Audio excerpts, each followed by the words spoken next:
Chapter 253. No one understood the meaning of the emperor's ambiguous words. But at this time, they could only play dumb.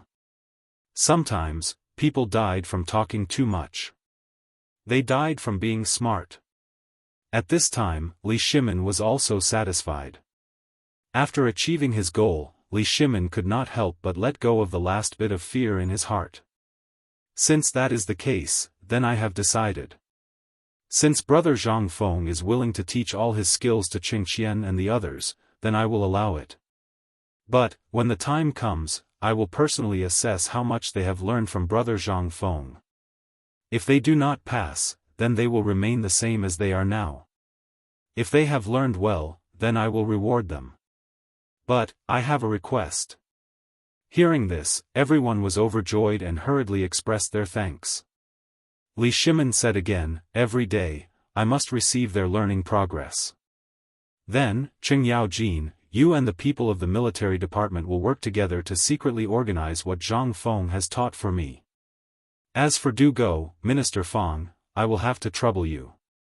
As for Qingqian, I will personally organize it. But, there is one thing. I do not wish to hear what Qingqian has learned outside. In the end, Li Shimin still expressed his worries. He believed that these people would understand. If they didn't, they wouldn't be here tonight. They all stood up and knelt on the ground again. We obey your Majesty's imperial order. All right, get up. Since it's already so late, don't go back tonight. We haven't drunk together in a long time. How about it? Why don't we have the imperial chef make some mutton soup and pair it with Brother Zhang Feng's good wine? Without waiting for anyone to object, Li Shimin said with a chuckle, I know that those little rascals actually sneaked into my yellow forest to hunt a tiger and gave it to Brother Zhang Feng. I also know that the most precious tiger penis was given to an old scholar by that little rascal. Li Shimin seemed to be very angry. It was as if his heart ached. He shook his head and said, forget it. Tomorrow, we'll go and eat tiger meat. That was good stuff. Let's go together then. What could they say? What did he dare to say? He could only nod his head. They had just walked on the edge of life and death. Right now, everyone's backs were drenched in sweat. How could he dare to say anything else? Now that the emperor was in the midst of comprehending, if anyone dared to speak at this time, they would definitely be done for. Not long after, Hunyang Mo was suddenly carried in by a few palace eunuchs. The spicy pepper, the numbing pepper, and the dogwood powder, which he stole from Zhang Feng, instantly filled the imperial study with a spicy sensation that made one unable to blink. Come, come, come. Li Shimin seemed to have an appetite. He rubbed his hands and beckoned for everyone to sit down. Then, he personally opened a jar of wine and served it to everyone. Then, he raised his glass and said, everyone has worked hard during this period of time.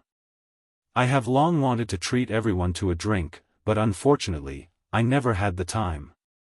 Tonight, let's have a good drink. While speaking, Li Shimin raised his head and drank the wine in one gulp. After drinking a glass of wine, everyone's nerves gradually relaxed. Li Shimin asked slowly. By the way, Minister Fang, can you tell me what happened to the cooperative in Jianghu recently? Furthermore, I have a bad premonition. Fang Xianling hurriedly put down his glass and was about to stand up, but Li Shimin waved his hand and motioned him to sit down and talk.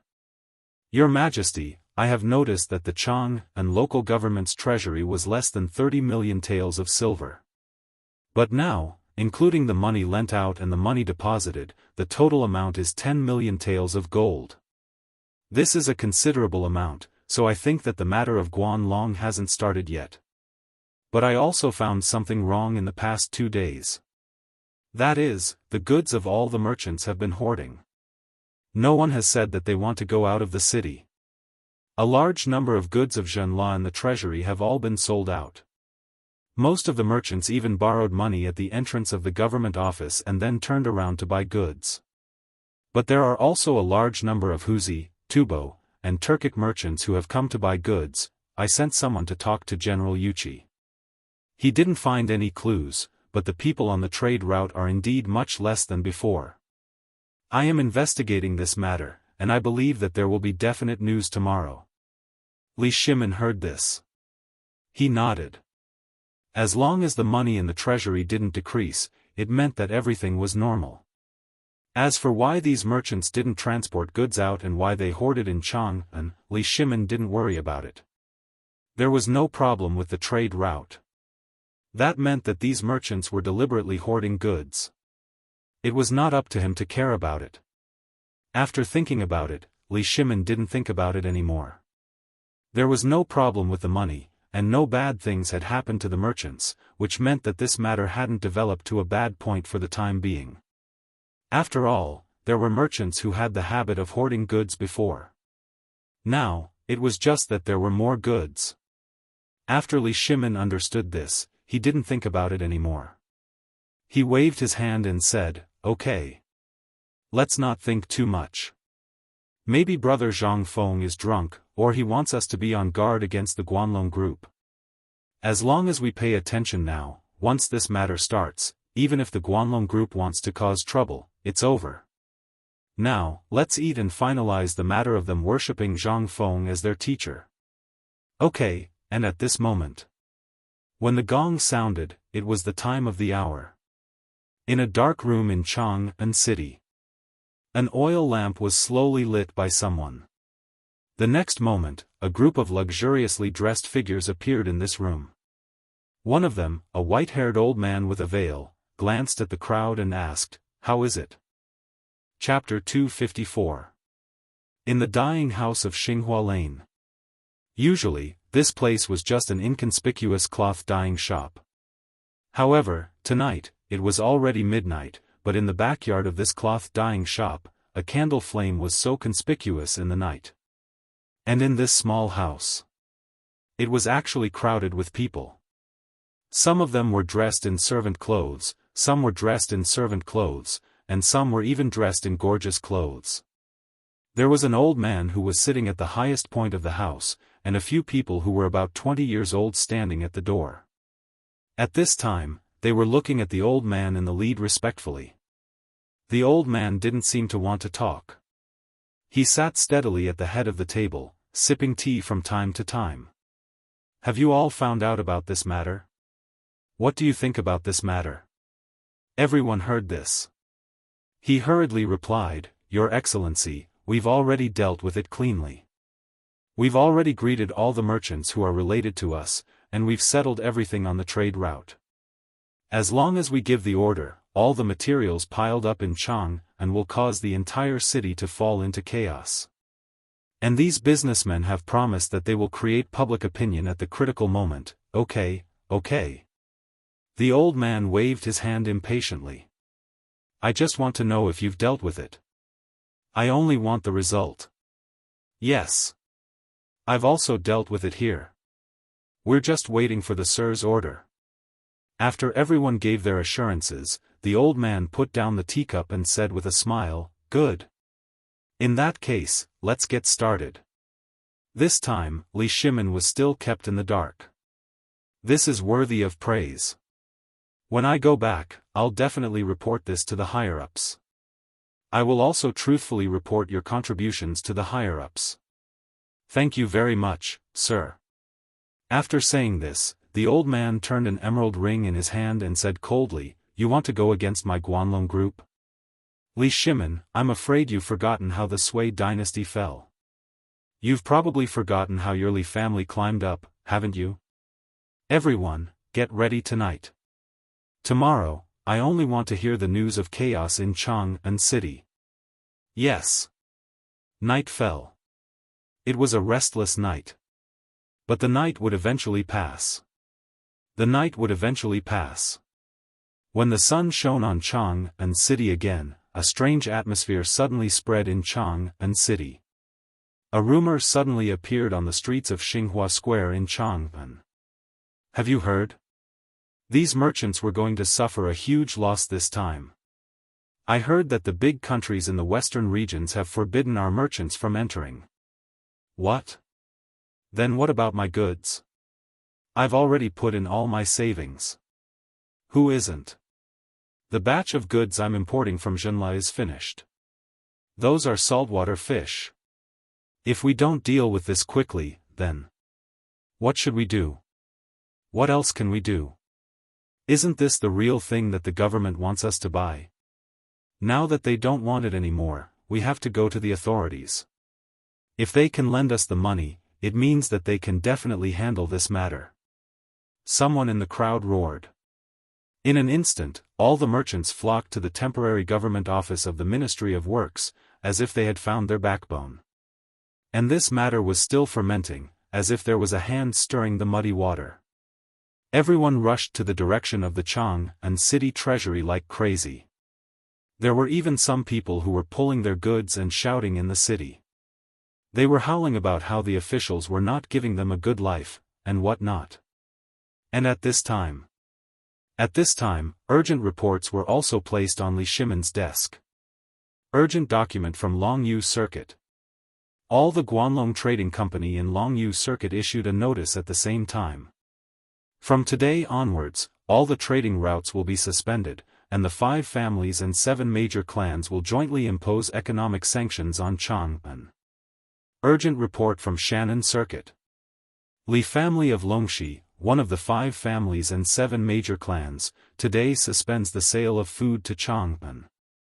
All the branches are banned from trading with Chang'an. Jiannan Circuit, Hebei Circuit, Hunan Circuit, Jiangnan Circuit. The urgent reports made Li Shimon's face completely gloomy. Guanlong Trading Company, are you in such a hurry to suppress me? Do you really think I'm not prepared for your suppression? Li Shimon was angry. If it weren't for Zhang Feng's guidance, he might not have realized the seriousness of this matter until now. But now, he was prepared, so he was not in such a hurry to deal with it. With a wave of his hand, Li Shimon shouted, "What's the situation in Chang'an today?" Hearing this, a small yellow door outside the imperial study hurried in, knelt down and said, "Your Majesty, there are a lot of rumors in the room. The officials are dealing with the angry people. Now, all the people are at the gate of the Chang'an city treasury. Lord Fang and Lord Zhangsun have sent people to deal with this matter in person." Good, good, good. A strong killing intent burst out of Li Shimon's eyes. He waved his hand and shouted, "Send my order." Wei Zheng, Cheng Yaojin, and the others immediately enter the palace and send a message to the Chang'an city garrison. Immediately gather 50,000 soldiers and wait for orders. Yes. Chapter 255. The chaos in Chang'an city. Zhang Feng faintly felt that something was wrong. The Guanlong group had finally made a move. But why had the emperor not made a move? Moreover, who knew what that bastard old Li was doing these days? There was no movement at all. Was he waiting for death? Zhang Feng looked at the people scurrying around on the street. He turned over and lay down on the recliner under the crooked tree. He did not want to take a nap like this. He had also heard about this. It was very clever. This opponent had some intelligence. First, he used the Guanlong group to put pressure on the merchants to stock up crazily. Then, at the right time, he cut off the trade routes. This was really a good move. Even in the modern world a few hundred years later, he would be considered a talent. This was awesome. Zhang Feng admired the person who came up with this plan. But was there a solution now? Zhang Feng was silent.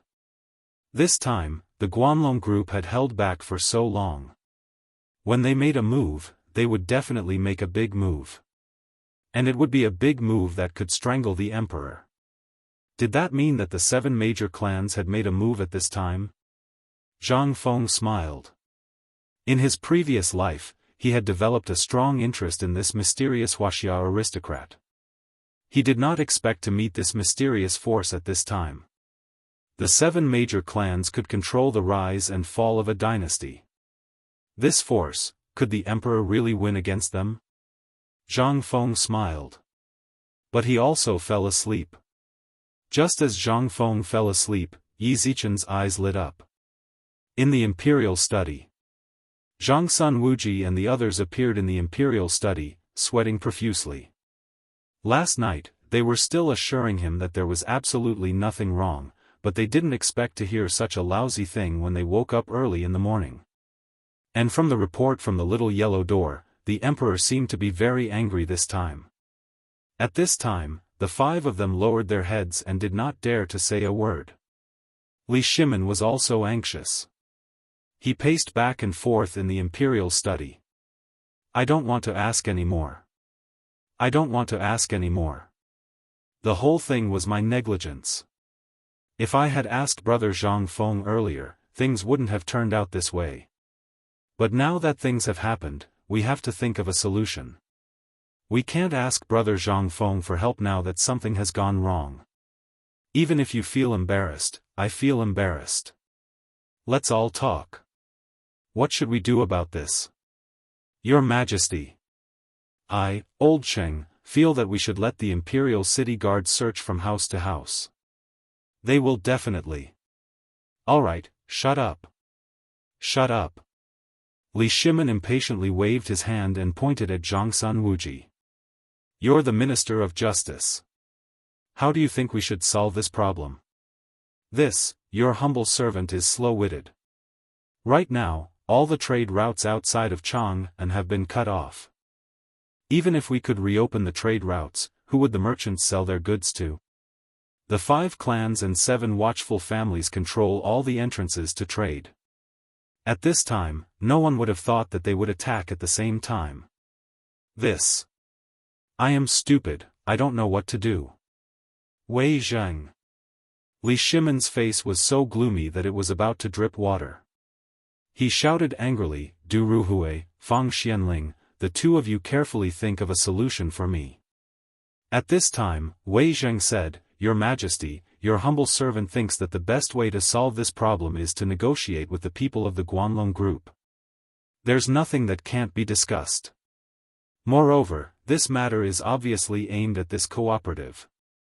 If your Majesty is willing to compromise, this humble servant thinks that there will be room for negotiation. Will there be? Li Shimin laughed at himself. He knew how overbearing the Guanlong group was. He wanted to suppress the Guanlong group behind their back. No one was a fool. Everyone knew very well in their hearts. Moreover, it was obvious that he wanted to take control of the economy. This obviously affected their development.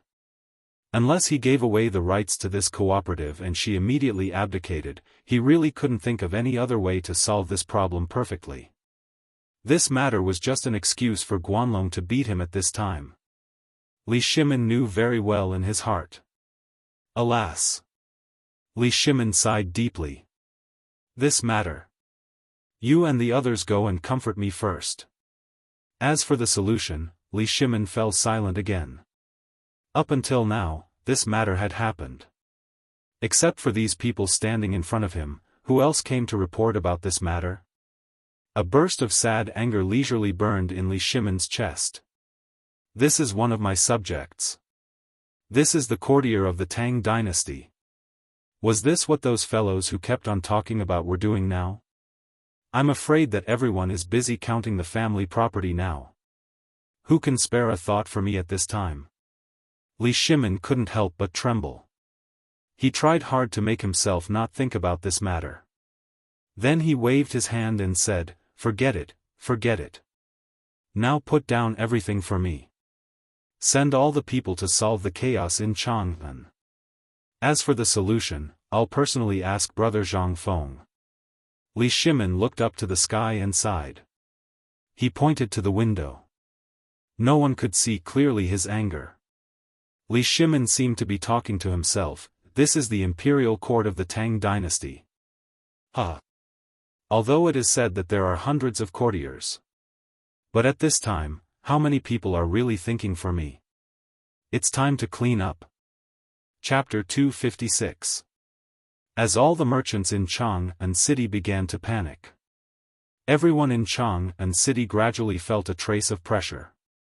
At this time, in Chang'an City, Even the glass products that were usually worth more than 10 taels of silver had their prices plummeted to the freezing point today. 5 taels of silver. Such a shocking thing not only did not make the people feel excited, but they also felt a trace of fear. In the Daxing market of Ndingfang, at this time, in the market full of goods, all the merchants personally went to the market. They shouted with red faces and thick necks, "Come, come, come, don't miss this. Top-grade silks are being sold at half price. Quality guarantee, a benefit that can wait 1,000 years for a moment. Dear villagers, I am a merchant from Daoist country. Because of some matters, all the silk products, all the silks, all the furs, all the tea leaves, and all the other goods are being sold at half price. Don't miss this opportunity. All the goods were originally priced at 1 tael of silver, but now they are sold for 100 copper coins. 100 copper coins. Dear villagers, come and have a look."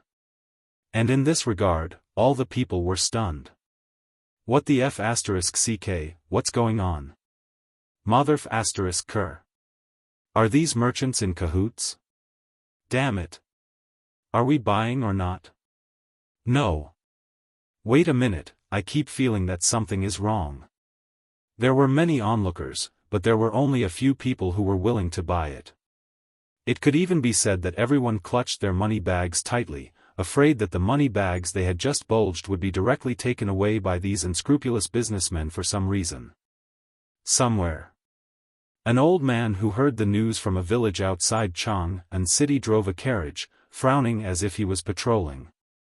With his hands behind his back, he slowly selected the silk products that he once did not dare to look at. Early in the morning, he heard that Jianghu city was in chaos. All the merchants were selling their goods at half price, and there were even some who directly came to sell and give away at half price. How could he let go of such a good thing? Looking at the people in the village, those unmarried girls or young men who were half-grown, every day, they did not have the money to buy clothes to cover their bodies.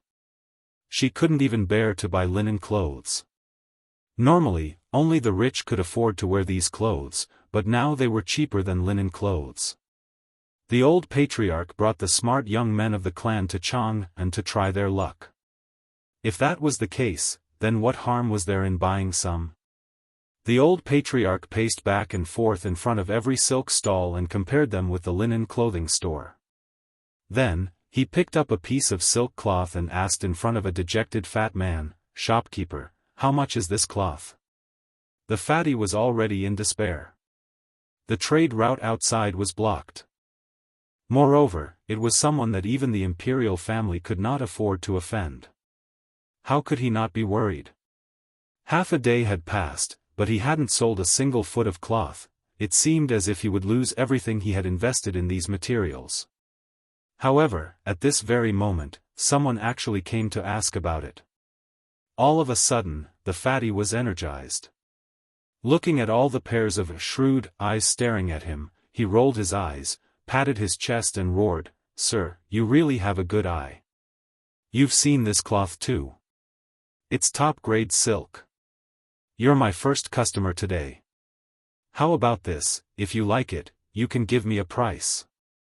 On top of the price you gave, I'll give you another piece of cloth. How about that?" This Hu merchant had a good eye. Zhang Feng stood in the crowd and couldn't help but nod. This kind of business was quite similar to the promotion model of the modern era. Although it seemed like he was making a loss, once this news spread, it would be strange if he lost money.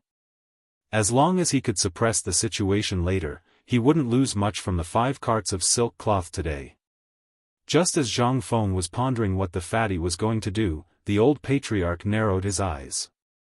The old man narrowed his eyes and tightly gripped the brown silk cloth in his hand. He asked, "Really?" The fatty patted his chest and said, "Don't worry, sir.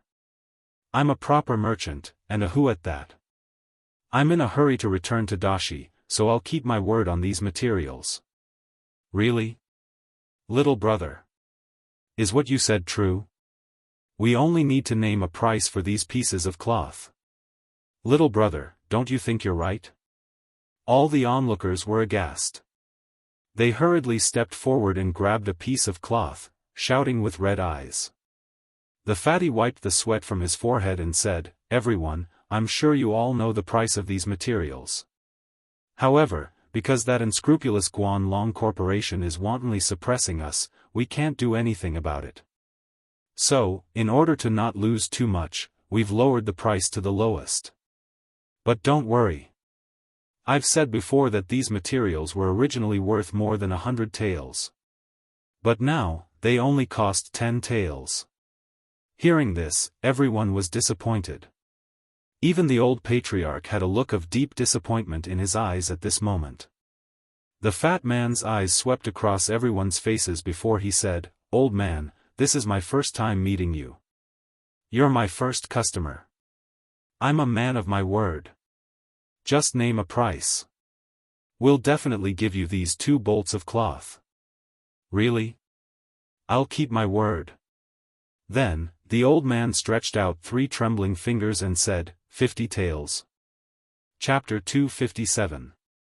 50 copper coins. At this time, a bolt of silk cloth was worth 200 copper coins. This was the normal price. But at this moment, this rotten old man actually offered 50 copper coins. This, he could sell it? And it was a buy one get one free situation. This, was he an idiot? All the onlookers, the peddlers, the merchants, and even the patrolling soldiers all stopped to watch the show. Even the patrolling soldiers unsheathed their swords at this moment. As long as this fellow dared to deny his previous words, they dared to swarm up and take this troublemaker to jail, letting him have a taste of what it was like to lie. Moreover, their families were lacking in food and clothing. If they could really buy a bolt of cloth at this price, then they would go and snatch one. Zhang Feng glanced at him with interest before leaving. The situation here was basically settled. The merchant was bound to make a killing. At this moment, in the crowd, the officials from the Bureau of Works and Bureau of Punishments were anxiously waiting for the merchant to give a reasonable answer. But at this moment, that fatty, unexpectedly, agreed. "Old sir. You are my first customer today. Then as the first customer, the rules of my Abbasid Caliphate are that we will pay whatever you say. Then 50 copper coins. You hand over the money and I hand over the goods, and these 2 bolts of cloth are yours." "Really?" The old tribal chief was also rather surprised. And it was a shock. He had never intended to buy the cloth with this amount of money, but now? He had actually agreed. "I'm sure." The fatty stood on the carriage once more, raising a bolt of cloth and roaring, "We merchants value our reputation the most. Every mouthful of saliva is a nail in the nail. Since I've agreed, I'll do as I say." Everyone's eyes turned red. When they saw the old sir hand over 50 copper coins to the fatty, choose 2 bolts of cloth from the fatty's carriage, and happily leave, everyone exploded and swarmed forward. "Boss, I want 10 bolts of cloth. I want 3 bolts. Me too. Me too." Everyone began to scramble for the cloth, and the fatty heaved a sigh of relief. Looking at the frenzied crowd, he revealed his yellow teeth. "Everyone, don't be anxious, don't be anxious. Listen to me." He didn't take the money. Instead, he slowly said, "This time, it's all because of those damned Guanlong nobles. I don't know what's gotten into them, but they sealed off all the trade routes. Our goods can't be shipped out. And you also know that we came all the way to the Tang dynasty just to make a living.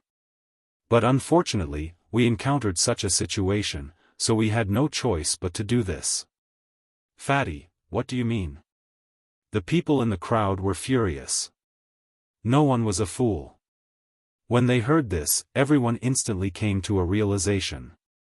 Could it be that this bastard wanted to revert to the original price? "Fatty, this is the Tang dynasty. If you dare to cheat, I'll let you have a taste of my Chang and local government." The patrolling soldiers in the crowd were angry. The fatty's face was pale as he waved his hands. "Sir, Please calm down and listen to me carefully. Businessmen, especially foreign businessmen, were subject to strict laws in the Tang dynasty. If they encountered those who cheated or wanted to steal, they would be thrown into prison and expelled from the Tang dynasty. They would never be allowed to step into the Tang dynasty again. This was the attitude of the Tang dynasty towards foreigners. How could the fatty not be anxious at this time? He hurriedly explained, "This time, it's our fault. I didn't make it clear before. I just said that this old man is our first customer." Everyone heard that, right? So for this matter, for the first customer, we will usually satisfy his request. But, for the later ones, it's not so bad. Under the angry eyes of the crowd, the fatty hurriedly said, "But, the price is still 200 coins per bolt. On this basis, we'll give you a bolt of cloth. It's 100 coins per bolt. Of course, if you want to buy a bolt of cloth, we'll charge 90 coins. That's fine." Hearing this, the crowd could not help but frown and slowly calculate. Most of the people left angrily, but there were still some people who were counting on their fingers, calculating something. In the end, someone made a move. 90 coins, and he really bought a bolt of cloth. This time, the people who were still hesitating finally could not help but make a move. They all made a move. On the other side, all the onlooking businessmen frowned thoughtfully and calculated. Some people even followed the fatty's method. Sure enough, in this way, the things that no one was interested in were instantly sold out. Even the patrolling soldiers could not help but rush forward to buy. The figures of the Ministry of Works were hidden in the crowd. From time to time, they would record something in the small notebook in their arms. On the other side, there was no such good thing. This kind of thing only happened among the barbarian businessmen and foreign businessmen who were anxious not to get involved in the internal strife of the Tang dynasty. But the local businessmen of Jianghu were miserable. They did not have any rare goods in their hands. For the foreign businessmen, this was at most a small profit, but not a big loss. But for the businessmen of the Tang dynasty, this was a disaster. At this time, in the Jianghu local government, the high pile of complaints made the county magistrate's head ache. When had he ever seen such a thing? At this time, in the back hall of the county government, the county magistrate, Zhu Dashan, was sweating and pacing back and forth in the room. Beside him, the advisor with a goatee, who was as thin as a monkey, was half squinting and sitting motionless on the chair. If it were not for his beard that moved from time to time, everyone would think that he was asleep. At this time, a yamen runner rushed into the back hall and reported, "Sir. Something happened to Sir." Hearing this, Zhu Dashan and the advisor's eyes twitched. They asked in unison, "What happened?" "The Ministry of Works is here." Chapter 258. Zhu Dashan heaved a deep sigh of relief. He hurriedly shouted, "Then why are you still standing there? Hurry up and invite them in." He did not dare to go to the front hall. In the front hall, there was already a sea of people, crying and wailing. He was worried. Whenever he heard the merchants' cries, he would have a headache. However, he had no choice but to listen. The people from the Ministry of Works were here. What could he do? However, it would be easier to handle if someone in charge came. This was the Ministry of Works matter. If the Ministry of Works had not set up a cooperative, would things have turned out this way? Zhu Dashan knew very well that this was a matter between the emperor and the Guanlong group. As a lowly county magistrate, it was not easy for him to judge. How could he judge? Could he say it was the Ministry of Works? He did not dare. Could he say it was Guanlong's fault? Did he still want to live? Did he still want to eat rice? Therefore, he did not dare to offend anyone. One was his immediate superior. If he was careless, his head would roll. The other was the biggest business team in the Tang dynasty. If he dared to offend them, he could guarantee that he would not be able to buy a single grain of rice tomorrow. That was the terrifying thing about the Guanlong group. Just as Zhu Dashan was letting his imagination run wild, the people from the Ministry of Works came in. Zhu Dashan and his private advisor forced an ugly smile when they saw the person. They bowed and said, "Lord Sun, you're finally here." The person who came was a minor supervisor from the Ministry of Works. However, even a minor supervisor like him could not compare to his position as a county magistrate. That was because the supervisor worked in the palace, while he was just a minor county magistrate. Zhu Dashan, let me ask you. How many cases have the Chang and local government received this time about the road closures caused by Guanlong? The person who came was concise and comprehensive. Obviously, he did not care about his complaints. Zhu Dashan hurriedly replied, "Lord Sun, the Chang and local government received a total of 90 complaints today. I dare not judge the cases so easily, so I've already submitted them to the higher-ups." Lord Sun frowned and nodded. "That's all for now. As for the future, we'll talk about it later. Delay all cases as long as you can. The Ministry of Works and the Ministry of Justice have already intervened in this matter. As for the complaints in the future, submit them to the Ministry of Justice immediately. At that time, the Ministry of Justice will give you a unified answer." "Yes. I understand." Zhu Dashan heaved a sigh of relief. It would be great if he didn't have to make a move. It wasn't that he didn't want to, but it was obvious that this matter had exceeded the scope of what he could handle. He did not dare to move. Obviously, this was the best way. The people from the Ministry of Works hurriedly left. An hour after the people from the Ministry of Works left, notices were posted everywhere in Chang'an City. From today onwards, all merchants who are involved in hoarding goods can report to the Ministry of Justice. As for the punishment, the Ministry of Justice will give you an explanation within 3 days. All the merchants and commoners panicked when they saw the announcement from the Ministry of Justice. Although he said that he would give an explanation 3 days later. However, this was only an explanation. He didn't say anything about solving it. Everyone panicked.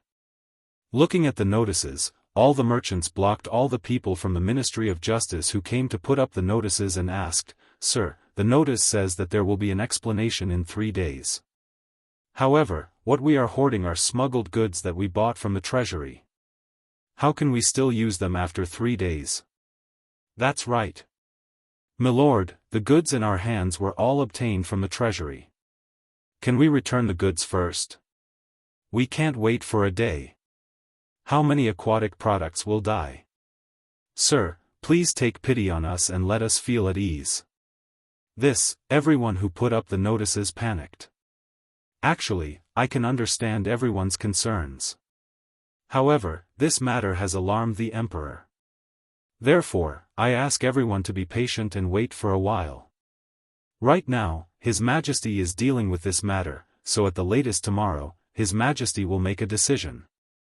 At the same time, in Taiji Palace, Li Shimon's hair, which had returned to its original black color after eating the powder of the locust eggs, had turned white again.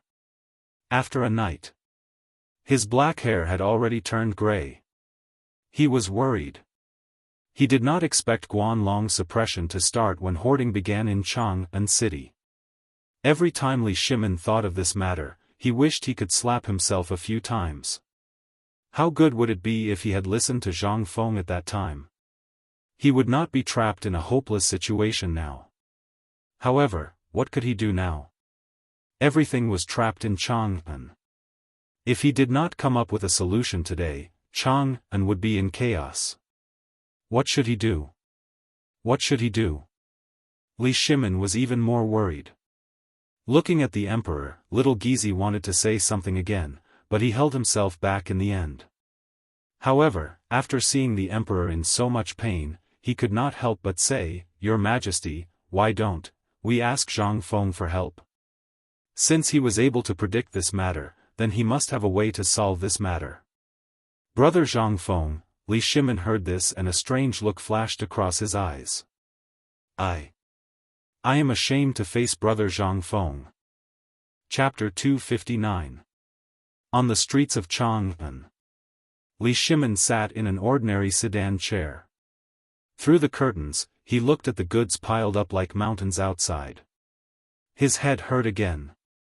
This time, he did not ask anyone to accompany him. It was just him, a carriage, and a group of guards. It was that simple. This way, he could see the real Chang'an city. When he had time, he wanted to walk around Chang'an city alone and talk about it with Zhang Feng. But he could not do it. He was the emperor of the Tang dynasty. If he did not do something right, he would be impeached by all the civil and military officials in the imperial court. It was the same this time. Li Shimin waited for a day and a night. Not a single official came up with a good idea because of this matter. Instead, during the morning court session, he met many who came to complain. They came to impeach the Ministry of Works and himself. These were his officials. Li Shimin felt a wave of sadness. A wave of deep sadness. This was his imperial court. When there was nothing going on, everyone was a good official. But once something happened to the Tang dynasty, a large group of people would come to impeach someone. Sometimes, Li Shimin wanted to directly confront Zhang Feng and ask him to reorganize the imperial college. He wanted to find someone who could really think for the Tang dynasty. But he did not dare. He did not want to. His relationship with Zhang Feng was so bluntly announced. More importantly, he cared too much about Zhang Feng. So, he did not want Zhang Feng to be trapped in the filthy place of the imperial court so early. At this time, his mind was full of that mysterious scripture.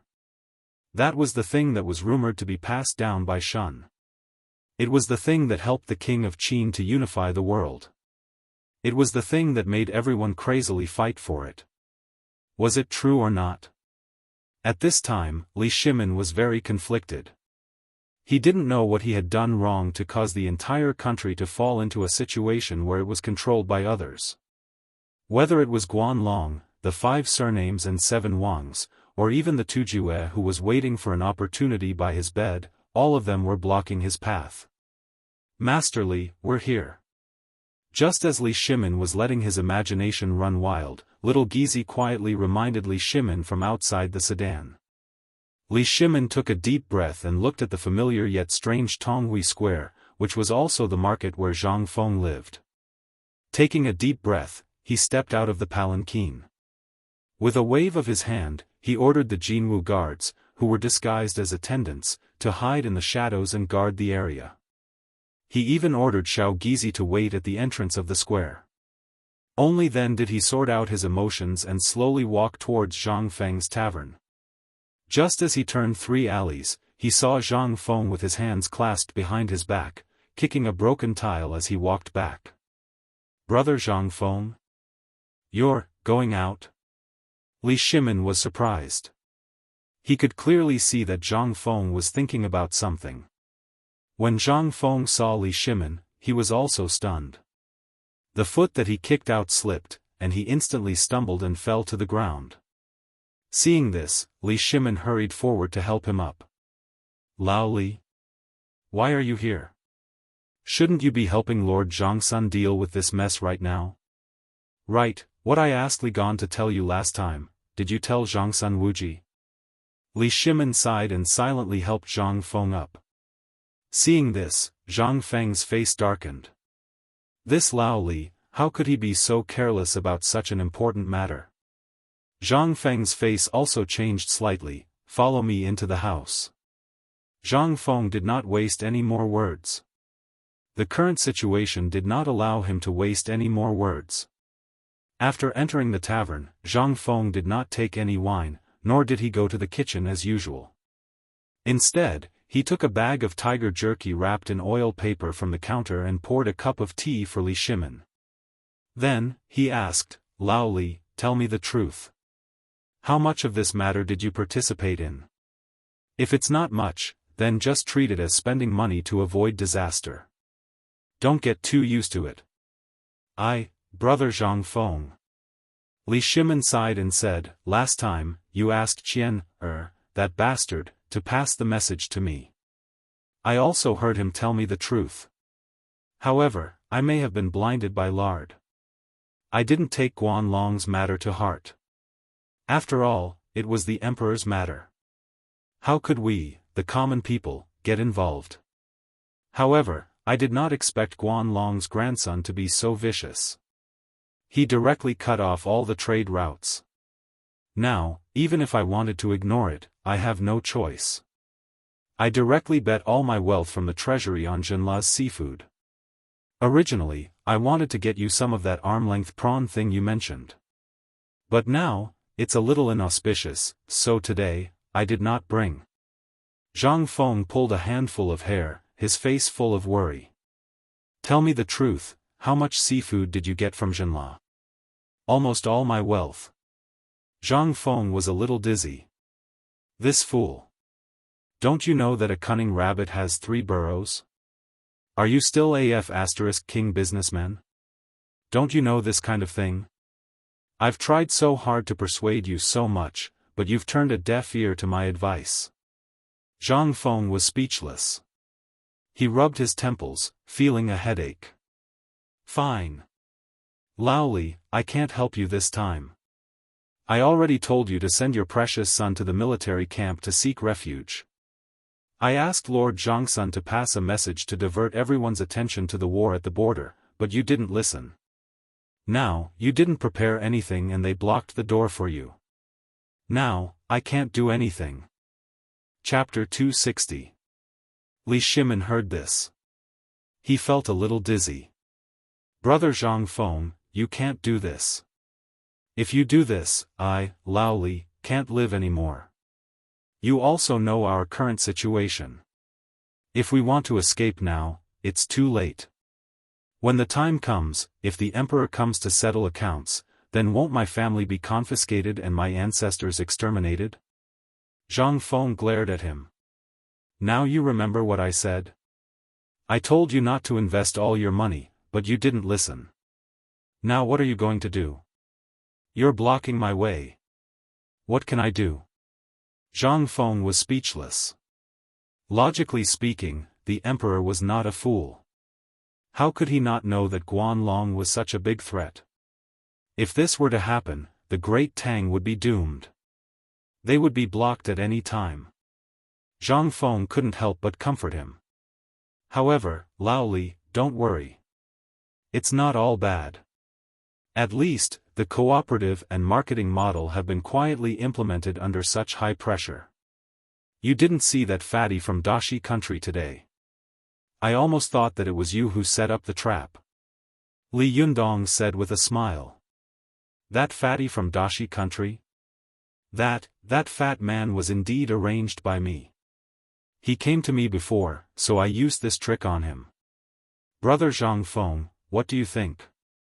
Li Shimin finally regained some of his pride. Not bad. Zhang Feng curled his lips. I've told you this many times, and I used it last time in Longyu Road. If you don't know how to use it now, then, you're really hopeless. However, this is just a drop in the bucket. Even if all the people in Chang'an City participate in the purchase, they still can't stop the blockade of Chang'an by the Guanlong group this time. So, the key is to solve the problem from the root. Have you thought about it? Li Shimin couldn't help but slowly frown. Alas! Brother Zhang Feng, how can I not think about it? I've been thinking too much. Do you know how I spent the night last night? In the Imperial Palace. Do you know about the Imperial Palace? All those big shots were pressuring me so much that I didn't even dare to breathe loudly. But even so, I still haven't come up with a solution. When Zhang Feng heard this, he rubbed his chin and asked, what did the emperor say? Have you seen His Majesty? No. Li Shimin shook his head like a rattledrum. Although I didn't see His Majesty, I heard that His Majesty hasn't slept for 2 nights. I'm guessing he's worried about this matter. What the *ck were you doing earlier? Zhang Feng was speechless. If he had thought of these things earlier, he wouldn't be in such a passive position now. Motherf asterisk cur, to think that I thought he had a plan beforehand. That's why I mentioned it the last time your precious son came. I didn't expect it to be nothing at all. What does he do? How long has it been since the founding of the Tang dynasty? Has he forgotten the pain so quickly? Zhang Feng was speechless. Li Shimon's face turned red. But what could he do? He had indeed forgotten about the Guanlong group before, but he thought that Guanlong wouldn't do anything since it was a mutually beneficial thing. But he didn't expect Guanlong to be so ruthless this time. Motherf asterisk cur, you've monopolized the economy of the Tang dynasty. I just want to make some money, but you still want to suppress me. What the hell is this? At this time, Li Shimon had an impulse. If it really doesn't work, I'll just eradicate them all. The Tang dynasty's economic development will only be weakened for a few years. Li Shimon can still bear it. Thinking of this, Li Shimon interrupted Zhang Feng's chatter and asked, Brother Zhang Feng, do you think His Majesty wants to uproot these guys? In other words, send the army to eradicate them? No. Zhang Feng waved his hand. As long as His Majesty isn't a fool, he won't do such a stupid thing. Think about it. Once His Majesty sends the army, the internal strife against the Tang dynasty won't be limited to Guanlong, but the entire western regions will be in chaos. Just think about how the previous dynasty fell and you'll understand. Guanlong has a long history, and he has a large number of supporters and beneficiaries in various countries. This ensures that he won't hang himself in one place. Once there's a problem in one place, other places will react in an instant. Think about the consequences. Hearing this, Li Shimon couldn't help but break out in a cold sweat. A touch of sadness flashed in his eyes. Zhang Feng looked at Li Shimon, shook his head, and patted him on the shoulder. Lao Li. Don't worry too much about this matter. His Majesty knows what he's doing. Otherwise, why would I call him the Emperor of all ages? Then, Brother Zhang Feng, if it were you, what would you do? How would you solve this dilemma? Basically, Chang'an City and all the important economic areas of the Tang dynasty are basically paralyzed at the same time. If the problem isn't solved in a short time, what awaits the Tang dynasty won't just be my business, but the entire Tang dynasty's economic decline. I really don't want to see this. Zhang Feng nodded. He walked to the door of the tavern, opened it, and looked around. He asked Guzi and the others, who were squatting on the ground and playing with mud, to help him look around. Then, he returned to Li Shimon's side and whispered, Actually, I do have a way. It's the only way. Chapter 261. What is it? Li Shimon grabbed Zhang Feng's hand excitedly. His burning gaze made Zhang Feng's hair stand on end. He shook off Zhang Feng's hand with a look of disgust and said, Let's talk about it. Don't drag me around. I haven't even talked about my wife yet. If someone else saw this, it would be terrible. Okay. Tell me quickly. You're making me anxious. How could Li Shimon not be anxious? At this time, it would be strange if he wasn't anxious. Seeing Zhang Feng dragging his feet, Li Shimon was so anxious that he wanted to strangle him. Zhang Feng couldn't stand Li Shimon's burning gaze and said, In fact, anyone who hangs around Chang'an City knows about this. What? Zhang Feng wasn't anxious. He asked, Lao Li, let me ask you. Are all the trade routes in Chang'an City and in Luozhou blocked? That's true. Otherwise, I wouldn't be so anxious. As long as the siege of Chang'an and Luozhou is lifted, Guanlong's suppression will collapse. But the problem is how to get rid of this thing. You said that the emperor can't go to war with Guanlong, he can't surrender to Guanlong either. What else can we do? Don't tell him to surrender and lose half of it. Otherwise, I, Lao Li, will despise you. Li Shimon's words were quite good at the beginning, but the meaning of his words changed as he spoke. Zhang Feng couldn't help but feel anxious. He pointed at himself and asked with a puzzled look, "Me?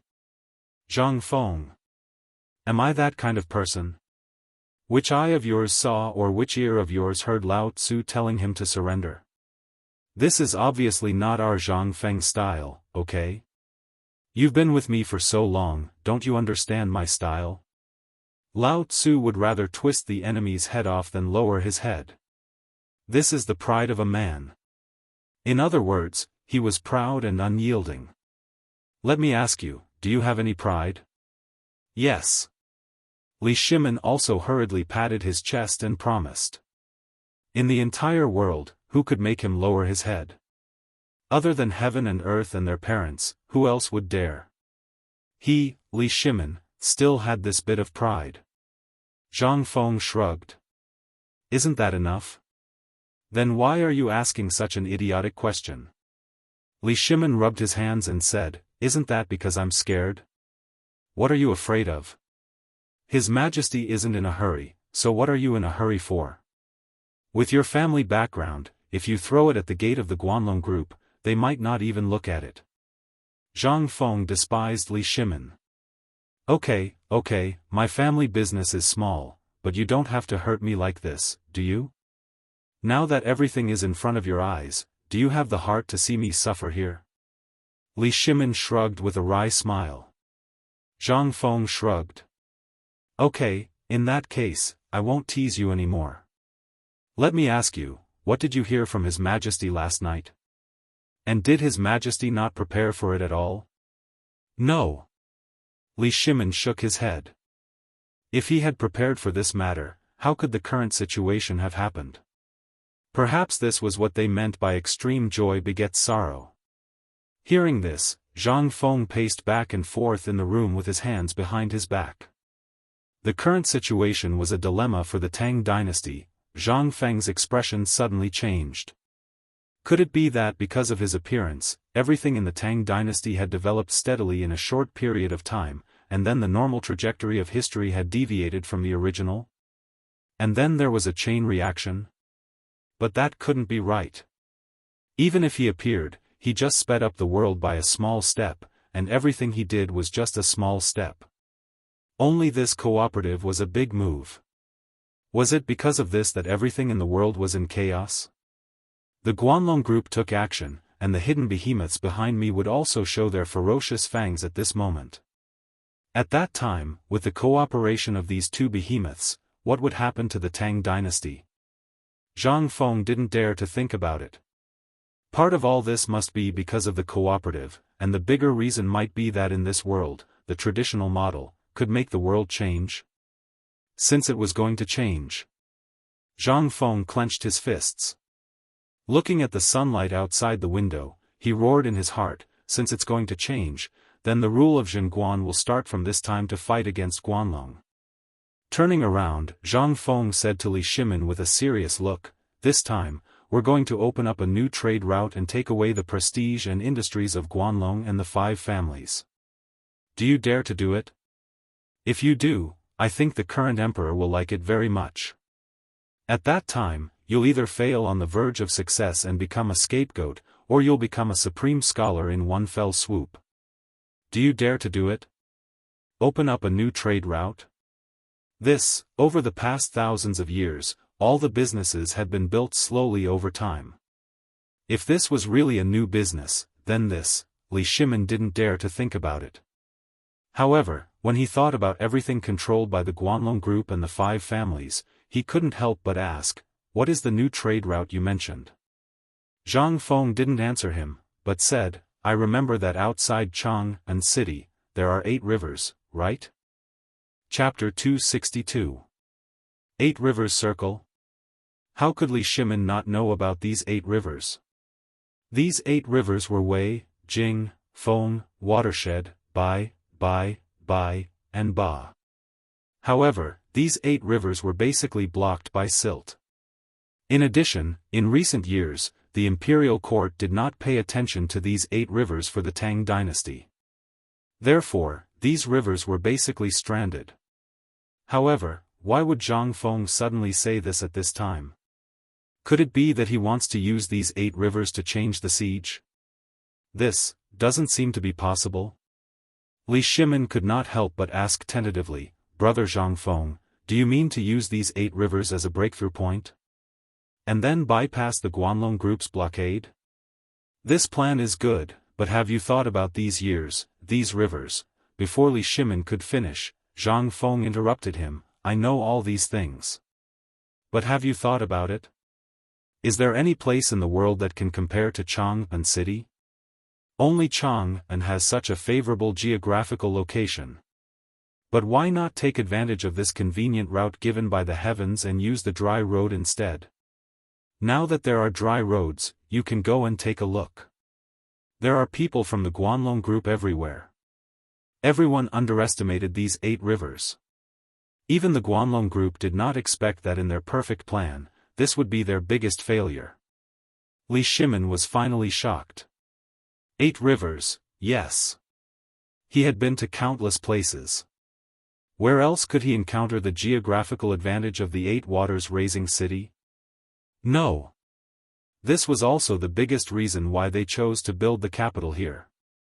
The timing, location, and people were all right. On the top, there was the Yellow Desert, which could stop the Turks. There was also the Qinling Mountains, which formed a natural barrier. On the left, there was the Endless Plain, which could be rushed. There was even the Yellow River, which made transportation more convenient. However, everyone had forgotten the natural advantage of being at their doorstep during the successive years of war. The 8 waters. 9 was the pinnacle, and the imperial city was located here. This was also the biggest reason why this location was chosen. Everyone only felt that this geographical advantage was blessed by the heavens, but they forgot one point, and that was to make use of it.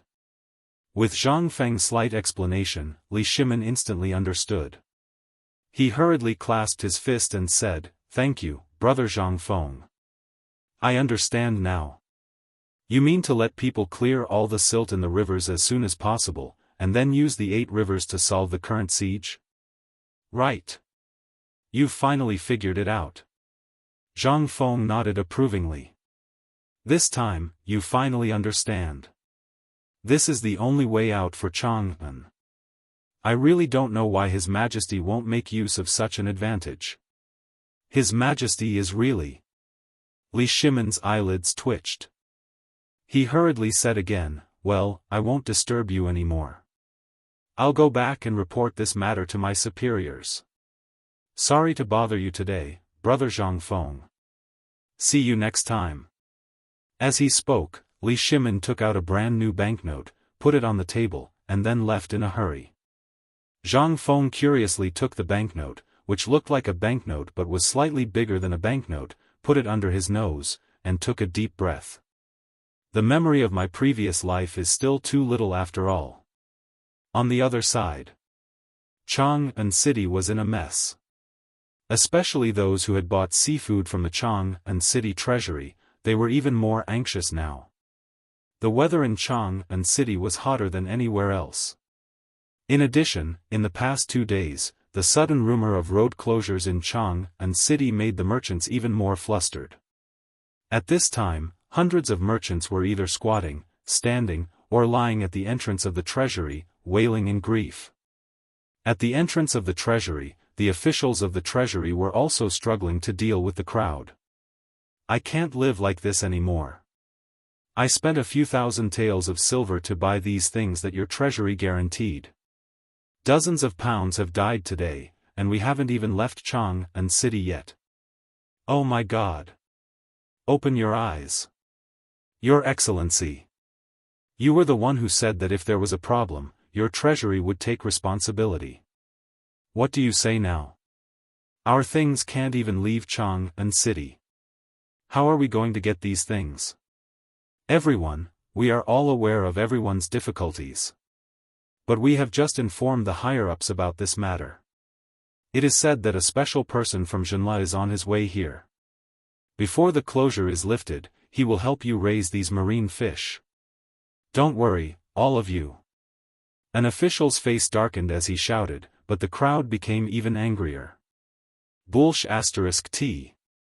If you are willing to solve it, that's good. We will return the goods. Once the road is lifted, we will come back to buy more, okay? We can't afford to lose this kind of consumption. Your Excellency, please do us a favor. It has only been half a day today, and almost 300 pounds of my fish have died. If they continue to die, my goods will really lose everything. Your Excellency, at this time, all the officials were furious. How could they return these things? One of the officials could not help but roar, "Don't worry, everyone. I'm Zhao Er, the steward of the Chang and local government treasury. You just have to wait a little longer. After today, everything will be fine. Trust me. I'll use my head as a guarantee. If this matter hasn't been resolved by tomorrow morning, I'll give my head to you." Chapter 263. The Imperial Palace. It was bleak and somewhat miserable. In the huge Imperial Palace, the sun was like a big stove, crazily heating up the imperial city. The people in the city seemed to have lost their souls, listlessly carrying out the things in their hands. If it weren't for the chamberlains of imperial insignia and the imperial guards marching in unison, the imperial city would have been nothing more than a dead zone. At the moment when the clock struck midnight, teams of Jianghu guards in ordinary clothes hurriedly entered the imperial city from the Vermilion Bird Gate, escorting an ordinary sedan chair. The moment the palanquin appeared, everyone was flabbergasted. But when everyone saw the leader, Xiao Gizi, all the people on the road knelt on the ground one after another. They no longer despised the heat of the floor. Li Shimin was in the palanquin. He was issuing orders from the palanquin, and the number of Jianghu guards around the palanquin was rapidly shrinking. When the last order was drafted, Li Shimin was a little hesitant. A moment later, he crushed a document that had just been drafted in his hand and asked, "Xiao Gizi, how many people in Chang and city bought the seafood from the treasury? How many seafood have not been disposed of?" Xiao Gizi bowed even lower when he heard this. "Your Majesty, according to the report just now, there are about 30,000 fish in the Sea of Stone in the treasury that have not been disposed of. Due to the temperature, a large number of these fish die every hour." Li Shimin frowned. "Did Zhenla's people not come to help? I remember that King Zhenla had promised me that these fish would be alive and kicking before they left the vault. However, why are there so many requests for returns and a large number of deaths in my hands?" "This, Your Majesty." How could Xiao Gizi not know that Li Shimin was angry? Wiping away his sweat, who knew if it was cold or hot, he said, "This is all because of the closure of the trade route. Also, I heard that because of the hot weather, many people, according to the instructions of the wax people, threw the fish into the river to soak, so, send a fax to Lord Zhenla. When I return to Taiji Palace, I want to see Lord Zhenla." Li Shimin was angry. The thing he was most afraid of had happened in the end. The other goods were still fine, but this seafood was alive. If there was even the slightest mistake, it would definitely cause an immeasurable loss. It would even cause all the merchants to avoid this item in the future. In that case, how could they talk about trade? He had eaten this thing before. It was delicious. He never doubted Zhang Feng's words, because if he looked down on Zhang Feng's words, reality would give him a slap. This time was a good example. Therefore, Li Shimin was afraid. What he was afraid of was that this newly established cooperative would cause irreparable losses because of this small matter. This was especially true for the plans of Tubo and the other countries. Zhenla's product was the best opportunity. Li Shimin would never allow any problems to occur. A moment later, the sedan chair finally appeared outside Taiji Palace. When the sedan chair appeared, groups of palace maids, who had been waiting there, fell to the ground uniformly. Even Wei Zheng and the others had been waiting for a long time. "Greetings, Your Majesty." When Li Shimin got off the sedan chair, everyone knelt down uniformly. Li Shimin waved his sleeves. Rise.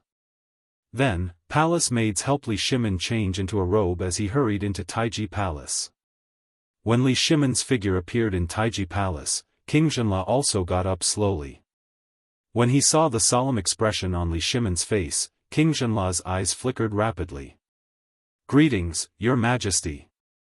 You may dispense with the formalities, King Zhenla. Li Shimin stepped forward to help King Zhenla up. Without any formalities, he said directly, I called you here today because I have something important to discuss with you. I'm sure you already know about what happened in Chang'an. I would like to ask King Zhenla if those marine fishes can still be saved. Yes. King Zhenla's eyes flickered as he thought to himself, as expected. When he saw Li Shimin heave a long sigh of relief, King Zhenla said, the water of these marine fishes is definitely different from the water of the Tang dynasty. I forgot to tell Your Majesty about this. After hearing about this from my subordinates today, I also thought about it carefully. This matter can actually still be resolved. As long as Your Majesty can remove the blockade of the trade route in a short period of time, I can guarantee that the loss of these fishes will be minimized within half a month. Really? Upon hearing this, Li Shimin's face was filled with joy. I don't know how Your Majesty wants to handle this matter. I'll listen to you. However, as you know, most of the things in the Chang and local treasury have been sold. At this time, many merchants are gathered at the entrance of the treasury, looking for a solution. How can this be solved? Li Shimin was not worried that King Zhenla did not know how to save the marine fishes. As a person who grew up by the sea, if he did not have this ability, he would have lived in vain. The most difficult part was how to save the things that had been sold. Otherwise, the trade route? It was just a joke. King Zhenla also frowned when he heard this. After pacing around the imperial study for a while, he said, If Your Majesty trusts me, I dare to send more than 3,000 of my personal guards to help these merchants and save those marine fishes in a short period of time. As for the dead ones, if they are not rotten, I can also restore some of their value. Upon hearing this, Li Shimin was overjoyed. King Zhenla, just tell me, what do you need? I can satisfy you. Ha ha ha. King Zhenla laughed heartily. I don't need anything, just 10 carriages of poisonous salt. Chapter 264. Li Shimin didn't understand the principle behind it. But if Zhang Feng was here, he would definitely know. The poisonous salt was the crystallization of seawater after it dried up naturally. If it was added to water, it would turn ordinary water into seawater. And the dried salted fish made from dead fish would be coveted by people in the future. But Li Shimin didn't care about all this. What he cared about was to control the turmoil in Chang and city in the shortest time possible. As for the rest, he didn't care. Even if King Zhenla asked Li Shimin to help him kill someone, Li Shimin wouldn't hesitate. In the end, King Zhenla left in a hurry. After King Zhenla left, Wei Zheng and the others hurried into Taiji Palace. As soon as they entered, Li Shimin said without waiting for the others to salute, Today, I've found a solution. Hearing this, everyone secretly breathed a sigh of relief, but then frowned again. Your Majesty, all the trade routes in Chang and city have been blocked by Guanlong. How can you find a solution so quickly? I think that if Brother Zhang Feng can fly, there will be a turning point in this matter. Fly? Old man, do your family know that you're so mean to Brother Zhang Feng? Okay. Li Shimin waved his hand. At this time, he was no longer as dignified as before. He slowly took a sip of tea and said, In fact, it's not so troublesome to fly. Wei Zheng hurriedly asked, Your Majesty, do you mean to take the trade route? Does Your Majesty want to use the Imperial City Guards? Do you want to force open a road? Hearing this, everyone was aghast. This was tantamount to starting a war. If we really start a war with Guanlong, wouldn't we? Everyone's face couldn't help but turn pale at this moment. especially after looking at Li Shimon's expression that everything was under his control. Everyone became even more anxious. Cheng Yaojin even gritted his teeth, got down on one knee and said, "Your Majesty, if you need the Imperial City Garrison Army, then this general's battle axe would have rusted long ago. How about letting me lead the army?" "Empress," Li Shimon shook his head slightly. "Don't panic." Hearing this, everyone was even more confused. How could they not panic? He was about to shed all pretense of cordiality with Guan Long. Li Shimon looked at everyone's genuine anxiety and couldn't help but feel the last trace of warmth.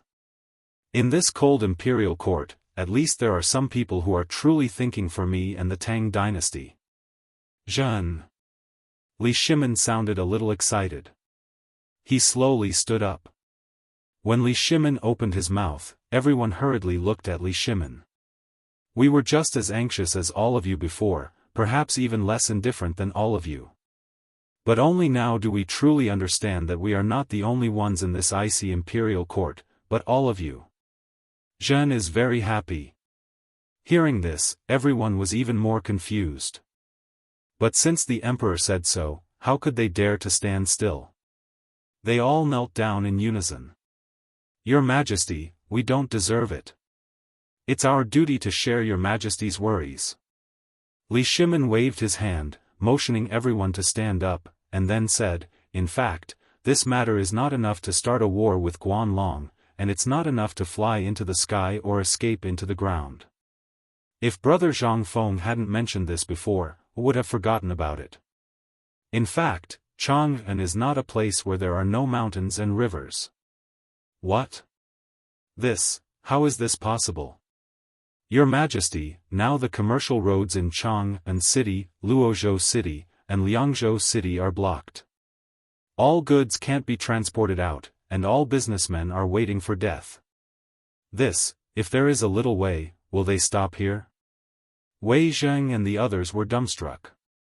The emperor actually said that Chang'an City was not a place where there are no mountains and rivers? If there is a little way, will it be like this? Your Majesty, if there is a little way to do this, Chang'an. And we just went to ask Yuan Tiangang, and he didn't have a way. I wonder what kind of wonderful method can bring Chang'an back to life, Your Majesty. Bring the dead back to life? Li Shimon smiled. I said that Chang'an is not a place where there are no mountains and rivers. Li Shimon also showed off. He had completely forgotten the worried look on his face this morning.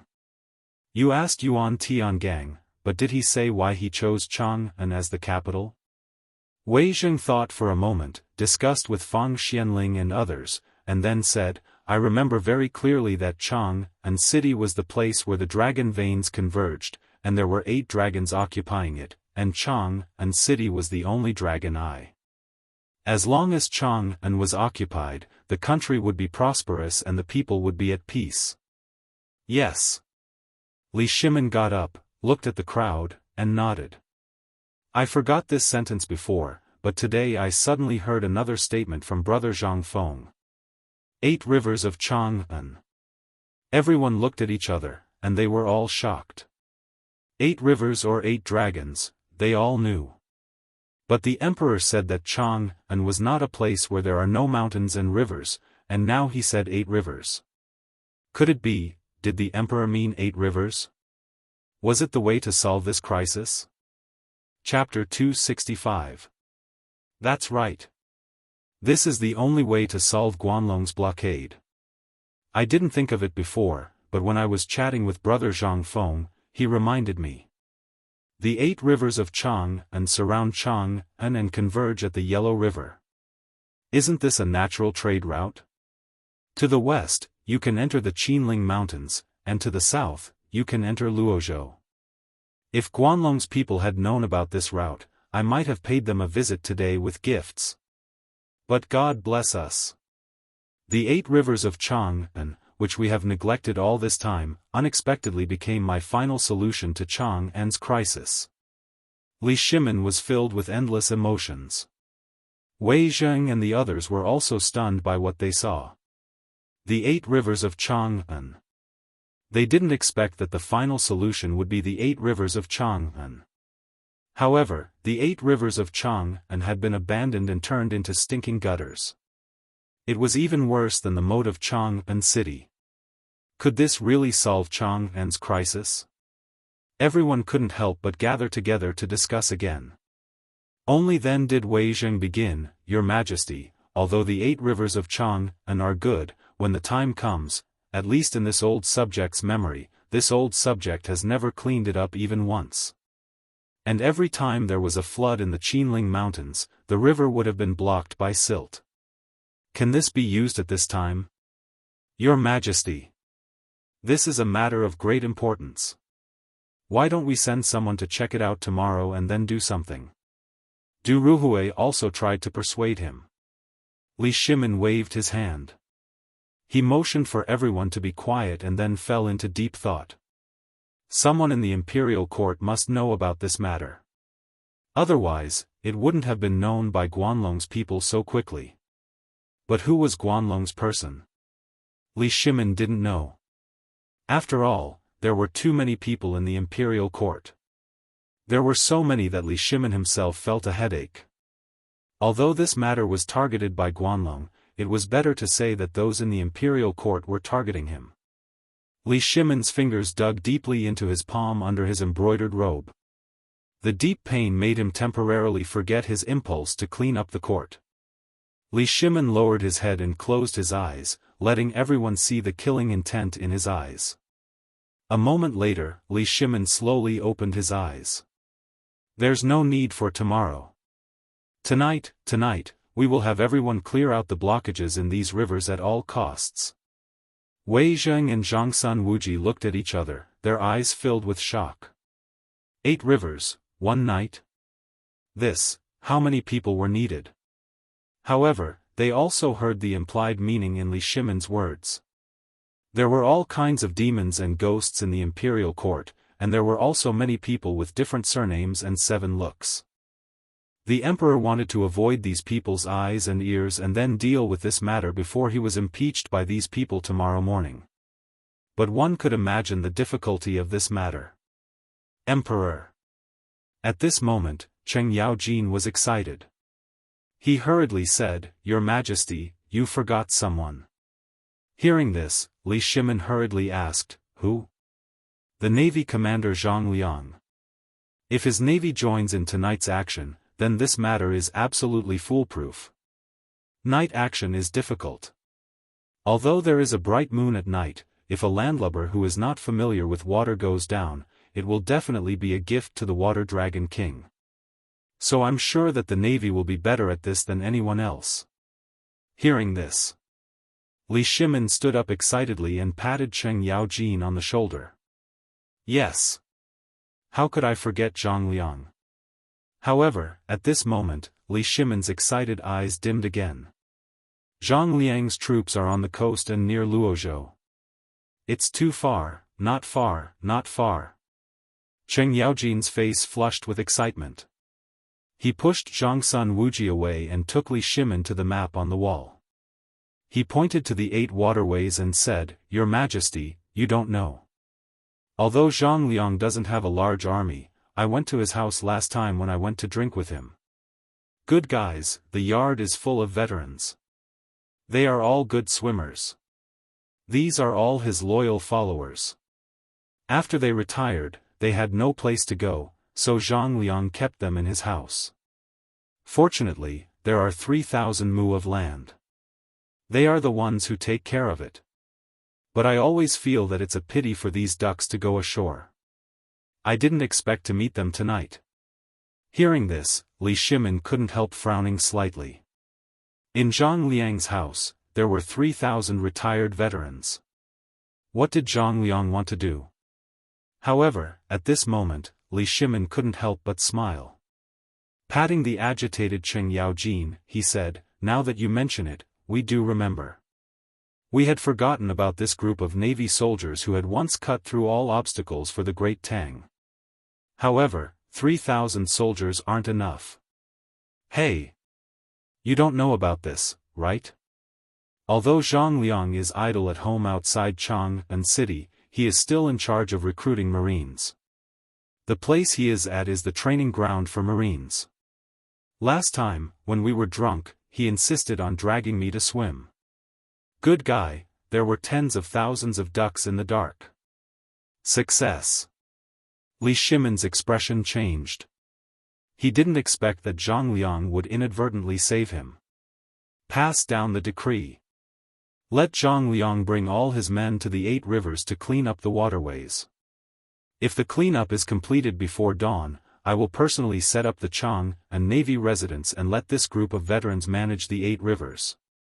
Wei Zheng, we command you to personally announce the decree. You must announce it in front of all the Navy soldiers. Wei Zheng's eyes flashed, and he hurriedly bowed. Yes, Your Majesty. Chapter 266. In Chang'an City, near Anhuimen, the reclining square was a lot more deserted.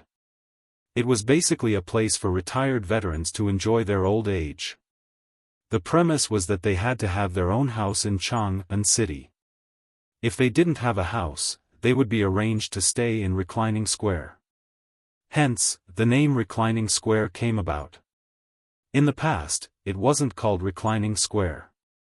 It was called Performing Arts Square. As many veterans stayed there, people jokingly called it Reclining Square, a good place to wait for euthanasia.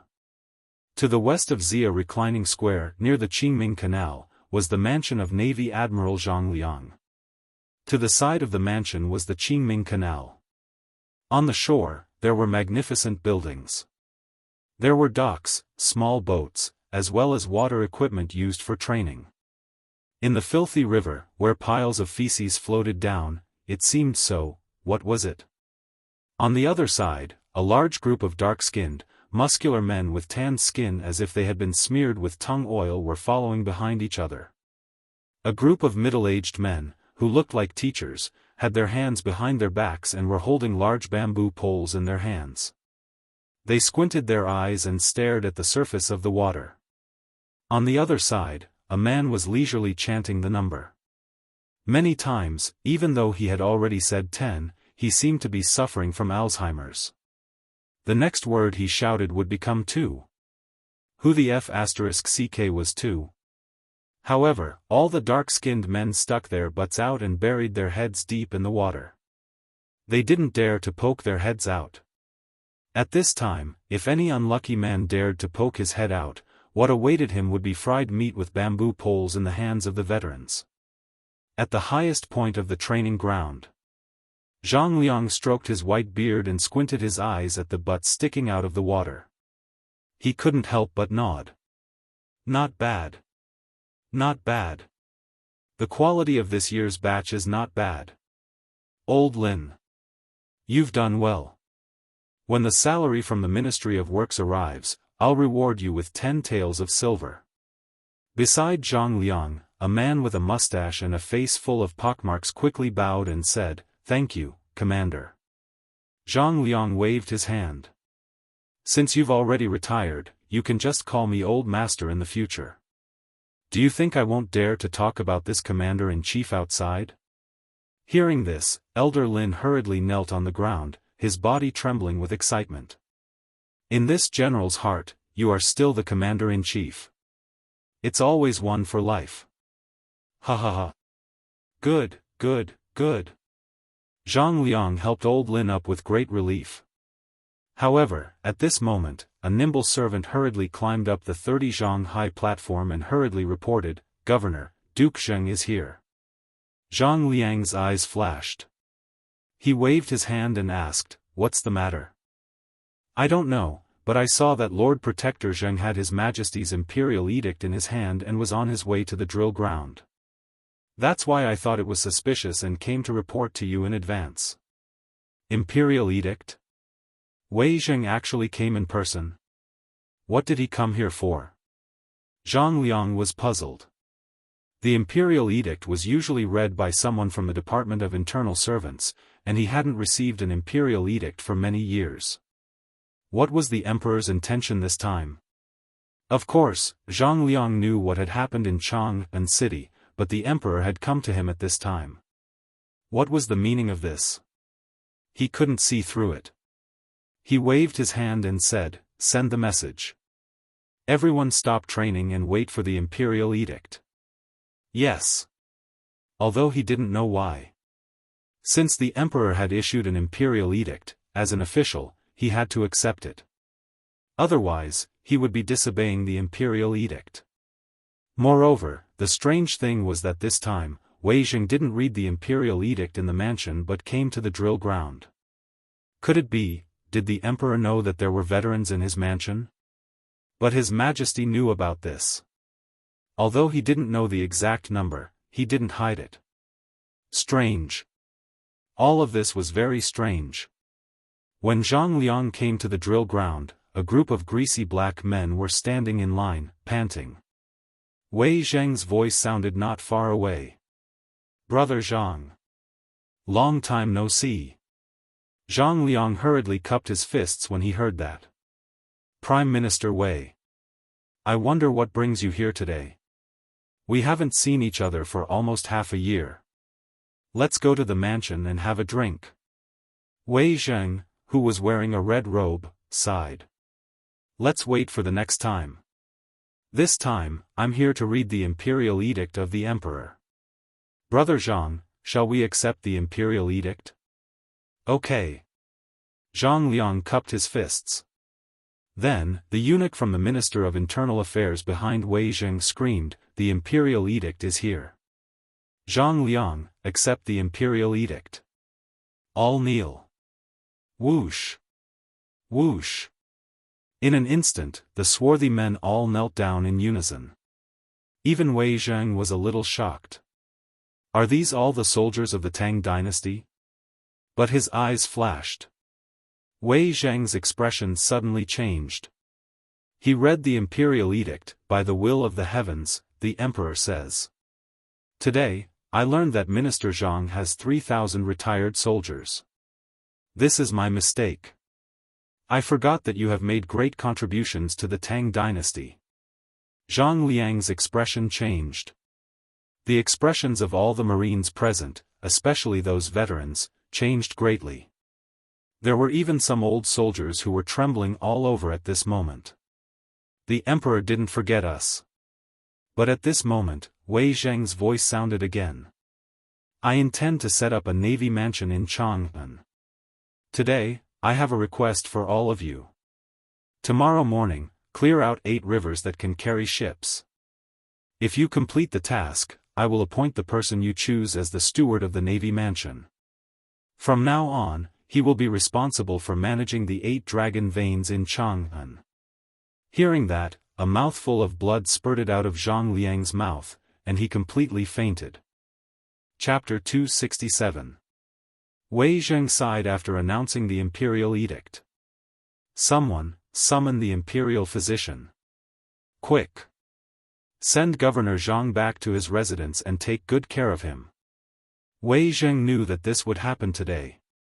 If it weren't for this incident and the emperor's desire to clean up the 8 rivers, Zhang Liang's actions would have led to his demise. Now, Zhang Liang fainted, which was the best outcome. The emperor had only transferred all the navy veterans around him. Otherwise, if this incident were to spread to the ears of other officials, the imperial edict he was waiting for today would not be just this. It would be a crime of rebellion. The emperor allowed all the generals of the Tang dynasty to have private soldiers, but the number could only be controlled at 500. If the number exceeded this number, a light punishment would be a punishment, and a heavy punishment would be a crime. Zhang Liang taking in this group of veterans seemed to be a kind act, but when combined with his recruitment of new soldiers in Chang'an and the 3,000 veterans, how terrifying was this? If he had the slightest bit of disloyalty, he only needed to wave his hand gently, and all the waterways around Chang'an, along the Chao River, would go straight to Taiji Palace. How terrifying was this? Would the emperor allow this? Would the officials allow this, especially when the veterans who were good at swimming were sleeping soundly beside the bed? No. Absolutely not. That was why Wei Zheng sighed when he saw Zhang Liang vomiting blood and fainting. When Cheng Yaojin mentioned this incident, he had already seen the killing intent in the emperor's eyes. However, because of the current situation, the emperor did not say anything. However, there was no guarantee that the emperor would not settle accounts after this. Hopefully, Governor Zhang could understand the emperor's difficulties.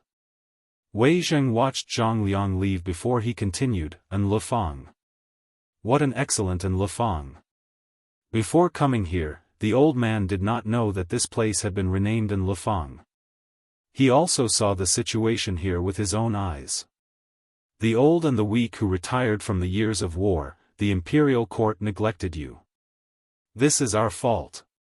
Wei Zheng sighed deeply and then bowed deeply in front of the frightened eyes of all the soldiers. "Prime Minister Wei. Prime Minister Wei is actually bowing to us bumpkins." Everyone had tears in their eyes. Someone even knelt on the ground with a choked voice. "Prime Minister Wei, you mustn't. Prime Minister Wei, you mustn't. We're all bumpkins with no status. You're torturing us by doing this. Minister Wei." Wei Zheng waved his hand. He gestured for everyone to rise. However, everyone still refused to get up no matter what. Wei Zheng could only sigh and say, "This bow is this official returning justice to all of you on behalf of the people of the world. This is your honor. This is the glory you've earned as soldiers. If you hadn't sacrificed your lives to protect the Tang dynasty and shed your blood for the founding of the Tang dynasty, how could the Tang dynasty flourish now? This official only wants to say one thing: His Majesty has not forgotten you. The people of the world have not forgotten you." Wei Zheng's voice was choking. As for the soldiers present, they all started to cry. Once upon a time, they had dreamed that one day, they would be recognized. But after the war ended, when they returned to their homes, they discovered that there was nothing left. Their relatives, neighbors, playmates that they had grown up with, and so on, were all gone. They had knelt in their homeland and cried bitterly. They had been lost and did not even know where to go. However, at that moment, the commander-in-chief had given them a home. A home that could not be considered a home. It had been a few years, but the former emperor had not promised them a reward in Chang'an City. They had given up because they also knew that the Tang dynasty had just been established and needed an opportunity to develop. They had waited for a few years. Today, the emperor finally remembered them. How could they not be excited? Moreover, he had even set up a navy residence in Chang'an for them. What was that? That was an honor bestowed upon them by the emperor. It was a department set up by the emperor himself, and it was dedicated solely to the emperor. At that moment, they suddenly felt that their backs were straightened. They were no longer wandering ghosts. At that moment, they finally found the right to walk freely in their neighborhood and on Chang'an Street with an identity tag hanging on their waists. They were also people with an organization and status. Everyone wept bitterly once again. Even the cries here attracted the old and weak soldiers who were waiting to die in the reclining square. After they heard this news, their originally numb eyes suddenly shone with a light of excitement once again. We found our goal. The emperor has not forgotten us. The Tang dynasty has not forgotten us. Wei Zheng looked at the vast expanse of dark, tower-like men who were suffering under the scorching sun like children. He also choked with sobs. Those were the soldiers who had once exchanged their lives for the peace of the world. Wei Zheng had an impulse many times. He really wanted to grab those people in the court who opposed the soldiers and see if they could still be in the court peacefully if it were not for those bumpkin soldiers. Wei Zheng sighed deeply. The imperial censor and the eunuchs of the Minister of Internal Affairs behind him also fell silent. They lowered their heads and hurriedly recorded everything they saw. After a while, when the cries and venting voices had subsided a little, Wei Zheng shouted loudly, "The emperor has not forgotten the brothers who fought with him to build the Tang dynasty. It's just that the Tang dynasty has encountered some troubles now, and the emperor has no time to care about you. But now, your opportunity has come. Now, you all know what happened in Chang'an City, right? It's a trap. This is a test given by God to the Tang dynasty. Therefore, the emperor needs the brothers who fought with him in the past. Everyone was jealous. They roared at the top of their lungs, "I'm willing to climb the mountain of swords again for the emperor and die 1,000 times for him." Good. Wei Zheng nodded and pointed to the stinky river beside them. "This is your new battlefield. His Majesty wants all of you to clean up these 8 rivers before dawn tomorrow. Can you do it?" "Yes. Even if we have to pay with our lives, we will make the water in these 8 rivers clear before dawn tomorrow." "Good. Then, let's go. The Emperor is waiting for your new battle report in Taiji Palace." "Yes, sir." Chapter 268.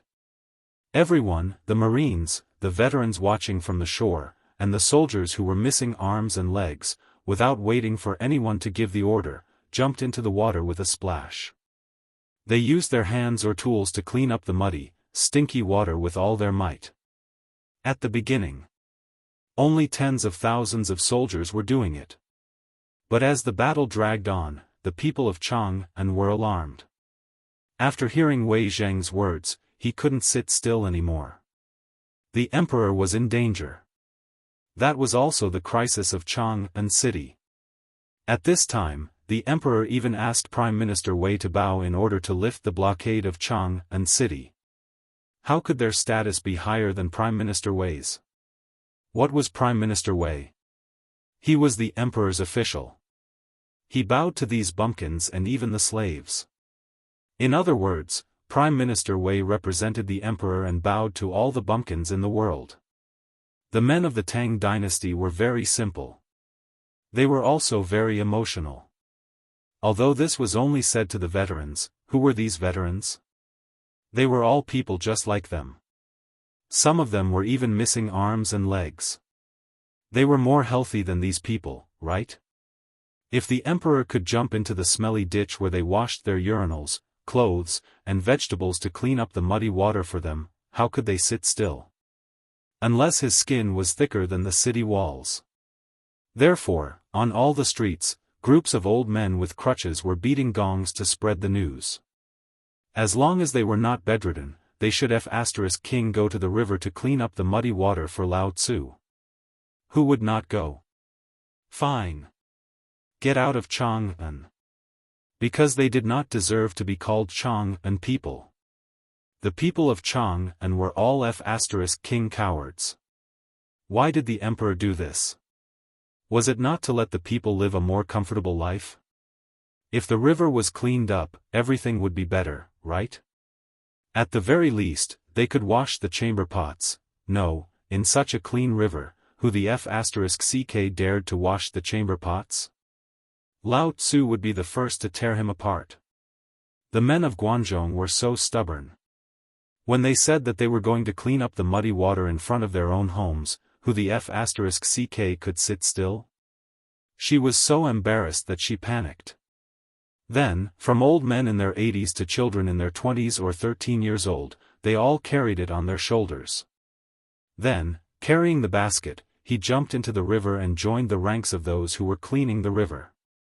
The army in charge of clearing the river started from around 5 p.m. to around sunset.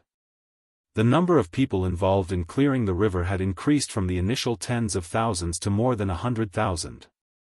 In the end, even if no one reminded them, the merchants could no longer sit still. How embarrassing. The commoners had all gone to clean up the river. Even if they shouted themselves hoarse, no one came to look at their goods. They were even met with disdainful looks from the commoners. Could they sit still? They had poured more feces and urine into the river than the commoners, right? He was cleaning up after them. Aren't they ashamed? Even the ancestors of the family couldn't sit still, so this broom ran out and pointed at their noses, scolding them until their parents panicked. As a matter of fact, all the merchants were urging their servants to jump into the smelly ditch to dig out the feces themselves. In the setting sun, Li Shimin stood in the attic of the 3rd floor of the sleeping palace.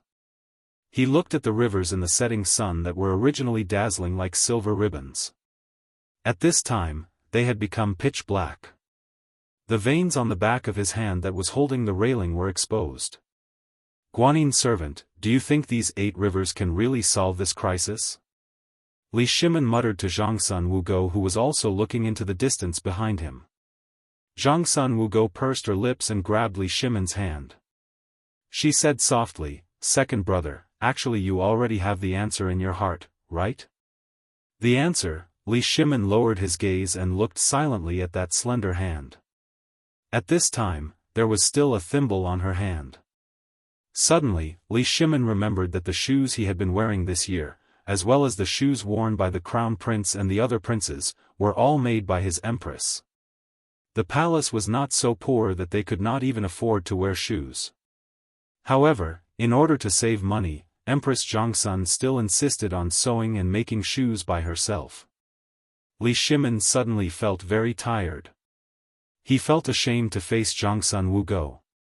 In these 2 years, he had been dealing with one problem after another, but he had neglected the person by his side.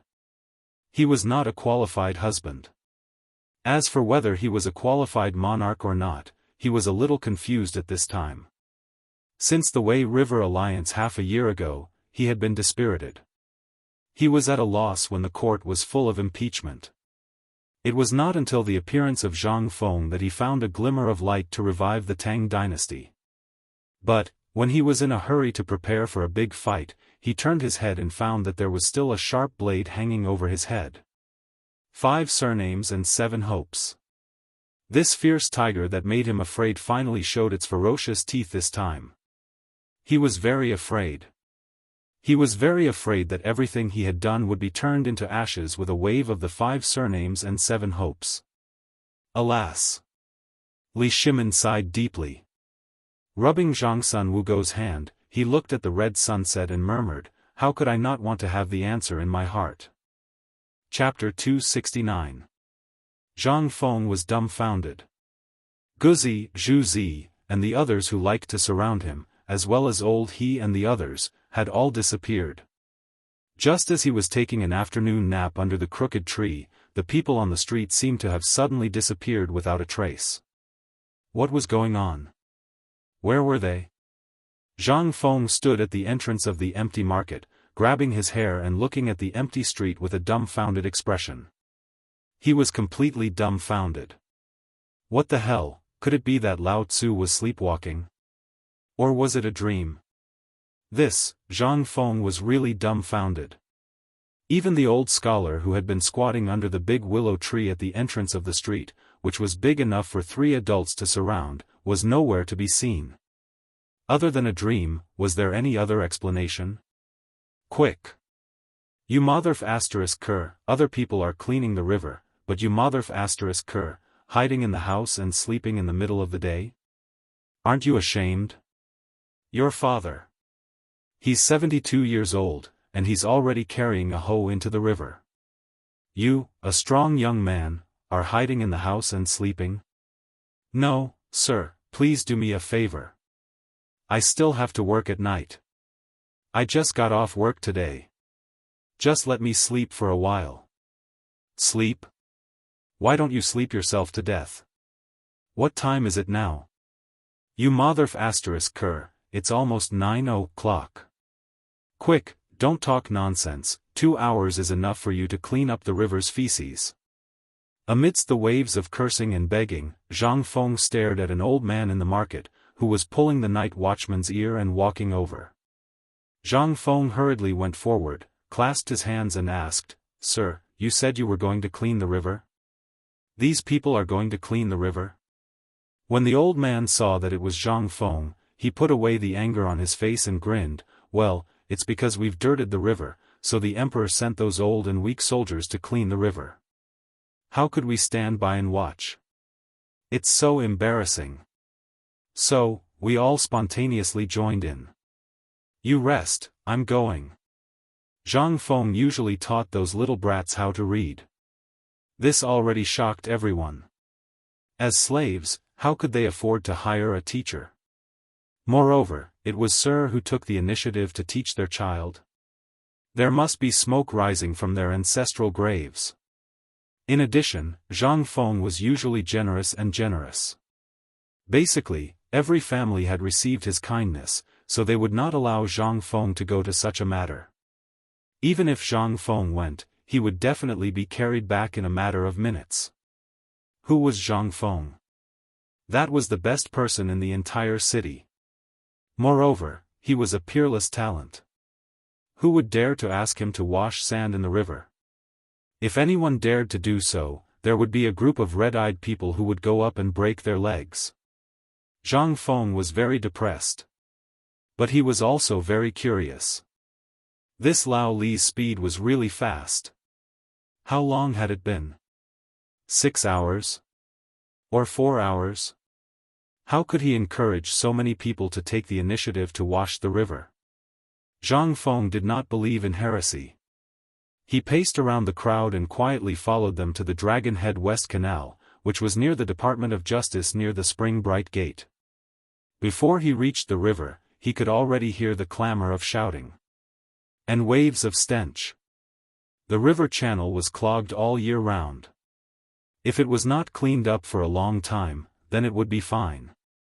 It was only when one walked in that the stench would come. But if someone were to wash it here, then the stench would definitely reach the sky. Zhang Feng pinched his nose and stuck his head out from a small alley behind a tailor shop. His eyes widened. What the hell?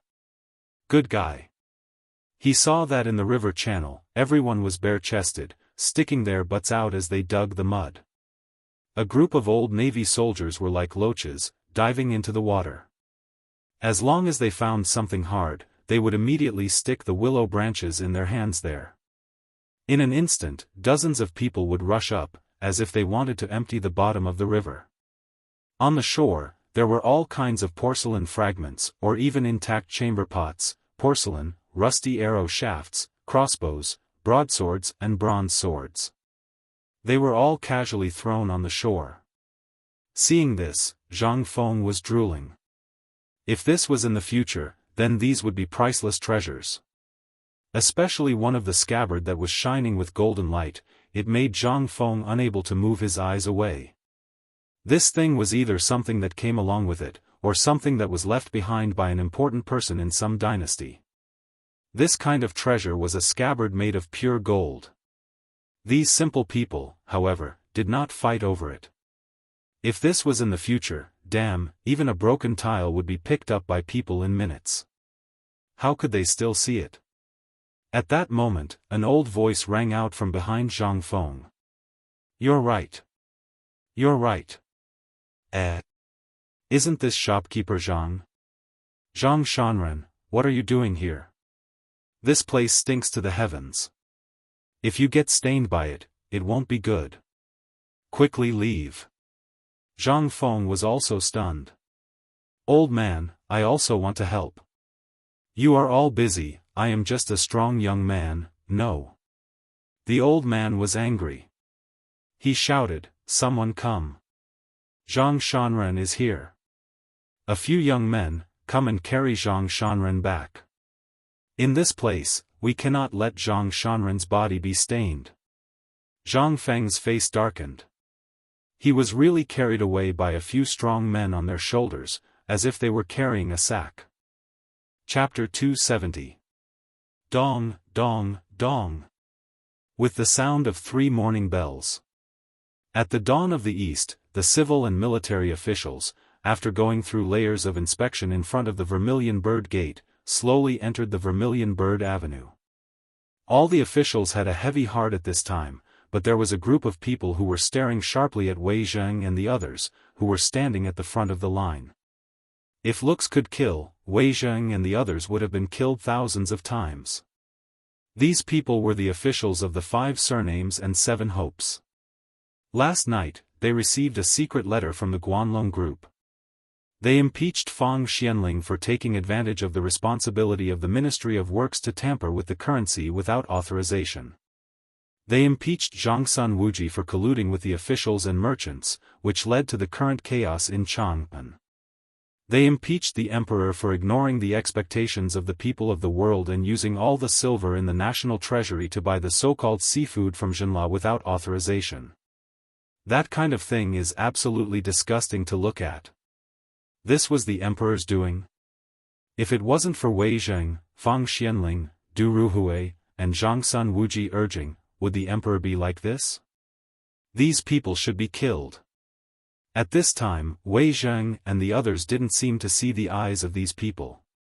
Several people exchanged glances and entered the political announcement hall.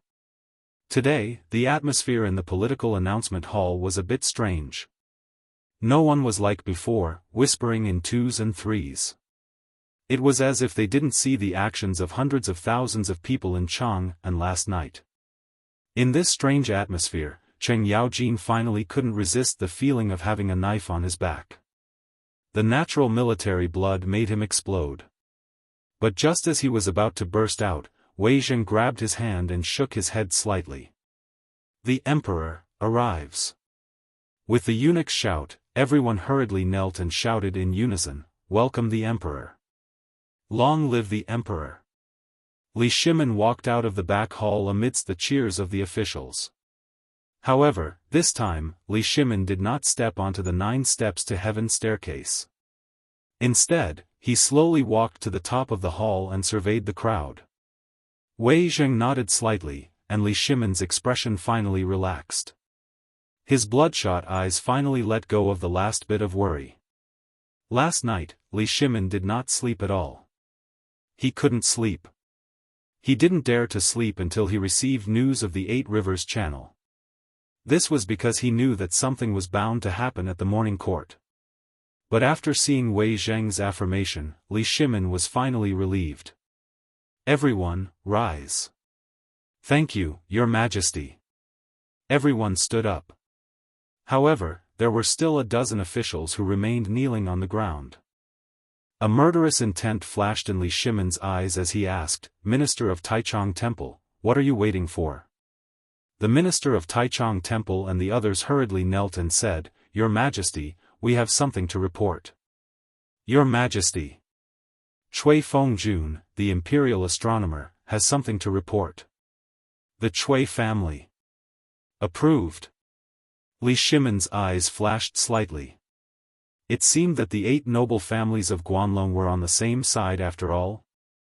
Cui Fengjun, the imperial astronomer, heard the words and said first, "Your Majesty, I have been observing the sky at night and found that Mars shone brightly in the night sky, even brighter than the moon.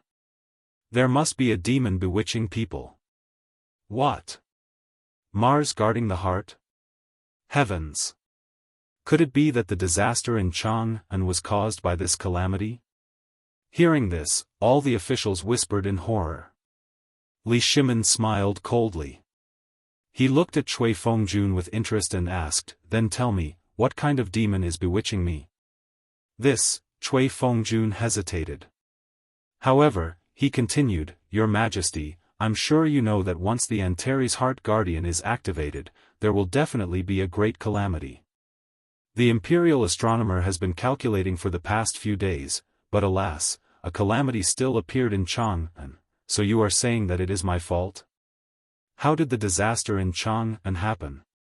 Are the people saying that they are fools who do not know who did it?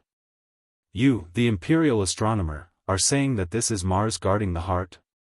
Then I would like to ask you, is this man's fault or is it the fault of the heavens?" Li Shimin was furious. He could no longer hide his murderous intent. Cui Fengjun trembled. The members of the imperial astronomer behind him, the members of the 5 noble families and the Guanlong group, all fell to their knees. "Your Majesty, this man is Prime Minister Wei. We have seen it with our own eyes at the imperial astronomer. All the divination points to one person, and that is Prime Minister Wei. If not for Prime Minister Wei cursing Your Majesty in court, he would have entered the imperial harem many times. This is something that has been strictly forbidden in every dynasty, but Prime Minister Wei and his people turned a blind eye to it and still swaggered into the imperial harem. We do not know why Prime Minister Wei would go to the imperial harem so casually, but this matter must have triggered Mars guarding the heart and caused the disaster in Chang'an. Moreover, this incident in Chang'an started from a rumor. How could the people on the trade route so easily shut down the trade route? This is obviously because everyone has seen Mars guarding the heart and is afraid of Chang'an. That is why they are avoiding it. At this time, only by killing Prime Minister Wei, who has caused chaos in the imperial harem, can the world be at peace. Are you asking me to cut off my own limbs? Very good. Very good. Li Shimin was so angry that he laughed. Wei Zheng, on the other hand, was still standing there without saying a word. Li Shimin looked around at the people kneeling on the ground and asked, "Is this what all of you think?" The Taichung Temple chief and the others hurriedly said, "We have some spies in Chang'an and have seen Prime Minister Wei, Lord Zhongsun, General Cheng, and the others frequently go out of the city in disguise. We even saw Your Majesty. Therefore, we think that it is not right to punish them for this matter." Good. Very good. Is there anyone else who thinks so? Li Shimin shouted angrily. In an instant, a large number of people knelt again. Even the warlords of the Guanlong group in the north knelt when the generals knelt. At this time, there were only about 30 people who were still standing. In the end, Li Shimin's fury could not be extinguished. Just as Li Shimin was about to order the arrest of these people, Fang Xianling suddenly shouted, "Your Majesty! I have something to report." Chapter 271. The person who had been silent all this while. Finally, he spoke. Moreover, he was the person that the officials had been impeaching. At this moment, everyone couldn't help but want to hear what Fang Xianling had to say. Originally, the Ministry of Works was a department controlled by people with different surnames.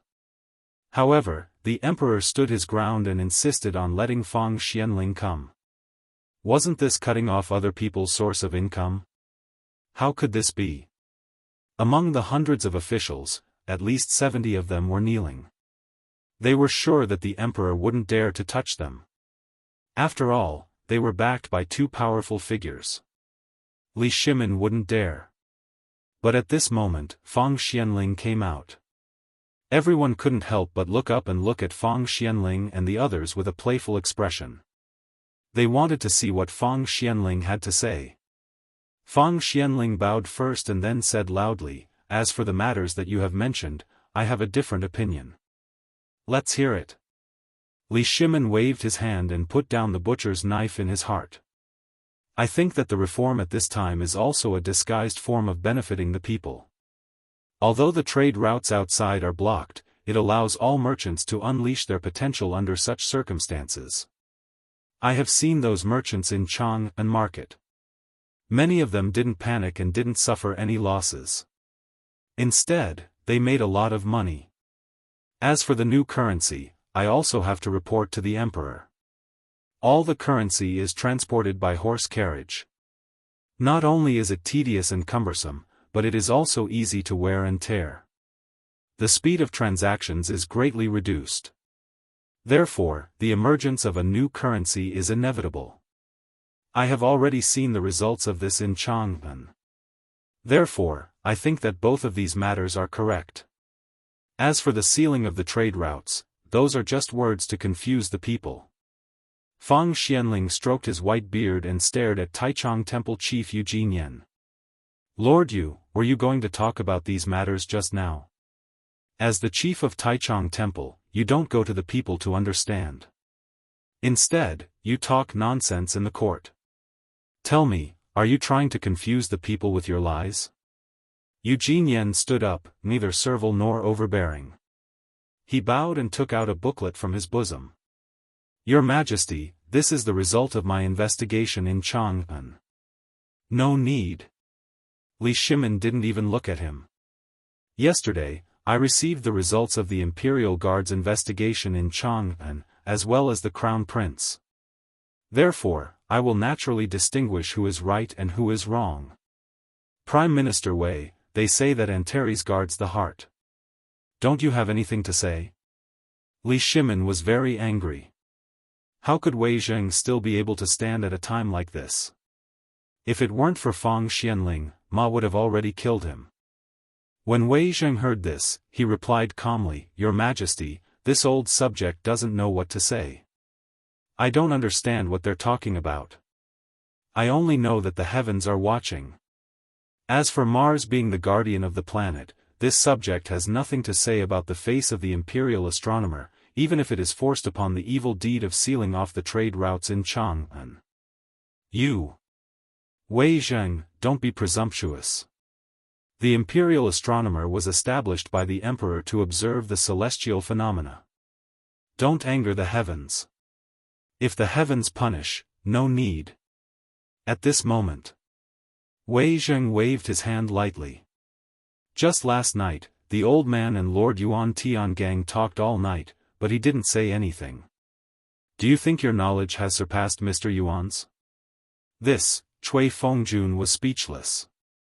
But he blinked and said, "How can we compare with Mr. Yuan's talent? He must have been held hostage by you. That's why he said such things." "Is that so?" Li Shimin wanted to laugh. He waved his hand and said, "Yuan Tiangang is here." Cui Fengjun's face completely changed. Even the faces of all the people kneeling in the court changed at this time. They had calculated everyone and everything, but this Yuan Tiangang, with unfathomable skills and knowledge, was highly valued by the emperor. He only served the emperor on weekdays. Even if they wanted to visit him, they had no way to do so. In the words of Yuan Tiangang, they didn't deserve to visit him. But now, it was the fact that Antares was guarding the heart. What would Yuan Tiangang say? Just when everyone's mind was turning rapidly. A grayish-black man with a black and white 8 trigrams pattern on his body, holding a Buddha whisk in his hand, and a Tai Chi Yin-Yang pattern on his grayish-white hair bun, walked into the hall with a gesture. Yuan Tiangang didn't look at the people kneeling on the ground. He just gave a slight salute to the emperor. "Boundless Lord of Heaven. I pay my respects to the emperor. Because I'm checking how to get rid of the filth in the palace, I ask the emperor to forgive me for my rudeness." Li Shimin's expression eased slightly. He waved his hand lightly, "Get up at once."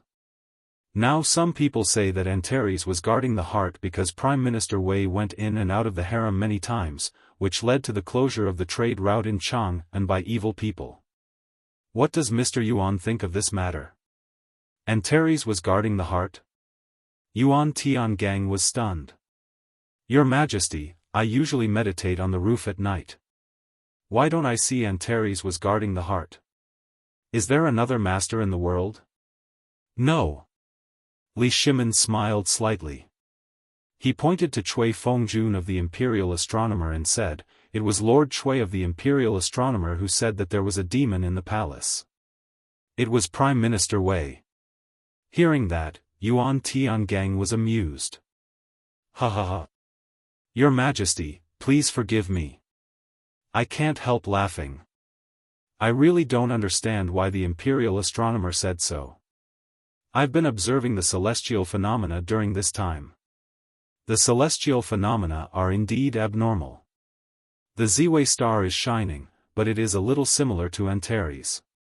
Didn't Lord Cui see this in the ancient books of the Imperial Astronomer?" "Your Majesty. The Ziwei star is in the world. And the person is in the market of Chang'an. He is an extraordinary person who hasn't appeared for thousands of years. We think that he will definitely solve the crisis this time when the city is sealed." Li Shimin was shocked. Wei Zheng and others were also shocked. How the F***ck could he have foreseen this? Was Yuan Tiangang a god? The Ziwei star, wasn't that Brother Zhang Feng? This time, he really was the one who resolved the crisis. Thinking of this, Li Shimin smiled. He looked around and said, "Master Yuan is right about this matter. The Ziwei star has appeared. I was almost fooled by your stupidity.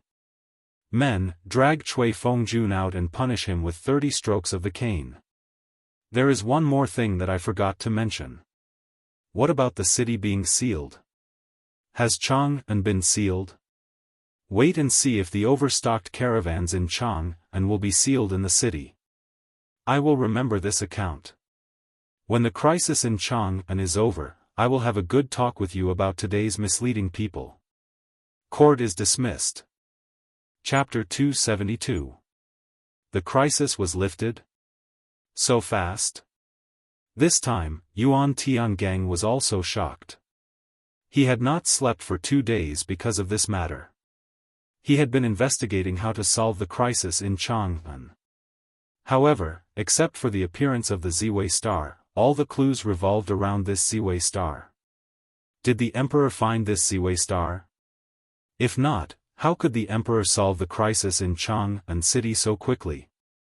According to the 9 changes 8 diagrams, all the channels in Chang'an city were blocked.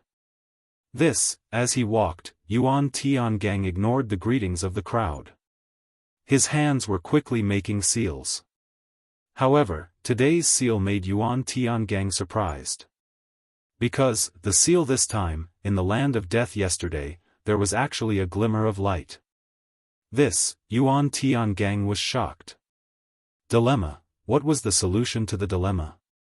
Yuan Tiangang thought hard and searched in his heart. He even used the 5 elements algorithm that he didn't want to use the most. Finally, he stood on the Suzaku Bridge in horror and looked at the rolling water under his feet. Water. The solution to the crisis in the imperial city is actually water. Right, water is good at healing. It is supposed to clean up the blockage. This hexagram is full of blockage, but there is a trace of water machine. Is this? Yuan Tiangang couldn't help but think of the sensational thing that happened in Chang'an yesterday afternoon. Basically, the entire Chang'an city was involved in a huge project to clean up the river. Although everyone said that it was to clean up the river, make the river clear and beautiful, the emperor thought that these rivers affected the beauty. However, judging from the hexagram at this time, it didn't seem to be as simple as imagined. But as for what was not simple, he couldn't tell. Is this the solution to the crisis in Chang'an? But these 8 rivers, 8 dragon veins. How to solve the crisis? Yuan Tiangang walked away in confusion. In the deep palace of Taiji Palace, Wei Zheng, Fang Xianling, Du Ruhui, Zhangsun Wuji, Cheng Yaojin, and others sat together again and drank tea slowly. It was as if everything that had happened in the main hall had nothing to do with them. A few moments later, Li Shimin returned to Taiji Palace in high spirits.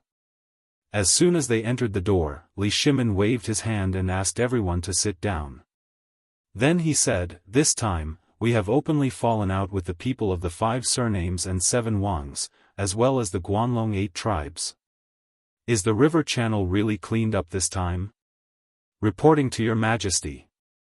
Wei Zheng stood up and bowed. "Everything is ready. Last night, the Navy veterans used dozens of boats of different weights to test the river. There was no obstruction at all." "All right." Li Shimin waved his robe. "Then immediately arrange this matter for me. I want to see all the people of the caravan evacuate from Chang'an before tonight." "As you command." Everyone left in a hurry. In the end, Li Shimin stopped Cheng Yaojin and said, "General Cheng, this time, I have to trouble you to send your most capable men to personally escort along the way and cooperate with the veterans to ensure the safety of the people along the way. If anyone blocks them, kill them." Cheng Yaojin heard this and hurriedly saluted. "Your Majesty, leave this matter to me. You can rest assured. But there is one thing that I don't understand." "Speak."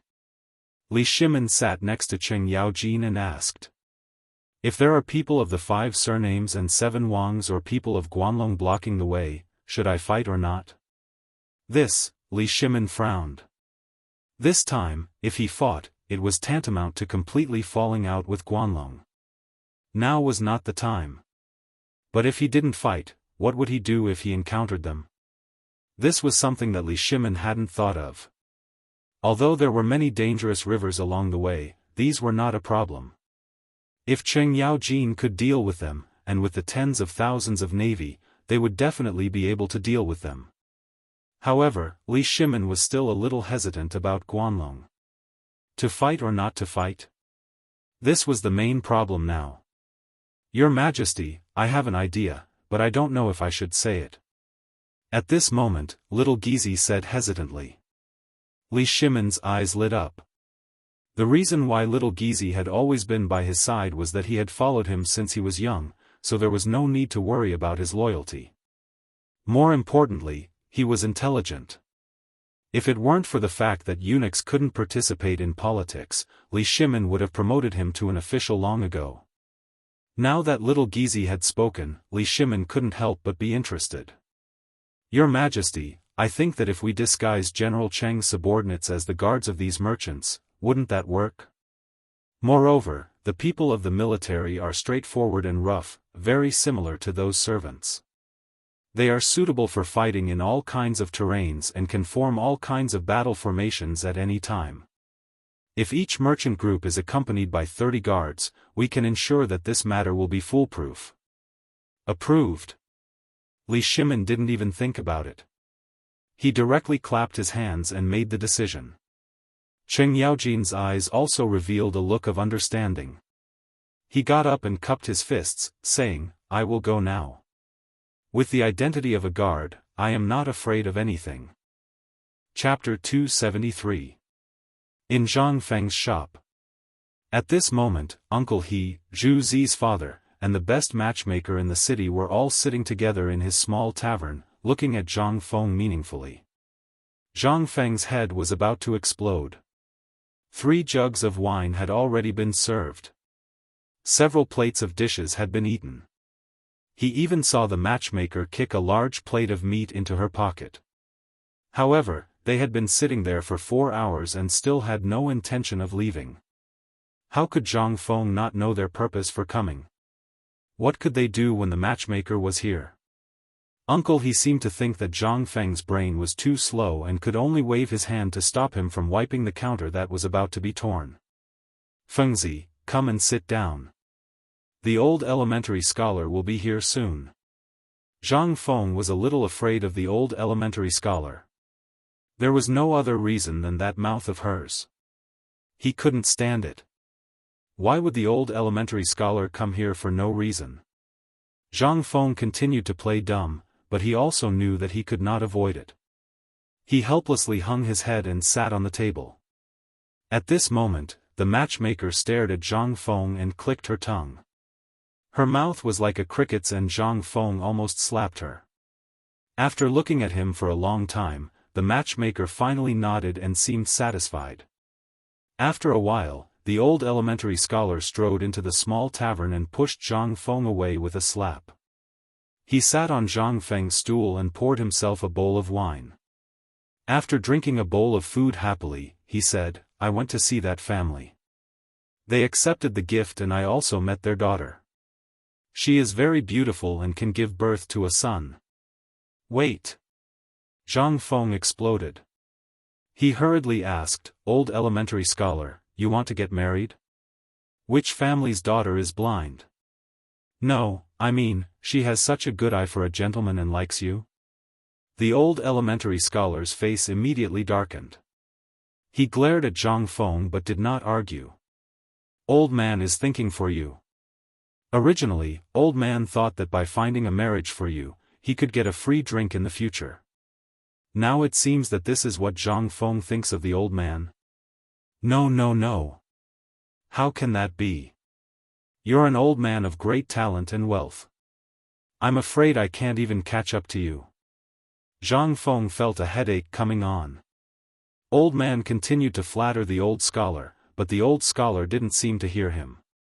He talked to the matchmaker in a low voice for a while, then slowly took out a jade pendant from his chest and sighed. This jade pendant was originally prepared by old man's mother for my future wife, but I'm all alone now and I'm afraid there's no hope.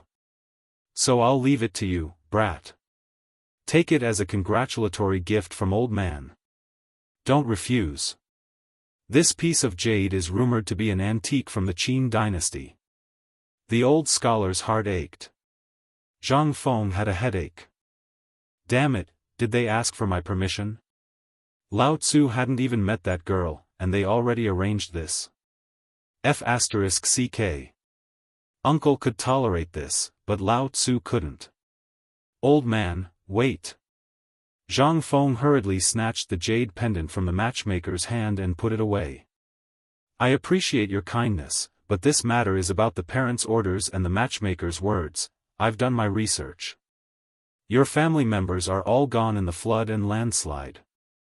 That means that you're the only heir of the Zhang family. Then, this is easy. Since you don't have parents, and we respect you so much, then we'll consider ourselves your elders and help you. Matchmaker?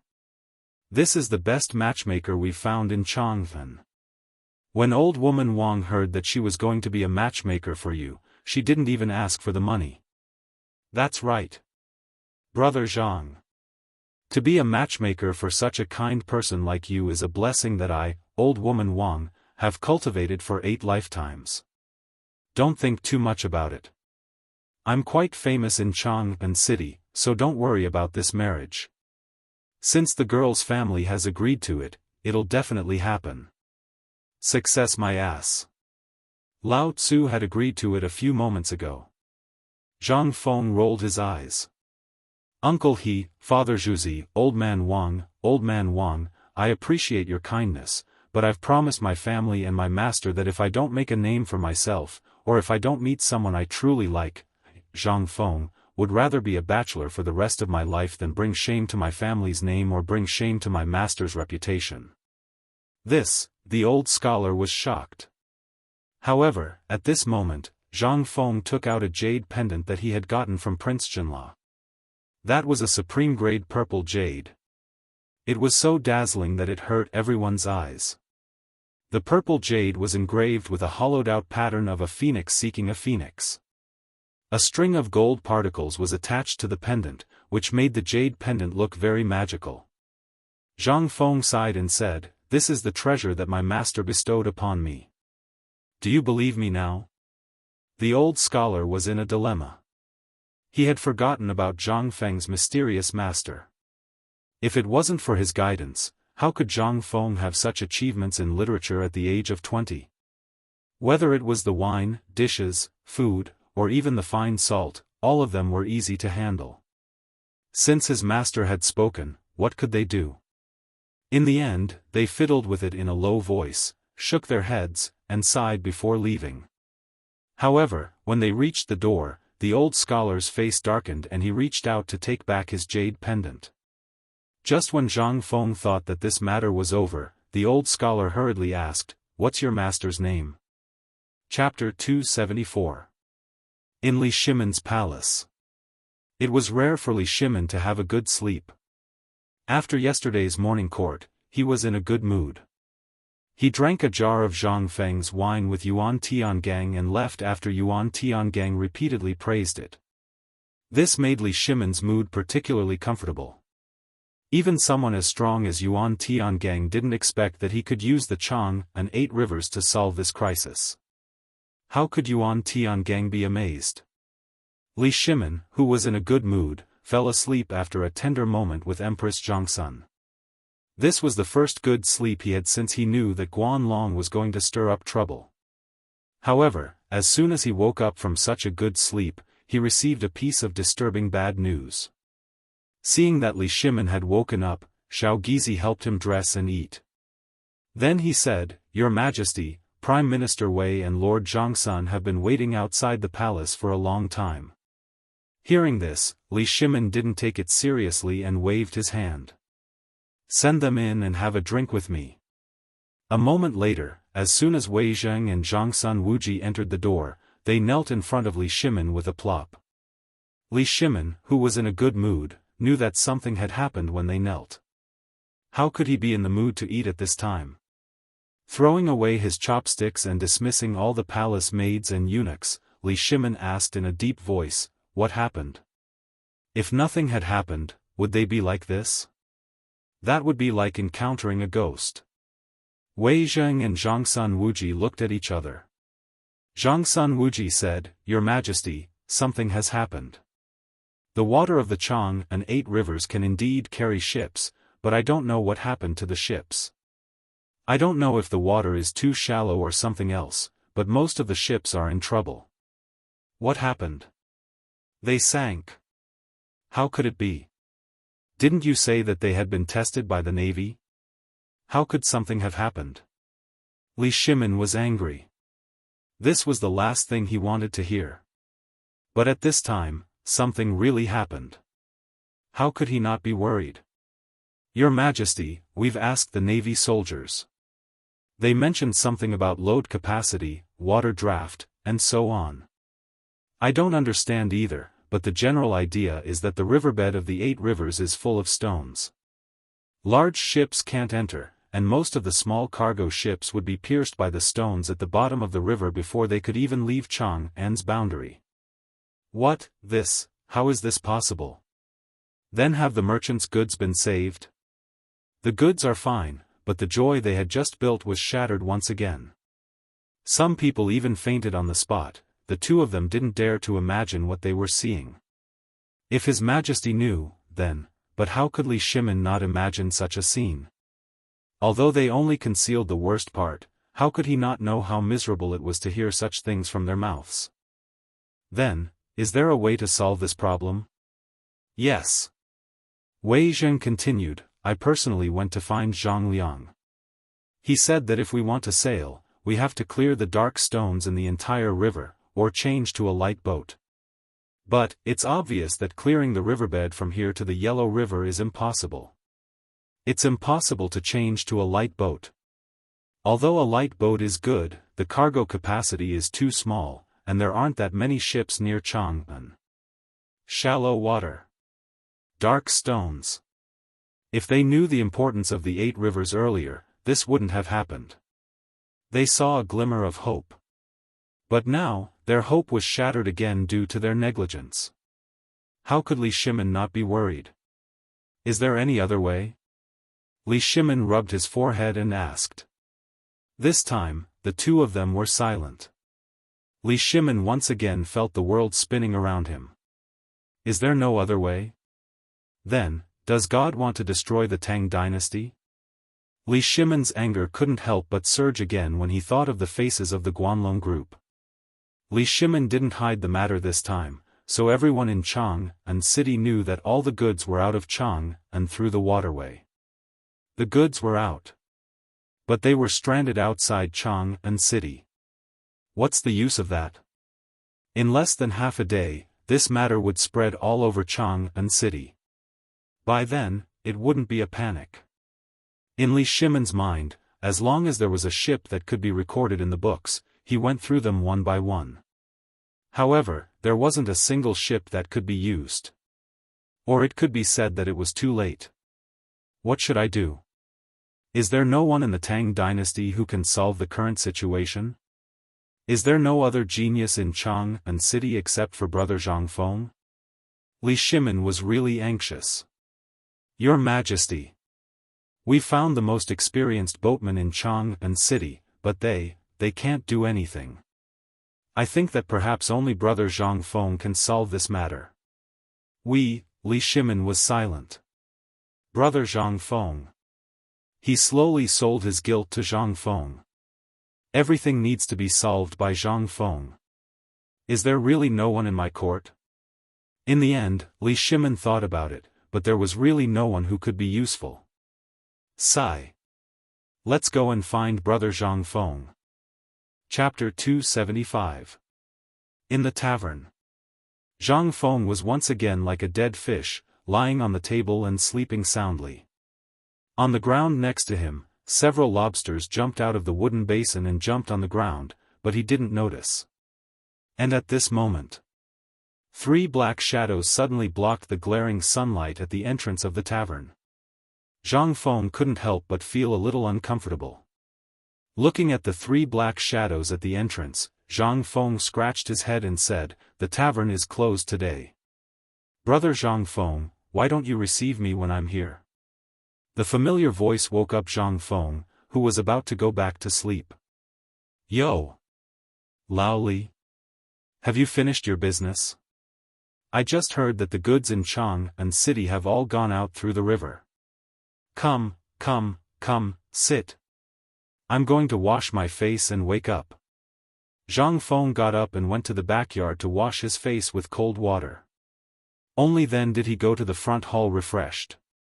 Li Shimin admired the new furniture and clicked his tongue in wonder. Brother Zhang Feng, why did you remember to change the furniture? These things are worth a lot. Yes. These are all changed by your precious son. Zhang Feng spread his hands and pointed at the lobsters on the floor. He asked, do you want to eat this thing or not? I'll get you a spicy crayfish. Whatever you say. Zhang Feng smiled. Then he went into the kitchen. How could he not see the worry on Li Shimin's face? What's going on? The ship had already left Chang'an. What else could go wrong? Could it be that they were blocked by the Guanlong group? That was also impossible. Guanlong also knew the importance of the matter. If they started a war with the Li dynasty, the ones who would benefit would either be the 5 families and 7 nobles, or the Tubo and Turkic barbarians. They wouldn't be so stupid. However, what exactly had gone wrong with the current situation? Zhang Feng didn't understand. She hurriedly prepared the crayfish and carried the basin out of the kitchen. That enticing aroma still made Li Shimin and the other 2 look at the bright red crayfish in the basin in surprise. This scene made Zhang Feng even more certain that Li Shimin was in real trouble this time. Zhang Feng didn't beat around the bush and asked directly, tell me, what trouble did you encounter this time? Don't say that His Majesty declared war on Guanlong. As long as one isn't an idiot, no one will believe it. This, Li Shimin's face stiffened. Wei Zheng and Zhangsun Wuji's faces twitched as well. They stole a glance at Li Shimin. Li Shimin rubbed his hands and chuckled. He grabbed a lobster and started chewing without even peeling it. Well, there's indeed a problem this time, but it's not about the war with Guanlong. It's about the ship. The river has been cleared, but there's a problem with the ship. I don't know if it's because the ship can't bear the weight of the supplies or something else, but the bottom of the ship was pierced by the dark stones in the river after leaving Chang'an city. That's it? Zhang Feng looked at Li Shimin in surprise. He was very suspicious. Was the 5-Tooth warship, such an awesome ship, bragging or something else? If that thing could be built, how could this thing be a problem? Li Shimin almost felt sweet in his heart. He was about to spit out a mouthful of old blood. That's it? Do King know that this is making people worried to death? What else do you want? Wei Zheng and Zhangsun Wuji also twitched the corners of their mouths. Brother Zhang Feng was indeed awesome. How could he insult him in front of this master? Is this really okay? Don't you think about it? When you find out the emperor's identity, how will King survive? They really wanted to see the scene when Zhang Feng found out everyone's identity. How exciting would that be? They didn't know if it was because they were familiar with Zhang Feng or something else, but now Li Shimin and the others were looking at Zhang Feng more and more and wanted to beat him up more and more. This guy was really too despicable. Every time something happened, he didn't talk about it properly. It was as if he hadn't spoken at all. He just had to show off. This was unbearable. Zhang Feng saw the strange expressions on the 3 people's faces. He touched his nose and coughed dryly. This matter can basically be solved. Now that you found me, your hearts can be at ease. To put it bluntly, this is not a big deal. As long as it's not a war with Guanlong, this matter is not a big deal. But I have a question. Li Shimin asked carefully, what question? He was afraid of Zhang Feng. He was afraid that Zhang Feng would catch him off guard at some point. Zhang Feng peeled a prawn and dipped it in the sauce. Under everyone's fiery eyes, he chewed the prawn and said, the previous dynasty could even make things like the 5-Tooth warship. I'm puzzled. This is such a simple thing. Can't you think of it? Just say it. What's the solution? Zhang Sun Wuji had completely lost his patience and asked directly. Zhang Feng shrugged and felt bored. Well, it seems that you're really in trouble. Let me ask you, why didn't I see you yesterday? What were you doing? They still didn't play by the rules. Li Shimon's face darkened. He said word by word, yesterday, we accompanied the emperor to think of a solution. Oh. Did you see the emperor? Tell me, is his majesty covered in dragon scales? Puff. Chapter 276. Li Shimon wanted to hit someone. He really wanted to hit someone. During this period of time, his murderous intent was very strong. He really wanted to find someone to kill, but he couldn't. At this time, looking at Zhang Feng's face that deserved a beating, Li Shimon couldn't help but want to punch him in the face. Too despicable. Damn it, all the IQ could be turned into a negative number when it came to Zhang Feng. At this time, Li Shimon finally understood why he could mess with the son of King Zhenla, the crown prince of Zhenla. This guy was born a genius.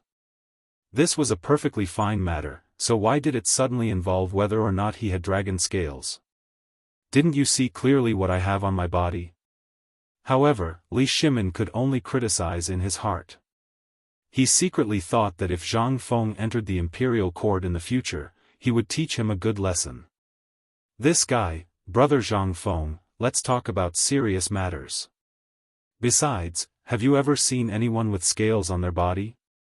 Li Shimon said weakly. Zhang Feng's interest waned and he stopped talking. I was still wondering how His Majesty could know everything that I could think of. I thought His Majesty was really a divine dragon in the sky. It turns out that he's still a human. However, it's not bad that he has half of my ability. Today, I, Zhang Feng, dare to bet that there's really no one other than His Majesty who can guess what I can guess. Zhang Feng's flattery made Li Shimon feel comfortable all over. He automatically ignored Zhang Feng's claim that he only had half of Zhang Feng's ability. He was just saying it and couldn't be taken seriously. By the way, brother Zhang Feng, you mentioned the five-toothed warship. Do you mean that you want to use the five-toothed warship to transport goods to Chang'an? But whether it's the Ba River or the Wei River, they can't carry such a heavy ship. Moreover, there are stones everywhere under the riverbed. There's no way to do it. Li Shimon didn't want to retreat anymore and went straight to the point. He was afraid that Zhang Feng would start rambling again. That's easy. Zhang Feng patted Li Shimon's shoulder and wiped his hands. The five-tooth warship definitely won't be able to come, but as you said, there are no ships that can transport these goods out. Then tell me, how much water does the five-tooth warship need? What is draft? Li Shimon looked around. Zhang Sun Wuji and Wei Zheng also shook their heads in confusion. He couldn't understand at all. Zhang Feng slapped his head. Only then did he remember that if people in this era knew how much water they needed to eat, they would be really awesome. Fine. Forget it. Let's put it this way, which river can the five-tooth warship reach at most? Li Shimon understood this time. Zhang Sun Wuji continued, if it's not loaded, it can reach Yongzhou. But that's the limit. However, most of our goods have to go around the Qinling Mountains and pass through Jingzhou to reach Liangzhou. Large ships can't go up there at all. Moreover, the Qinling Mountains are steep and there are many stones in the river. I remember that there was a rainstorm a few days ago. Did the Wei River that passes through the Qinling Mountains rise? Zhang Feng's brainless question instantly shut Zhang Sun Wuji up. There was no room for discussion. Zhang Feng frowned and said to himself, if that's the case, it's indeed difficult to travel on large ships. But if we change it to a small boat, won't it be different? No. The weight of a small boat is small, and Chang'an doesn't have that many light boats. This method won't work. We've discussed it before. It still won't work. Zhang Feng frowned. After drinking a mouthful of wine, he took a piece of bark from the table and placed it on the wine bowl. Instantly, everyone's eyes focused on the piece of bark. Everything about this table is good. But why is it all bark under the table? Oldly, I don't know if your son bought me inferior goods. Li Shimin rolled his eyes. Let's not talk about other things. Just take out a little bit of the stuff from Prince Jinla and you can exchange everything here with pure gold. Isn't this table always like this? What does it have to do with what we're talking about? Li Shimin was going crazy. Zhang Feng pursed his lips. Alright, your son is awesome. The things he gives away are the best. Then, let's not talk nonsense. Take a look at this bark. What do you think? Are you sure you can't understand it? Li Shimin couldn't help narrowing his eyes at Zhang Feng's last question. You're talking about making a raft out of bark? And then carrying goods out? Get lost. Zhang Feng glared at Li Shimin. He said resentfully, when you go out, don't say that you're Zhang Feng's brother. Why are you so stupid? This is a wine bowl. Can I put anything else in it? What I mean is, you can make it into a raft. A bamboo raft. Or some kind of wood with high buoyancy. Make it into a big raft. Then, do you understand? I'm really doubting your IQ. You want to deal with His Majesty with this? You're lucky to have met me, Zhang Feng. Otherwise, you'd be cheated so badly. Chapter 277. Li Shimin ignored Zhang Feng's last words. He even automatically filtered out Zhang Feng's last words. However, he remembered the raft incident. Raft? How could I forget such a thing? As long as you can remember this point, I will. Bamboo raft, wooden raft. I don't have any ready-made ones, but I can dismantle the hull of a large ship to make one. This would perfectly filter out the danger of the ship's bottom being smashed by rocks. Why didn't anyone think of such a simple method? Why didn't anyone think of such a simple method at this time? Was it too complicated? Or did everyone's thinking go astray? However, Li Shimin sincerely admired Zhang Feng. At the very least, he recalled Zhang Feng's disdainful question when he first arrived. That's it? Li Shimin felt that Zhang Feng was asking for a beating, but now, I'm the one who's really an idiot. Brother Zhang Feng, is it really possible to do something as simple as a raft? If it's possible, why didn't anyone think of it before? This, how would I know? If you want to ask His Majesty. To be honest, you only need to look at the geese on the water to understand. None of you can think of it. I'm simply... Enough. Li Shimin was flustered. He hurriedly got up to leave. His Majesty is still waiting for this matter. Lord Zhongsun should be coming to my residence to find a solution soon. If there's nothing else, I'm leaving. Sorry for the disturbance, goodbye. Li Shimin finished speaking and was about to leave. Wei Zheng immediately followed. Only Zhongsun Wuji, who was holding a prawn, was stunned. After a moment, he slowly took out an ingot of gold from his pocket and prepared to leave. Zhang Feng was also stunned. Wait. Don't leave yet. Hey. Lao Tzu hasn't finished speaking. When Li Shimin heard this, he slowly withdrew his foot that had already stepped out of the tavern. Zhang Feng said angrily, I haven't finished speaking, and you're already running away. Aren't you afraid of getting beaten up when you go back? This method is only the beginning. After the goods leave the shoal, we still have to change ships. Now, your boats should all be gondolas, right? As he spoke, Zhang Feng knew that they wouldn't understand, so he drew a cross-section of the ship with some wine on the table. Zhongsun Wuji looked at it and nodded. Yes, all the ships of the Tang dynasty are basically like this. But the bottom of the five-tooth warship is semicircular, even a little like an egg. That's right. Zhang Feng waved his hand and said, Come and sit, don't be impatient. There's a big difference in this matter. The reason why the bottom of your ship was smashed is basically because the surface area of the bottom in the water is too large. And the speed of this thing can't be maximized. If you change the method and change to a ship with a smaller surface area, not only can the speed be maximized, but the probability of the hull being hit will also be greatly reduced. There's such a ship? Zhang Sun Wuji was stunned. How can such a ship float in the water? Li Shimin also frowned. He didn't know anything about this thing. Among the three of them, only Zhang Sun Wuji knew a little about this thing. Wei Zheng was the same as Li Shimin. He didn't know anything about this thing. At this time, he could only sit on the bench and stare at Zhang Sun Wuji and Zhang Feng arguing. Let me explain to you. Zhang Feng patted the end of the bench and motioned for Zhang Sun Wuji to sit, and then said, "This is the disadvantage of your current ship. All the ships are made of wood.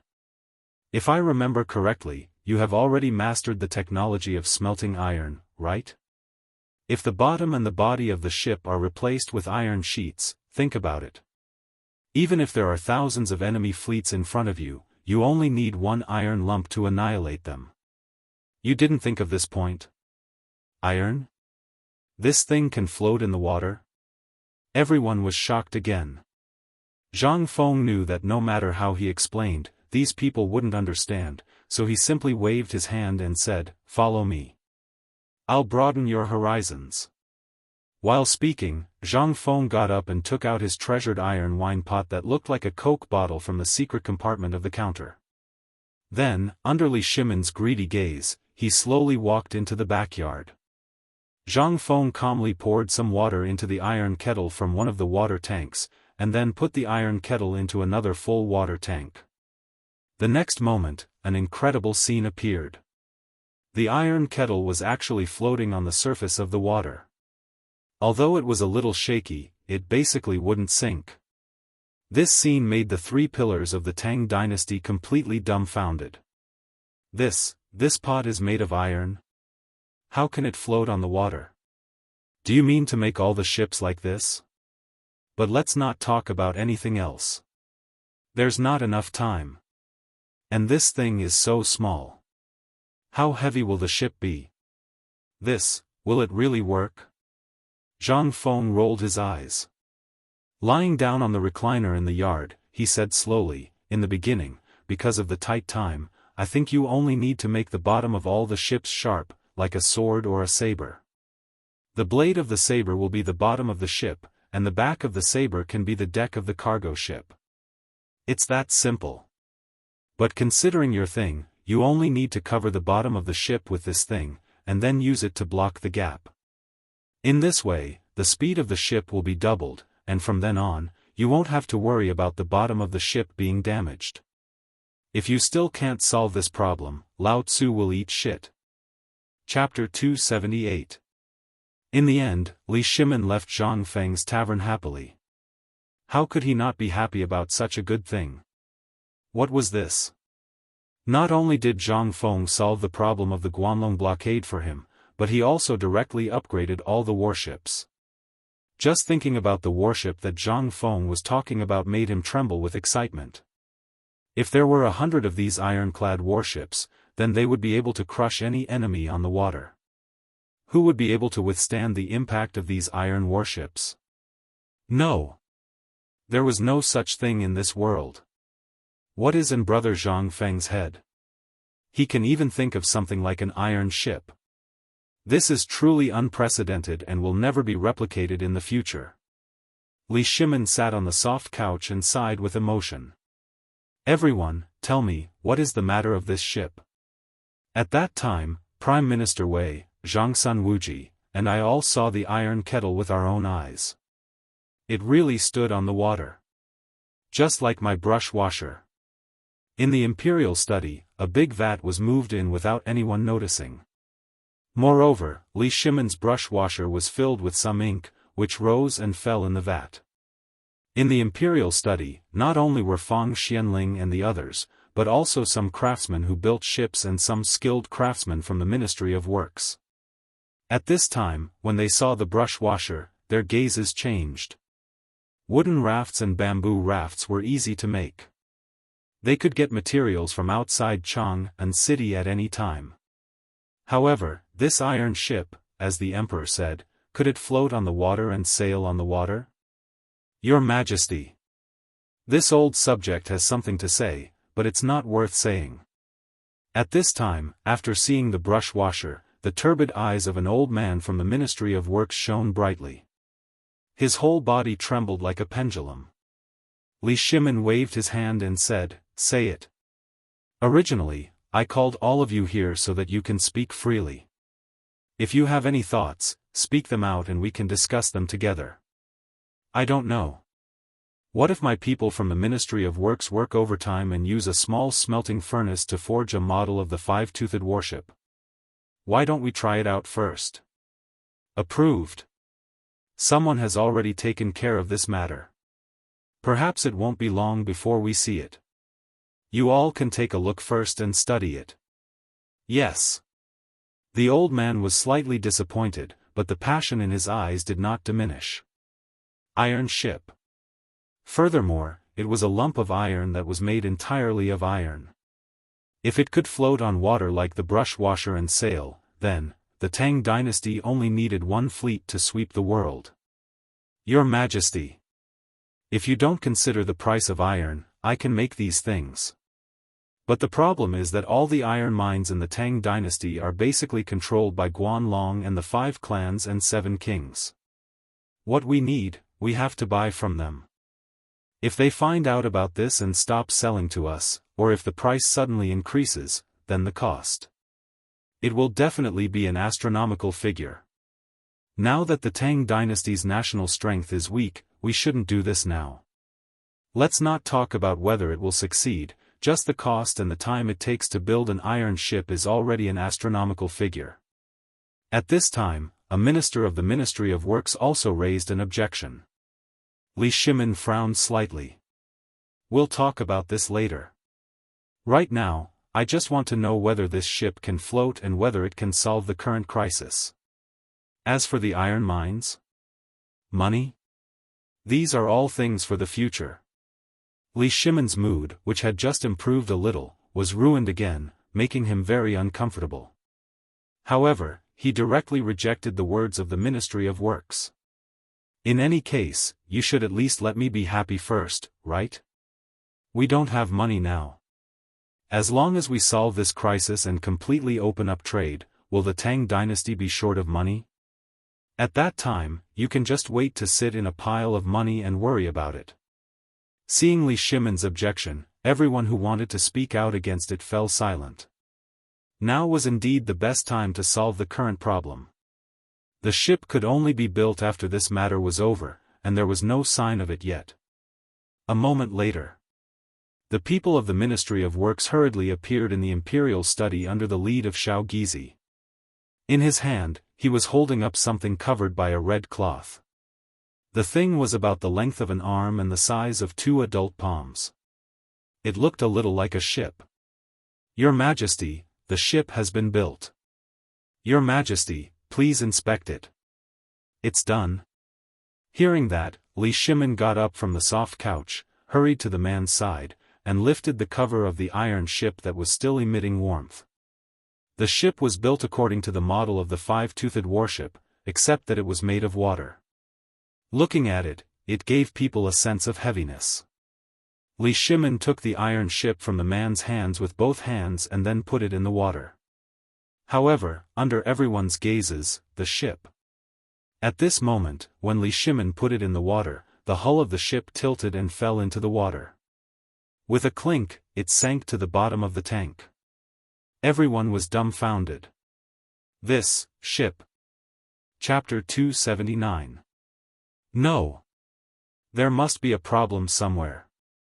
Li Shimin frowned and gestured for everyone to fish out the ship. Li Shimin held it in his hand and looked at it carefully.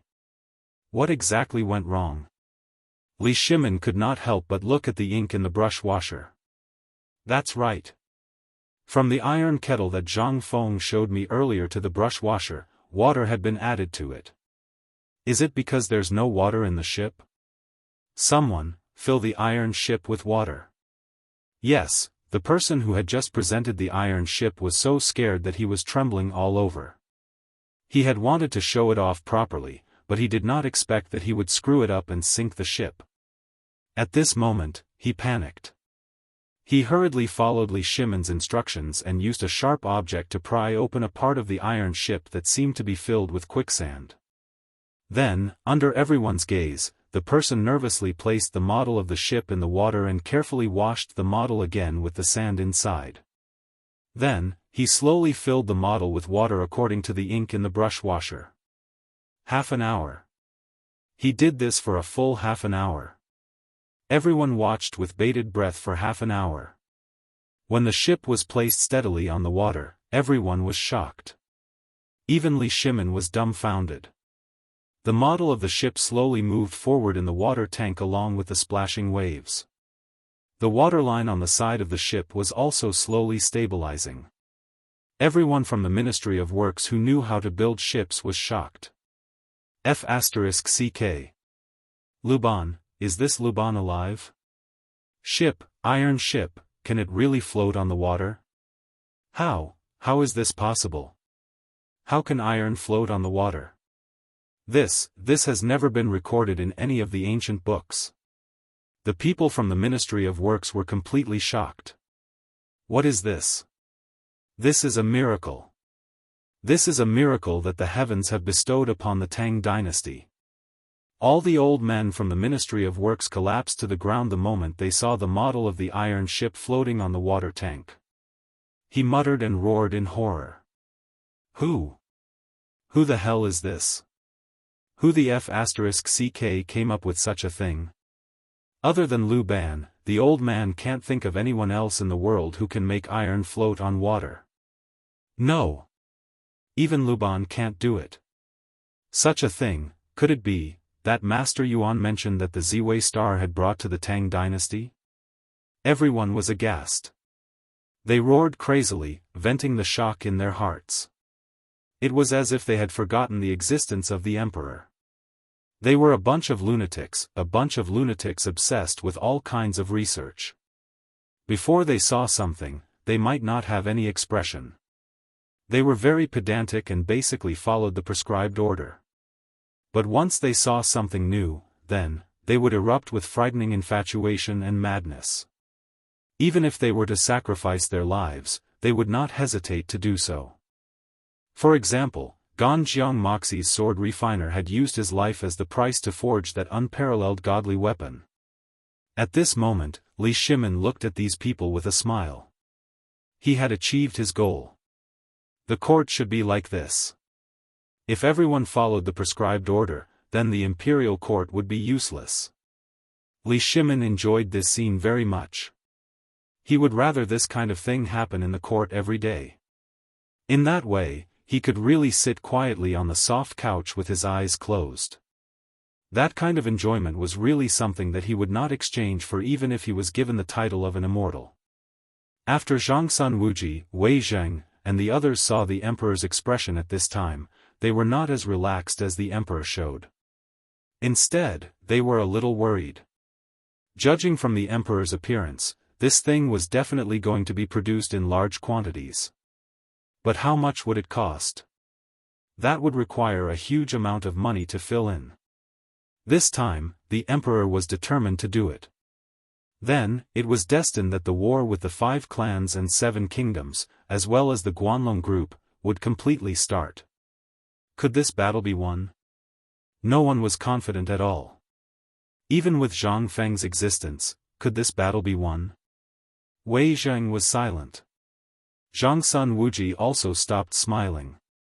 Even Fang Xianling, Du Ruhui, and Cheng Yaojin were frowning at this time, thinking about something. At this moment, the imperial study was extremely strange. The people from the Ministry of Works were cheering and crying tears of joy. On the other side, the dukes were deep in thought with their heads lowered. The emperor, who was sitting on a high couch, was enjoying the sight of those crazy people crying and laughing at the same time. He also laughed along with them. After some time, little Gizi quietly pushed open the door of the imperial study from the outside. With a serious expression, he said something in Li Shimon's ear. It was this sentence that made Li Shimon furious. Smack! Li Shimon slapped the couch hard and shouted angrily, "Pass down the order. If anyone dares to spread rumors again, behead them." Everyone was shocked. Even the people from the Ministry of Works who were jubilant just now were now shocked. After Li Shimon gave the order, he turned around and said, "I will give you 3 days to make the bottom of all the merchant ships with pointed anchors for me. Otherwise, behead them." Chapter 280. Ha! Did you know? Those merchants' ships have all been stranded. Now, everyone outside Chang'an City is crazily scrambling for goods. Those fur products worth dozens of taels of silver have all been taken away. What? Where? 10 miles away from the city. I heard that many merchants can't take it anymore and hung themselves. Hiss. It's over, it's over. I heard that the emperor offended the Guanlong group. Looks like the emperor is in danger this time. Isn't that so? Sigh. Such rumors were spreading everywhere in Chang'an City. Some people were even driving ox carts, donkey carts, and even mules out of the city. At this moment, at the city gate, groups of people could be seen returning to the city with piles of wet goods in their arms. Everyone was bragging about the prosperous scene outside the city. It was as if something had fallen from the sky. The greedy crowd rushed out of the city even more desperately. Right at this moment, from within the imperial city, the sound of drums that would only be heard when there was an emergency were fiercely beaten by someone. Dong! Dong! Dong! As the sound of the ancient drum beat slowly spread out from the depths of the imperial city, everyone was terrified. Even the commoners who were holding the goods were stunned on the spot. What's going on? This drum is the horn used to gather the Chang'an garrison in case of an emergency battle. Is the Turks attacking? F***ck. Run! In the Chamberlain of Dependencies, the young Khagan of the Western Turks frowned as he stared out of the city. What's going on? What's going on outside? Could it be that our people are here? Hearing this, the purple-robed Khagan's follower hurried out. A moment later, he returned like a ghost. Reporting to the Khagan, there are rumors outside the city that the ships of the merchants who stayed in Chang'an have been sunk. All their goods are piled up in the forest 10 miles away from the city. Someone is deliberately spreading rumors to rob the goods. Oh. The purple-robed Khagan's lips curled up slightly. It would be fine if it was not their men. Pass down my order. Tell all the spies to stay put. Without my orders, no one is allowed to leave the city. This. Little Khan, this is, Little Khan tilted his head slightly, his bewitching narrow eyes glancing at the man. This must be Li Shimon's scheme. Otherwise, why would there be rumors in the city that the Turks have come? And he even mobilized the Chang'an garrison? Do you think Li Shimon is an idiot? I wouldn't dare. The people behind him hurriedly dispersed. On the other hand, the burly Tuyuhun youth who was guarding beside the little Khan frowned slightly but did not move. As for the Tubo man who had ridiculously long arms, he made a rare gesture towards a stall outside the Chamberlain of Dependencies and did not make any more movements. This made little Khan's smile grow even wider. Looks like you guys didn't do it either. Could it be that Li Shimon wants to take this opportunity to clean up all the Guanlong group in Chang'an City? No way. Based on our understanding of Li Shimon, he will not start a war with the Guanlong group. It would be great if he did. The burly Tuyuhun man clenched his fists and turned to leave, leaving only the little Khan and the long-armed Tubo youth. Do you think that Li Shimon wants to lure us out? Not interested. This was the reply of the long-armed youth. Little Khan's gaze became more and more playful. She fiddled with a wolf fong on her ear, thinking about something. At that moment, the galloping sounds of the cavalry made the smile on little Khan's face widen. Ta-ta-ta. following the sound of hooves. Little Khan also left the window. At this moment, there was nothing to see. Fight. If there is a need to fight, this Khan can do it for you and provoke a war. At the city gate, a group of imperial guards hurriedly held up a small yellow flag and dashed through the crowd. As they ran, the group of imperial guards shouted, "Close the city gate. No one is allowed to enter or leave the city without orders. Those who disobey will be beheaded." What? Everyone was shocked when they heard that. When the general of the city gate heard that, he trembled and screamed, "Close the city gate." Smash, smash, smash. Following a series of muffled noises, the huge Anhua Gate, Illustrious Virtue Gate, Qixia Gate, and all the other city gates of Chang, and lit up with fire beacons that had been prepared long ago. At this moment, the entire Chang and city was shocked. Everyone looked at the billowing smoke with fear. Just as everyone was terrified, squads of imperial guards shuttled through every market square. "Everyone, go back home. You can only go out tomorrow. Those who disobey orders and go out without permission will be killed by fate. Everyone, get the hell back to your homes. Before sunrise tomorrow, kill anyone you meet in Chang, and without mercy." This time, everyone was really scared. A sense of danger rushed to their brains between their mouths and nostrils. The world was going to change. Chapter 281. On the 10-mile hill outside Chang'an City. At this moment, all of Cheng Yaojin's soldiers, who were disguised as guards, surrounded the goods that were piled up like a mountain behind them. The modeo in their hands had already been drawn, but in the face of the red-eyed commoners, they also panicked. If they were bandits or anyone else, they would have been overpowered by now. However, they were facing the people of Chang'an City. Their eyes were bloodshot at that moment. They held wooden sticks, stones, hoes, sickles, and other items high in their hands as they approached. At that moment, as the leader of this group of soldiers, Cheng Baijia had a headache. Looking at the approaching people, he did not know whether to kill them or not. "Boss, what should we do? Should we kill them or not? Boss, say something. If this goes on, we won't have a way out." "That's right. Boss." Cheng Baijia sighed, gritted his teeth, and said in a low voice, "We are all elders of Chang'an City. Do not hurt anyone unless absolutely necessary." It was a difficult order, but he was still smart enough to be the leader of the soldiers. If news of him killing people outside Chang'an City spread, it would definitely cause a huge commotion in Chang'an City. Not only would the emperor be implicated, but even the emperor and many others would be implicated. He did not dare to do that. He would rather be beaten to death than to do it. That was a military order. It was also a responsibility.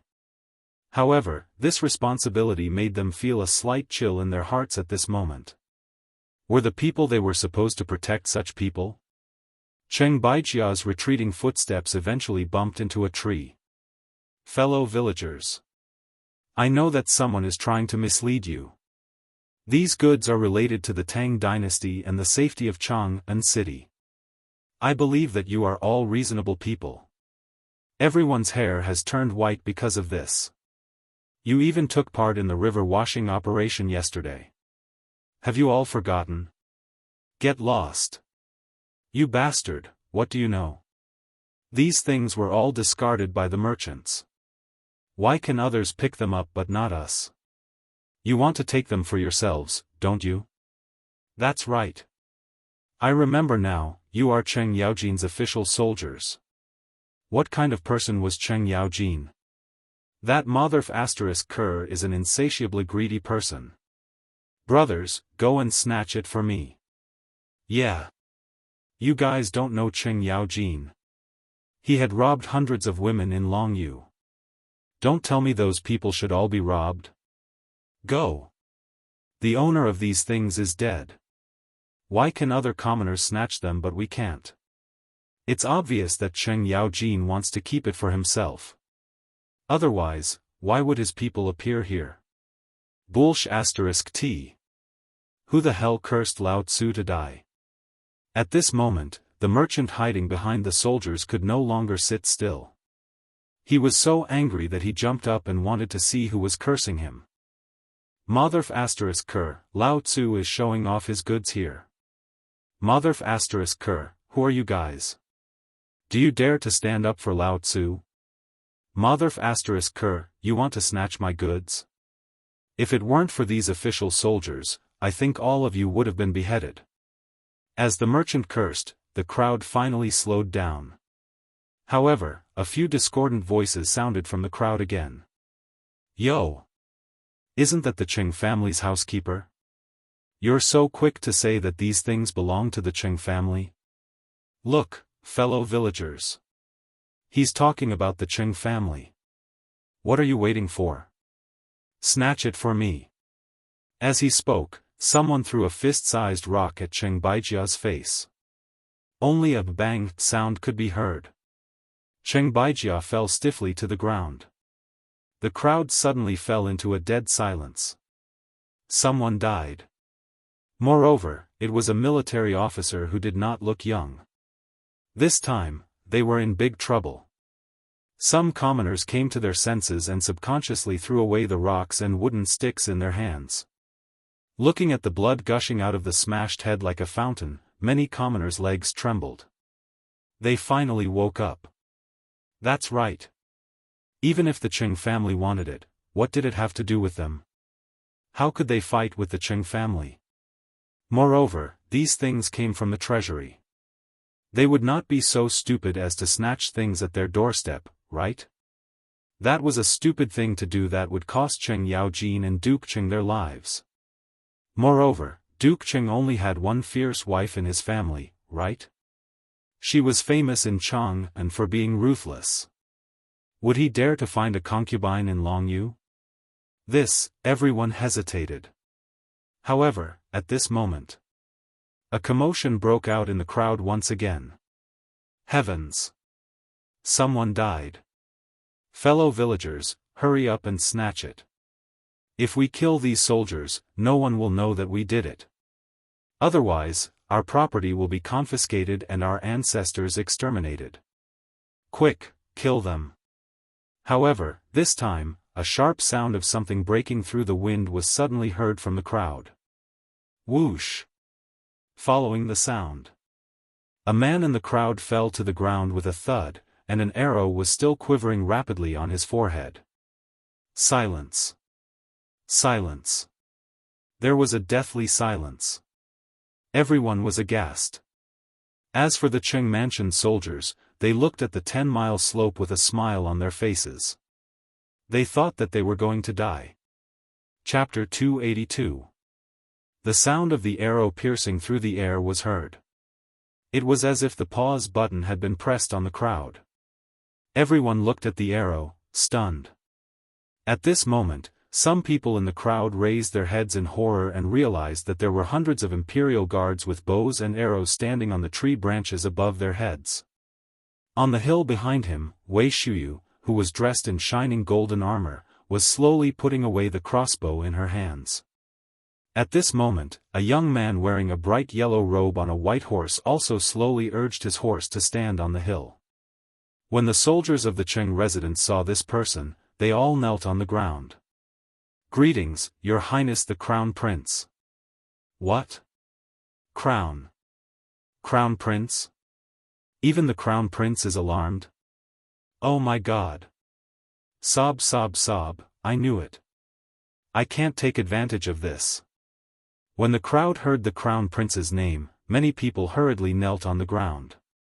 Some were so frightened that they peed and shat. Li Qingqian's face was very cold. Just a moment ago, he had watched that person die. If it wasn't for the fact that he was deployed, he wouldn't have been able to resist the urge to kill this group of rioters who had only killed about 500 people. At this moment, Wei Shuyu urged her horse forward and said calmly, Qingqian, leave this to me. You're too impulsive. You can't do this. As she spoke, Wei Shuyu shouted coldly, "Everyone, kneel. Anyone who doesn't kneel will be treated as a mob and shot to death. Kneel." Instantly, a large group of imperial guards rushed out from all over the mountain and shouted angrily in unison. At this moment, all the citizens finally panicked. Above them, the imperial guards drew their bows even more. It was as if they would immediately shoot anyone who did not kneel. At this moment, among the people kneeling on the ground, someone lowered his head and shouted in horror, "Your Highness the Crown Prince, the imperial guards are killing people. Are you not going to do anything?" Whoosh! However, what awaited him was a cold arrow. This made all the citizens even more panicked. Wei Shuyu did not seem to see it.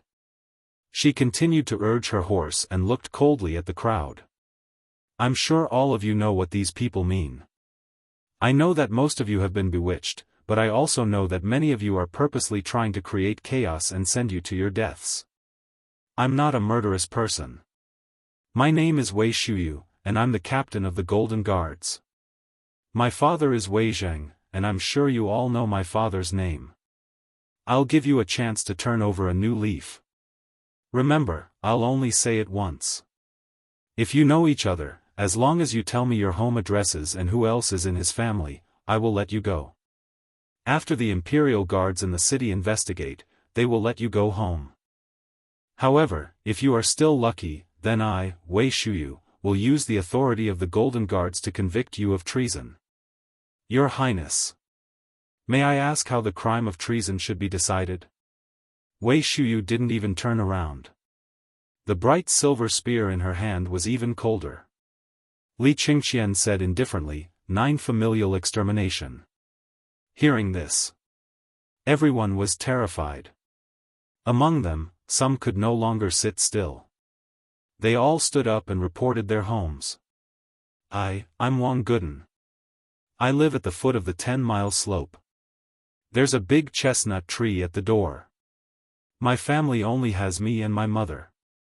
My brother joined the army 3 years ago and hasn't come back yet. The one beside me is called Chen Erniu. He has a cow and 2 sisters. His father used to be a soldier too, but now he's a cripple. Wang Guden seemed to be scared out of his wits. As he spoke, he pulled the dark-skinned 13-year-old boy beside him, who was only wearing a loincloth, and kowtowed desperately. Wei Shuyu waved her hand. In an instant, 2 armored soldiers came forward and tied the 2 of them to a book. Then, they used arrows to nail a note to the 2 of them. Following the lead of these 2 people, more and more people also stepped forward and introduced themselves. Among the crowd, there were still some people who panicked. Although they were kneeling on the ground and trembling, their eyes were darting around, looking for an exit. However, they realized in despair that there were at least 1,000 imperial guards around them. Not far away, in the woods and beside the river, they spotted another person with sharp eyes. Cheng Yaojin. And behind him, there were tens of thousands of Chang and garrison soldiers. This time, they were completely flustered. The person on the treetop stared at the crowd with sharp eyes. The bow in his hand moved according to the movement of his eyes. At this moment, if anyone made the slightest movement, then, what should we do? In the crowd, there was a man who looked like a farmer. However, his face and arms were white outside of his clothes. He was not as dark as the Zhuang family. He used his leg to nudge the person next to him. That person trembled as if he did not hear anything. After a while, that person said hurriedly, "Quick, we can only take the poison now. We can't drag the family down." Okay, the 2 of them seemed to have discussed it beforehand. They slowly reached into their clothes. However, the moment they took out a packet of powder and were about to throw it into their mouths, whoosh! Whoosh! In an instant, a few sharp whistling sounds made their souls fly out of their bodies. Puff, puff, puff, puff. Followed by a few muffled sounds. The 2 of them were horrified to find that 4 arrowheads had penetrated their shoulder blades and thighs. They did not have the strength to move at all. And this was not the most important thing. At this moment, Wei Shuyu's ghostly voice sounded behind the two of them. Are you going to take the poison and commit suicide? Chapter 283. Hundreds of people were able to clean up the mess quickly. In less than 2 hours, more than 70 people had been picked out from the crowd of more than 700 people. What a terrifying number this was. It was these 70-odd people who had almost caused Cheng Yaojin to be branded with an indelible infamy. It was even a tragedy where his family would be exterminated. There was even something deeper. However, at this moment, Wei Shuyu waved her hand and ordered these people to be sent to the prison in Chang'an City to await the emperor's punishment. The rest of the people had either committed suicide by taking poison, or they were tied up and hung from a book. Wei Shuyu pulled out a sharp and narrow knife from her bosom and gently flicked the blade in her hand. She inspected the crowd. Are you saying, or die? Or are you waiting for us to find out, and then you can wait for your family members to accompany you on your journey? Wei Shuyu. Since we've fallen, we'll admit it. Pfft. Without waiting for him to finish, the knife in Wei Shuyu's hand gently slit his neck. It was like cutting pork. He. Before that person could finish his words, only streams of blood were left, accompanied by gurgling sounds from his throat. The mournful sound made the people who were tied up tremble in fear. Speak. If anyone reveals the mastermind behind this matter, I guarantee that you and your family will be able to live out the rest of your life peacefully. Otherwise, you can try the interrogation methods of the Jianghu guards. Don't think that I don't know anything. You're backed by the Guanlong group, aren't you? When everyone heard this, their eyelids couldn't help but twitch. But that was all. If they still didn't know by now, then they would really be fools. Shuyu, take them back to the Supreme Court. At this moment, Cheng Yaojin urged his horse forward. He didn't even look at these people. He waved his hand and said, string them up one by one for Lao Tzu and drag them all the way back to Chang'an. Hearing this, Li Chengxian wanted to say something. But in the end, he didn't say it. Cheng Yaojin glanced at him and didn't say anything.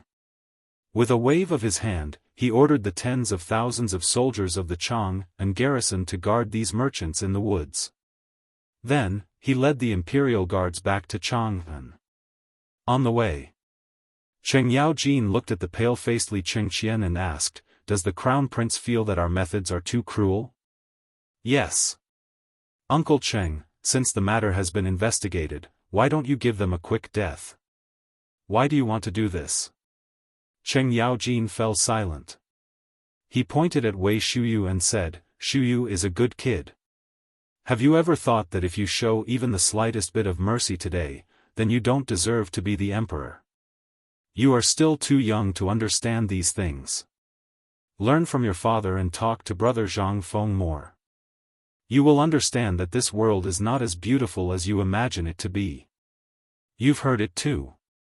If my subordinates couldn't hold themselves back and killed these commoners today, and you happen to be here, can you imagine the consequences? Li Chengxian closed his eyes in pain. However, the insults those people said to Cheng Yaojin still flashed in his mind. If it were him, he would definitely order people to kill them. If you really want to kill them, then you have fallen into a trap. Cheng Yaojin's eyes flashed with horror. He continued, they are forcing us to act. Once we act, we will kill the commoners by mistake. The old man will also be punished for their crimes. Regardless of whether it is true or not, regardless of whether your father knows the old man's character, my Cheng family will be destroyed. Do you know? Li Chengxian fell silent. At this time, if he still didn't understand, then he would be a fool. It was also at this time that Li Chengxian realized the treachery. He had always thought that the Guanlong group was just a group of merchants. However, after investigating yesterday, he was shocked to find out that the earliest incarnation of the Guanlong 8 great families was actually the Northern Army and a group of merchants who formed an alliance. After all these years of development, they had even infiltrated many people in the imperial court. Uncle Cheng, I understand now. It's good that you understand. In the future, learn more from your father. Actually, you don't understand your father. The atmosphere fell silent again. This was because they had already arrived at the city gate. A large group of people had gathered at the city gate. They had snatched the goods and were preparing to enter the city. At this time, they were cursing the guards on the city wall. When they saw Cheng Yaojin and the rest, they surrounded them again. Cheng Yaojin's eyes turned cold. He waved his hand and said, "Arrest all those who have goods in their hands." Li Qingxian was shocked. He hurriedly asked, "Uncle Cheng, these are commoners. You can't arrest them. And this is the city gate. If you arrest them, it will definitely cause a commotion." A commotion? Cheng Yaojin smiled when he saw the imperial guard swarming forward. Do you know that the goods outside the city haven't decreased at all? Then tell me, where did these goods come from? Chapter 284.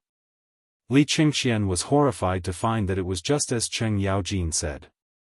It seemed that the goods had always been handled by the bodyguards. Where did this large batch of goods come from?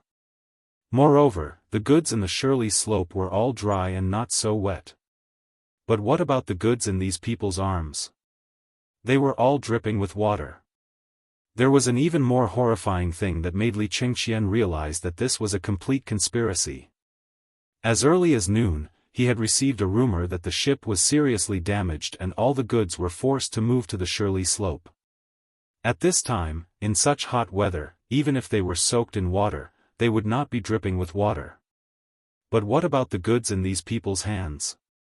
They were all dripping with water. The Guanlong group's conspiracy was really vicious. Li Qingxian suddenly felt a chill down his spine. He did not know how many more conspiracies were waiting for him in Chang'an City.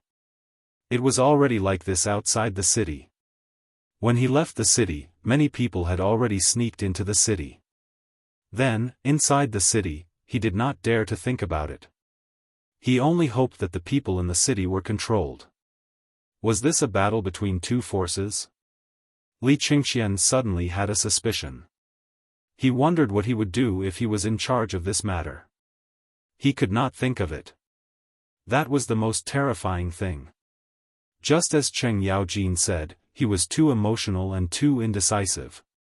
At this time, Cheng Yaojin turned around and patted him on the shoulder. He sighed and said, "Born in the royal family, no one is born cold-blooded, but everyone's position is different. So, Qingxian, you have to quickly get used to your identity. Your identity is the crown prince. All the indecisiveness is holding you back and may even lead to the destruction of the Tang dynasty. So, quickly become stronger. After all, we are all old." Hearing that, Li Qingxian's expression suddenly changed. Looking at Cheng Yaojin's fluttering hair under the golden helmet, it had already turned gray. Only then did he remember that his imperial father was also like this. Thank you, Uncle Cheng. I understand. Ha ha ha. Let's go into the city. Cheng Yaojin did not even turn his head. He smiled and waved his hand. Only then did the crowd slowly escort the hundreds of people into Chang'an. Smash smash smash. When the heavy city gates slowly opened, a loud noise could be heard. Cheng Yaojin, who was wearing a mask, walked in front of the crowd with a long-handled battle axe in his hand. His entire body was emitting waves of murderous aura, causing those who were still at the city gates to be aghast. What's the situation? Look! Demon King Cheng can't even take out his weapon. Heavens! Could it be that he killed all the people in the 10-mile slope? Look at the people behind their horses. F***ck. Why were they scurrying around like dumplings? Is this even something a human would do? Damn it, if Devil King Cheng doesn't do this, he doesn't deserve to be called Devil King Cheng. Damn it! Is this a rebellion? How dare he slaughter the people of the Tang dynasty in public? I'm afraid he's going to rebel. Behind Qing Yaojin, Wei Shuyu also put down her mask. Even Li Qingxian put on a veil. They were not afraid of these people, but of Zhang Feng. They were afraid that Zhang Feng would join in the crowd and see their faces. At this moment, someone in the crowd exclaimed, "Look at the one with the veil. He's the crown prince." Li Qingxian, the crown prince, dares to do it in broad daylight. Oh my God! What's going on? The commotion in the crowd started with a buzzing sound, but after everyone saw Li Qingxian, their voices suddenly rose a pitch, as if they were afraid that others wouldn't know that he was the crown prince. Li Qingxian did not even look at those people. He even treated them as if there were flies buzzing in his ears. When the crowd stepped into Chang'an City, Qing Yaojin pulled on the reins of his horse and waved his hand. In an instant, the general guarding the gate hurried over. "Let me ask you, did you send out an order to forbid all the citizens from leaving?"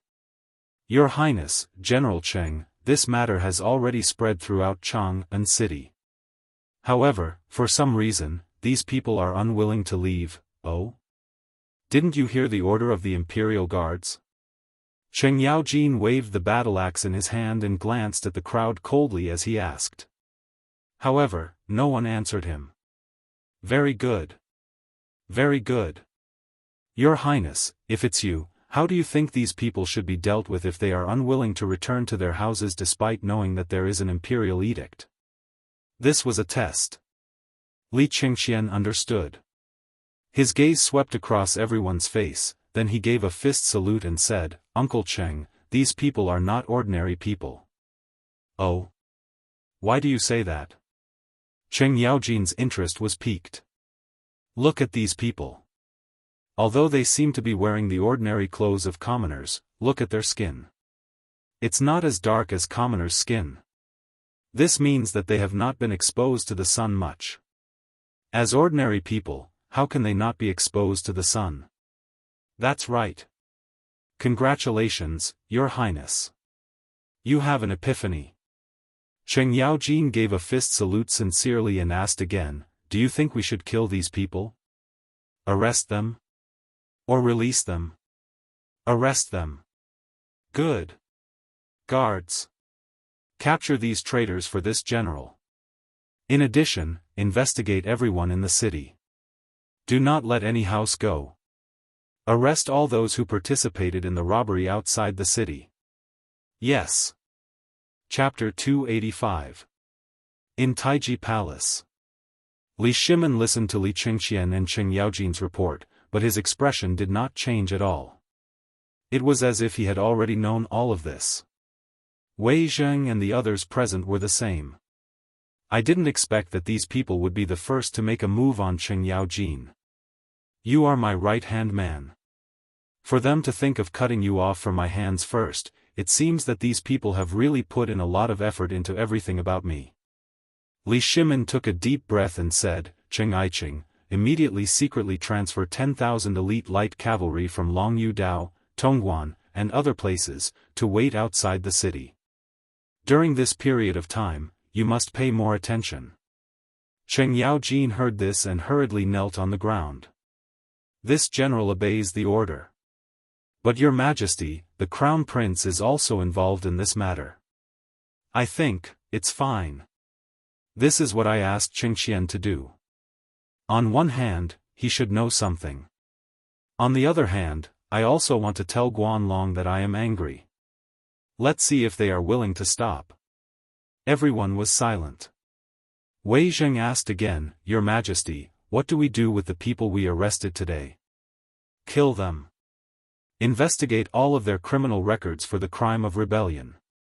If they don't have a criminal record, just put them on. After all, their butts are not clean. Tomorrow at noon, execute them at the gate of the imperial city. Also, put up the identities of each of them, as well as the names of their family members, word for word at the gate of the imperial city." Everyone heard this and felt a chill in their hearts. The emperor was really angry. However, this plan was really amazing. On one hand, it could intimidate Guanlong and his subordinates. On the other hand, it would let everyone see who these traitors were. The family members would be tortured by public opinion in the end. This would also let those who were prepared, as well as those who had already joined these forces, see that this was the result of going against the imperial family. At this moment, little Gizi hurried into the imperial study. He reported, "Your Majesty, news just came from the Vermilion Bird Gate. Some officials are preparing to jointly request an audience with Your Majesty because of the matter outside the city." "See me?" Li Shimin smiled. How could they not know what these people wanted to do? They wanted nothing more than to accuse him of oppressing the common people. They wanted nothing more than to accuse Cheng Yaojin of arbitrarily leading his troops and kidnapping the common people in broad daylight. Would he be afraid? "Pass down my orders. From the entrance of Taiji Palace to the entrance of the Imperial Study, arrange for 100 people to be beaten. If anyone wishes to have an audience with me, they are to be beaten with the rod. After 100 strikes, they are to come and see me." "Yes," little Gizi hurried out. Regarding this, no one in the imperial study asked who those people were. Was there a need to ask now? Other than the people from the Guanlong group, who else could come so quickly and appear here on time? 100 strikes. A normal person would be crippled after 60 strikes, let alone 100 strikes. Li Shimin didn't want to shed all pretense of cordiality with Guanlong at this time. It wasn't time yet. If they really dared to do so at this time, then, he no longer cared about anything else. Daring to openly mutiny was a crime worthy of extermination. He, Li Shimin, had already given Guanlong a lot of face by doing this. "Your Majesty, although we stopped these people today, it's inevitable that such things will happen in the future. This old minister thinks that it's better to have a foolproof plan. Otherwise, if it continues like this, then the imperial court, yes, Your Majesty, this can't go on. This old minister thinks that we should cut the Gordian knot and completely reorganize the imperial court.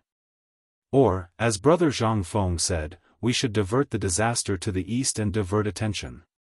In this way, as long as we open up the water channel for the cooperative and the caravan in Chang'an, then Guanlong's suppression of the imperial court will become meaningless." Fang Xianling and Du Ruhui hurriedly knelt and said.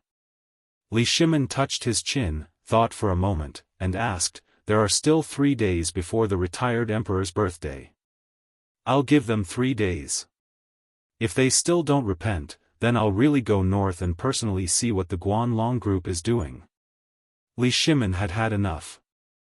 This cooperative and the new business model are mutually beneficial. Your Guanlong group will also be bribed because of this, and I won't be too embarrassed. But do you really think that I'm a pushover? You want to take it all for yourself? You want to get your hands on the economic power of the Tang dynasty? Last time, when I removed the Minister of Works, it was already a warning to you. I didn't expect that this time, not only did you not understand the meaning of it, but you even went from bad to worse. Good. Since you want to fight, then do you think I'm afraid of you? Now, make 2 preparations. On the one hand, Fang Xianling and Du Ruhui, from today onwards, you two will thoroughly organize the details of all the good merchants in Chang'an. On the other hand, Zhang Sun Wuji, you and Wei Zheng quickly investigate the disaster situation in Tubo, Tuyuhan, and the Turkic territory. If Tubo can wait, then I'll add fuel to the fire. I'll make him unable to sit still. The public opinion created by the Guanlong group this time has given me a good idea. Send it to these 3 countries as it is. I'd like to see how long they can wait. This minister obeys Your Majesty. Chapter 286. The ban was finally lifted. Chang'an City once again returned to its usual hustle and bustle. However, this hustle and bustle hid a lot of fear. Yesterday's incident left a deep impression on everyone. A group of rebels actually rioted right under the emperor's nose, tricking them into robbing the emperor's goods. What was this? This was a capital crime that would send them to hell. At this moment, the eyes of all the people in Jianghu city turned red. As they walked on the streets, their eyes seemed to be filled with something. They felt that everything they saw was a rebel. At this moment, those who were usually sloppy or those whose families were relatively well off could not sit still. They always felt that there was a pair of eyes staring at them from behind all the time. Tong Weifang was located in an ordinary house on the right side of the intersection of Chongqing Market. On one side of the market, there was a dessert shop called Isan Dessert. This dessert shop was quite famous in Jianghu city. It was loved by the ladies of noble families and the people on the street. Every day, when the market opened, there would be a large group of children at the entrance. They would stare at the shop eagerly and sniff the smell of the desserts floating in the air from time to time. Every time this happened, a young maid in the shop would bring some broken desserts that could not be sold and distribute them to the crowd. Only then would the crowd disperse in satisfaction. However, today, Isan dessert shop was not open. Why? Because yesterday, the little maidservant picked up a hairpin from who knows where. Moreover, it was an emerald green hairpin. It was said to be from Jianghu. It was one of the goods this time. At this moment, everyone in the house panicked. The owner of the house was surnamed Zhang. He was an honest businessman and had a kind personality. However, when he found out about this, he went to the yamen with his maidservant. However, it had been 2 hours and no one had come back. The family head's wife was anxious. This time, it was really a big deal. She heard that a lot of people were arrested yesterday. If something happened to the master, what would happen to the family? Just as the family head's wife did not know what to do, an old woman in Zhang mansion whispered to Zhang Lushi, "Grandmother, don't worry. Have you forgotten that old Madame Wang came to propose marriage a few days ago? That old elementary scholar is experienced and knowledgeable. He's not a bad choice. I've also heard from the people in the streets that the future son-in-law is a great philanthropist, a great talent." Zhang Liushi's face was full of worry. "Io, old woman Chui, can't you just say what you want to say? Right now, even old master doesn't know what's going on. Will he be punished? Why are you talking about this?" The old woman said with a smile, "Grandma, you've wronged me. We are all women, so we don't have anyone to make the decision. However, if we ask the old scholar to look for the son-in-law, on the one hand, we can see if the son-in-law can handle this matter properly, and see if he is really talented. When the time comes for the young miss to marry into the family, you can rest assured, right? On the other hand, I heard that young master, that's enough. We haven't even started dating yet, and you're already calling him son-in-law?" Although Zhang Lushi was scolding, she glanced at the ear in the crack of the door in the inner room and felt as if she had eaten honey in her heart. "Well, quickly go find the old scholar and tell him everything about the family. As a matchmaker, if he doesn't do his best, then the old scholar will miss my daughter." "Mother. This. I mean, can you let Chui go with you? It's not convenient for me to go out, but Chui can help us to see if that Zhang Feng is really like what the rumors say."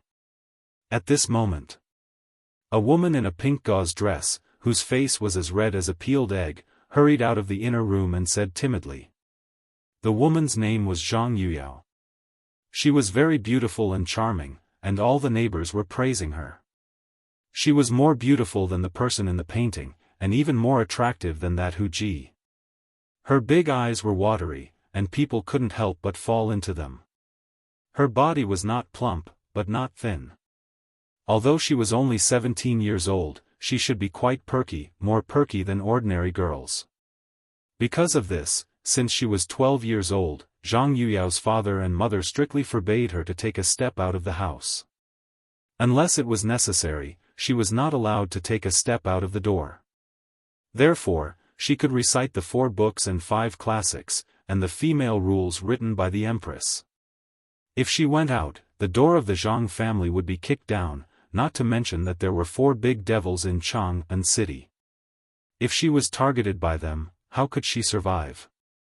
But a few days ago, when Grandma Chui went out to buy groceries, she happened to chat with the old scholar. The old scholar tricked her and used a piece of jerky to trick her into telling him about Zhang Yuyao's situation. Then, there was the matter of Grandma Wang's visit. At this time, Zhang Yuyao knew about Zhang Feng. Both families were surnamed Zhang. At first, Zhang Yuyao's father refused, but after learning about Zhang Feng's deeds and the old scholar's recitation of the poem Zhang Feng had recited, Zhang Yuyao's father agreed as if he was possessed. These few lines of the poem were also heard by Zhang Yuyao, who was hiding behind the door and eavesdropping. She was instantly shocked.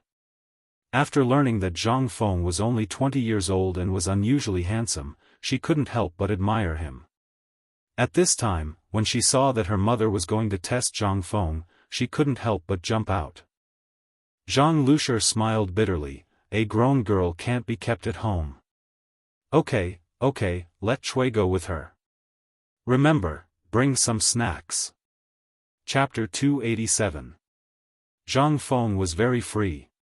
He was so bored that his balls hurt. Other than fooling around with Guzi and the others from time to time, he had nothing else to do. As for Chang'an City, forget it. He was too lazy to go for a stroll. He had just cleaned up the river. The stench was comparable to piling up a large house of snail powder. One smell would make him feel like he was in heaven. How would he dare to go out? Even if it was his favorite crooked tree, he was too lazy to sleep under the shade of the tree. Now, he was hiding in the backyard and drinking wine. It was quite beautiful. Most importantly, as soon as he went out, he would see Lao He sighing and scolding him indirectly. He said that he was 20 years old, but he still didn't find a wife and start a family. He was like a wild child who didn't want to make progress. Zhang Feng's ears hurt when he heard that. He might as well hide here and enjoy the peace and comfort. But thinking about it, Zhang Feng felt a toothache again. He had a lot of skills, but the damn system threw a tavern to Lao Tzu at the beginning and then disappeared? Damn it! What did it want Lao Tzu to do? He didn't dare to leave. What if this was a task from the system? But if he didn't leave, damn it, how long would he have to wait? The more he thought about it, the angrier he got. He wished he could drag the system out and give it a good beating. He was the man who would always sit side by side with the emperor in the future. How long would he have to wait? However, Zhang Feng took a big gulp of wine and stopped being angry with himself. Why was he angry with him? After thinking for a while, Zhang Feng stopped thinking about it. Instead, he began to think about all the things that had happened recently. Recently, he had been involved in a lot of important matters in the imperial court. He couldn't figure out what the emperor was planning. With his supernatural power, he must have known about his existence. But until now, he didn't say anything. That wasn't right. Could it be that there were too many spies like Guanlong and Tubo, so he was secretly protecting me? So he didn't expose me? Zhang Feng's back was drenched in cold sweat. He thought of the nest of Turkic spies next door. Dispatching the Golden Guards in the middle of the night, was this domineering? Or, Zhang Feng didn't dare to think further. It was better to stay a little further away from that foul place. At the very least, he had to wait for the emperor to settle all his affairs before he could enter the imperial court as an official. Otherwise, before Lao Tzu could enter the imperial court as an official, he would be F***king killed. At that time, he would have nowhere to cry. Thinking of this, Zhang Feng secretly made up his mind. In the future, if there was such an important matter in the imperial court, he didn't care who it was. In any case, whatever he could think of, the emperor had already thought of it. Feng Zi. At this moment, a sound came from outside the door. When this voice rang out, it gave Zhang Feng a huge fright. The wine pot in his hand also fell to the ground, clang. There was a crisp sound. Now, there was no way he could dodge. Zhang Feng stood up, speechless. He shouted weakly, "Coming, coming. You're rushing me." He didn't need to think to know that the person who came was the old elementary scholar. At the very least, no one would be able to imitate the old elementary scholar's voice. Opening the door, as expected, there was an old elementary scholar dressed in a grey robe standing at the door. However, behind him stood a girl who looked to be about 15 years old. The girl was dressed in a servant's uniform. At this moment, Goboli was waiting with a food box hanging on her neck. Her large eyes were looking at Zhang Feng from head to toe. Old elementary scholar, are you an old cow eating young grass?" Hearing this, the old elementary scholar's face stiffened. "You little imp. Serve old man some wine. Bring some good wine. Oh right, bring some good dishes too." The old elementary scholar glared at him, then walked around Zhang Feng, entered the small tavern, and sat down at the head of the table.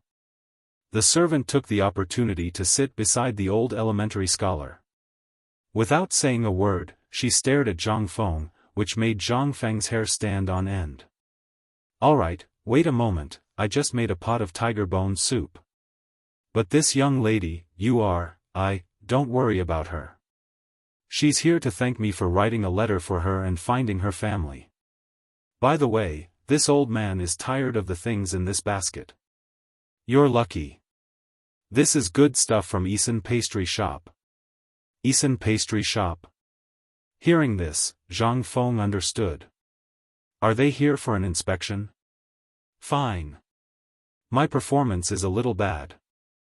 I heard that the Zhang family is not a famous family, but it is a little famous in Chang'an City. The daughter of the Zhang family is as beautiful as a fairy. But you should at least come in person, right? Why did you send a servant girl? Lao Tzu was a good young man from the 21st century. Marriage was such an important event. You should at least give me a few days to date, right? You're already forcing me to marry? Damn it, King know what's behind your back. Is it ugly or beautiful?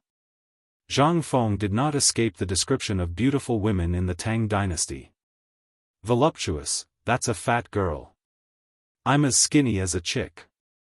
If I marry a fat girl who weighs 300 pounds, then, Zhang Feng shuddered at the thought. This marriage must be cancelled. However, just as Zhang Feng was thinking about how to cancel the marriage, he was shocked to find that Old Ho and Old Madam Wang were at the entrance of the tavern again. Chapter 288. Old He and Old Madam Wang knew Chui. After meeting each other, they greeted each other. Old He stared at Zhang Feng. "Feng, is this how you treat your guests? You don't even pour a cup of tea?" Uncle He looked at Chui with a smile and took out a white clay pot from the counter. It was the last bit of tea leaves that Zhang Feng had stir-fried himself. Zhang Feng closed his eyes. He couldn't bear to look at it. The tea leaves of the Tang dynasty were all foam. What did the people here call it? He threw the tea leaves into the pot and boiled them for 2 hours. Then, he hugged the big bowl and drank all of it in one go. The taste. It was no different from Chinese medicine. No. It was slightly better than Coptis chinensis. His tea leaves were all collected from outside the city using his connections and money. He had needed almost a caddy of tea leaves himself. Looking at the big handful of tea leaves in Old He's hands and the old scholar's eyes, Zhang Feng knew that he had completely given up on the pot of tea leaves. She angrily chopped a braised chicken into pieces in the kitchen, making loud noises. Then, he grabbed a big handful of salt and sprinkled it. "You're begging for death." A moment later, Zhang Feng slowly walked out of the kitchen with a large pot of stew containing all kinds of meat. Then, he gave everyone a small bowl of tiger bone soup and kept silent. What else could he say? Looking at the wine jar on the table and the tea leaves scattered everywhere, his heart ached. Ahem. The old scholar showed his generosity at this time. He said, "Everyone, let's eat." This little bastard is feeling sorry for his tea leaves today. Old man has heard of this before.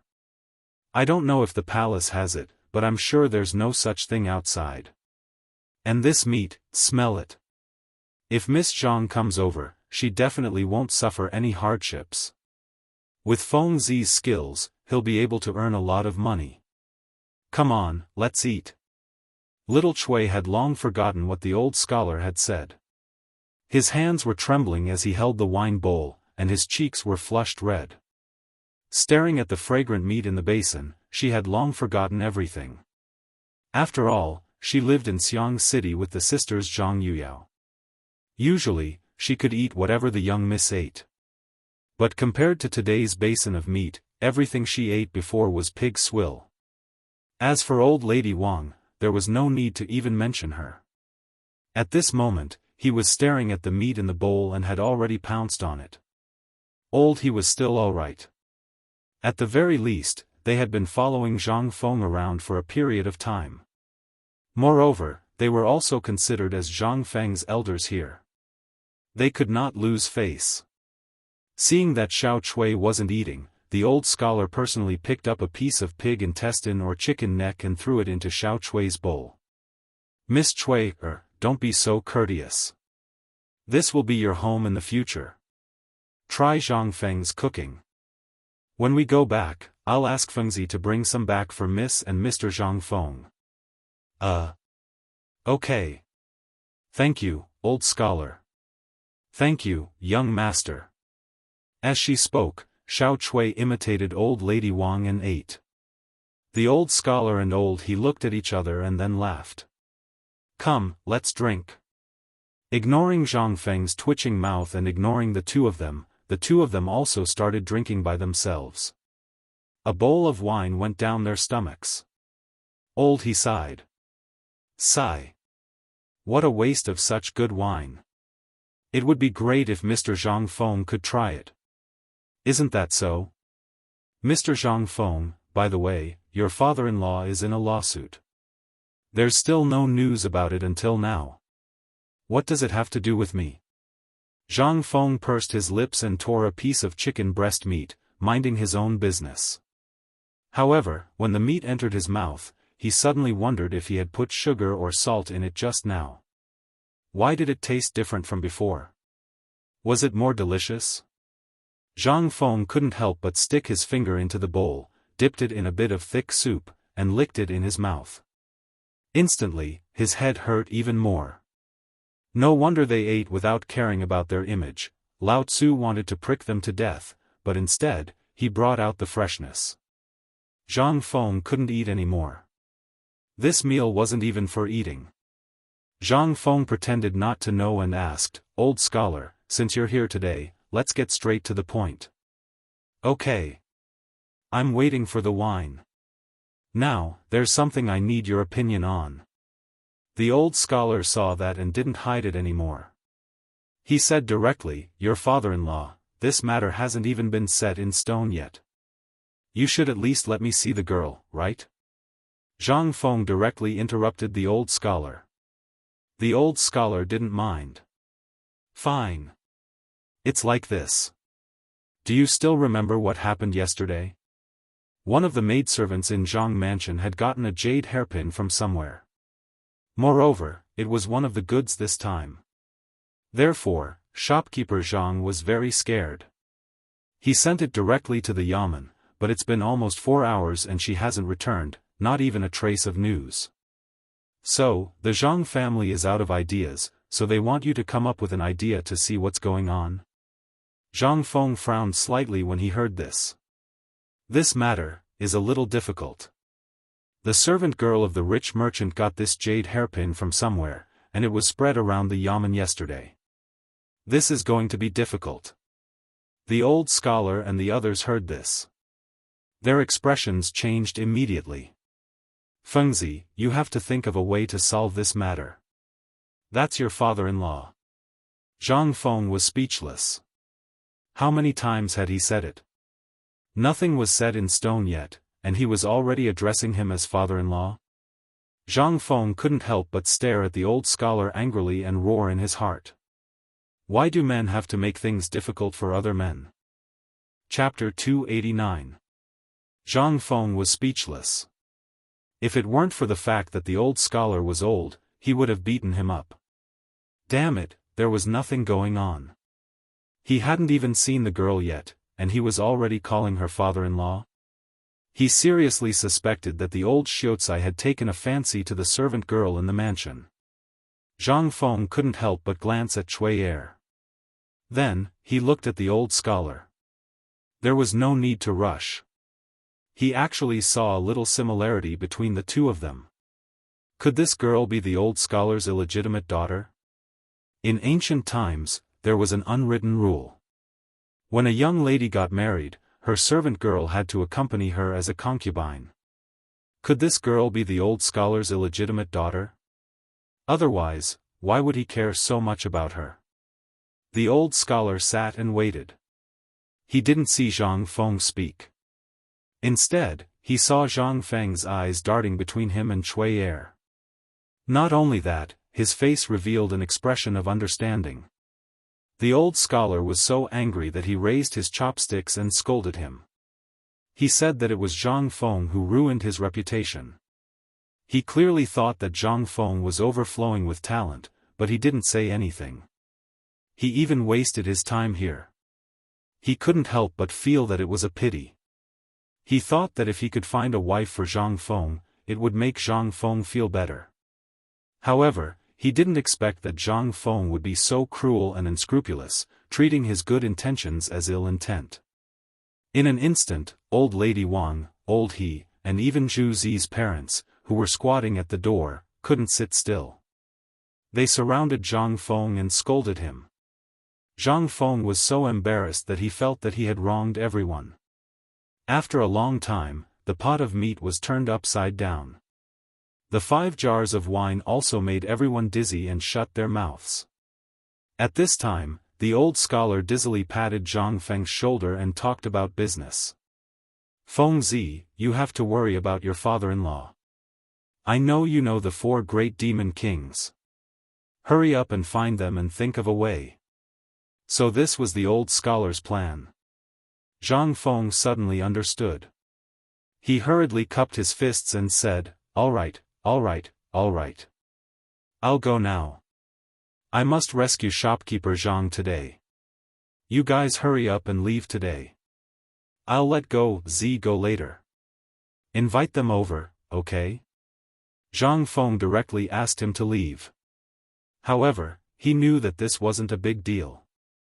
Since he hadn't returned yet, he was probably cooperating with the Yamen to find out who this jade hairpin belonged to. He would definitely return safe and sound today. He had seen the notice too. Even the Yamen had said that these things were not goods from the treasury. In other words, they were not goods transported out of the royal city. Moreover, these things were worth at most 100 copper coins. Who the hell would check for you? If you wanted, you could buy a few carriages in Chang'an City. Therefore, shopkeeper Zhang was only squatting in the Yamen symbolically to cooperate with the investigation. Finally, he sent away those people who were picking their teeth as they walked. Along the way, he also gave them some braised meat and a small jar of good wine. Only then did he send this group of demons away. However, what made Zhang Feng angry was that Cui Er, who was leaving, actually touched his hand and stuffed a piece of paper into his palm. He didn't know if it was intentional or not. Looking at the beautiful and hurried handwriting on the piece of paper, Zhang Feng suddenly had the illusion that he was in a middle school puppy love. I don't know you. I'm just curious today, so I sent Cui Er to meet you. Please forgive me for my rudeness. Zhang Mansion, Yuyao. Yuyao. Zhang Yuyao.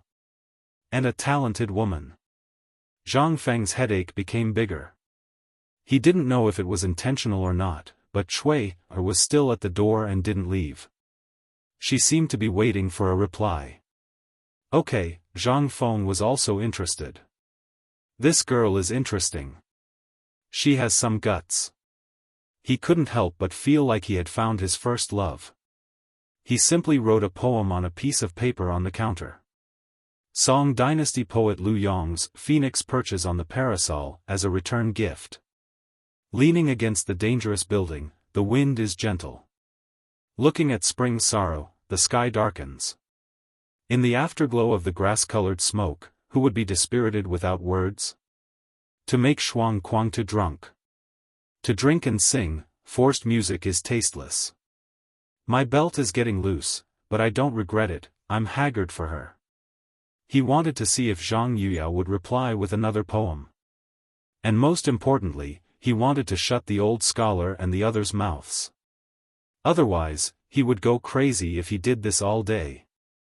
When he folded the piece of paper into the shape of 1,000 paper cranes and handed it to Cui, the old scholar and the others who were hiding outside the door laughed and left. Zhang Feng could finally breathe a sigh of relief. He slumped on the chair and fell into a deep sleep. He felt like he hadn't slept for 8 lifetimes. However, just as Zhang Feng was about to fall asleep, at the corner of the street, Cui carefully opened the paper crane with a red face. Under the gaze of old he and the others, the old scholar slowly read the poem. In an instant, the old scholar held the piece of paper in his hands and slapped old he on the shoulder with an excited look on his face. It's done. The marriage is done. Ha ha ha. What a good, I'm haggard for her. Good poem. Good thing. Chapter 290. In the June sky, there were more locusts than mosquitoes. In the sky, they kept circling and opening their mouths ferociously, swallowing everything they encountered. At this moment it was noon on the streets of Chang'an, but there were basically not many people walking on the streets. Most of them were hiding at home to enjoy the cool air. Some of them were squatting under the shade of the trees in 2s and 3s, flapping their straw fans. Zhang Feng was also hiding in the courtyard and refused to go out. It was not for any other reason. It was because Zhang Feng used the wooden board that he had changed previously and called a few carpenters to build a windmill according to his request. It was the kind of paper windmill that he played with when he was young. However, it was replaced with a wooden shaft. Then, large palm leaf fans made of whole palm leaves were inserted into the wooden shaft. Under Guzi's strenuous shaking, it brought a hint of coolness. Beside him, Zhu Zi's sister, steamed bun, and a large group of black children stared at Zhang Feng with their big eyes as he told them stories. Zhang Feng was tired of talking. In an instant, Zhu Zi would put an iron pot by Zhang Feng's mouth and let him take a sip. Then, Zhang Feng would exhale happily and eat the tiger jerky that steamed bun brought to him. Then, he would tell everyone happily again. He was tired of talking. Then, the jerky that he placed beside the reclining chair would become the children's delicacies. Guzi was very loyal. He did not participate in the battle to snatch the food. Instead, he hugged the handle of the windmill and refused to let go. This was the mission given to him by big brother Zhang Feng. Without Zhang Feng's orders, he would not teach it. Noon came to an end just like that.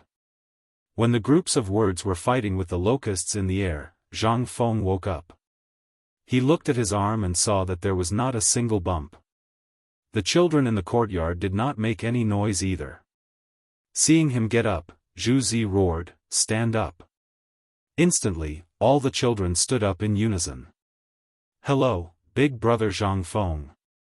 "Good, good, good." He. Come, let's not tell stories in the afternoon. I'm tired. Let's play a game, okay?" Zhang Feng didn't care whether the crowd agreed or not. He pulled out a wooden box from under the recliner. The tinkling sounds from inside instantly attracted the children's attention.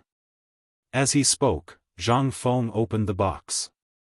There was a hidden compartment in the box, and there was a rolling steel column. Beside it was a string of sheep tendons tied to a stick. It was the only thing that was exposed outside the box. At this moment, Zhang Feng smirked.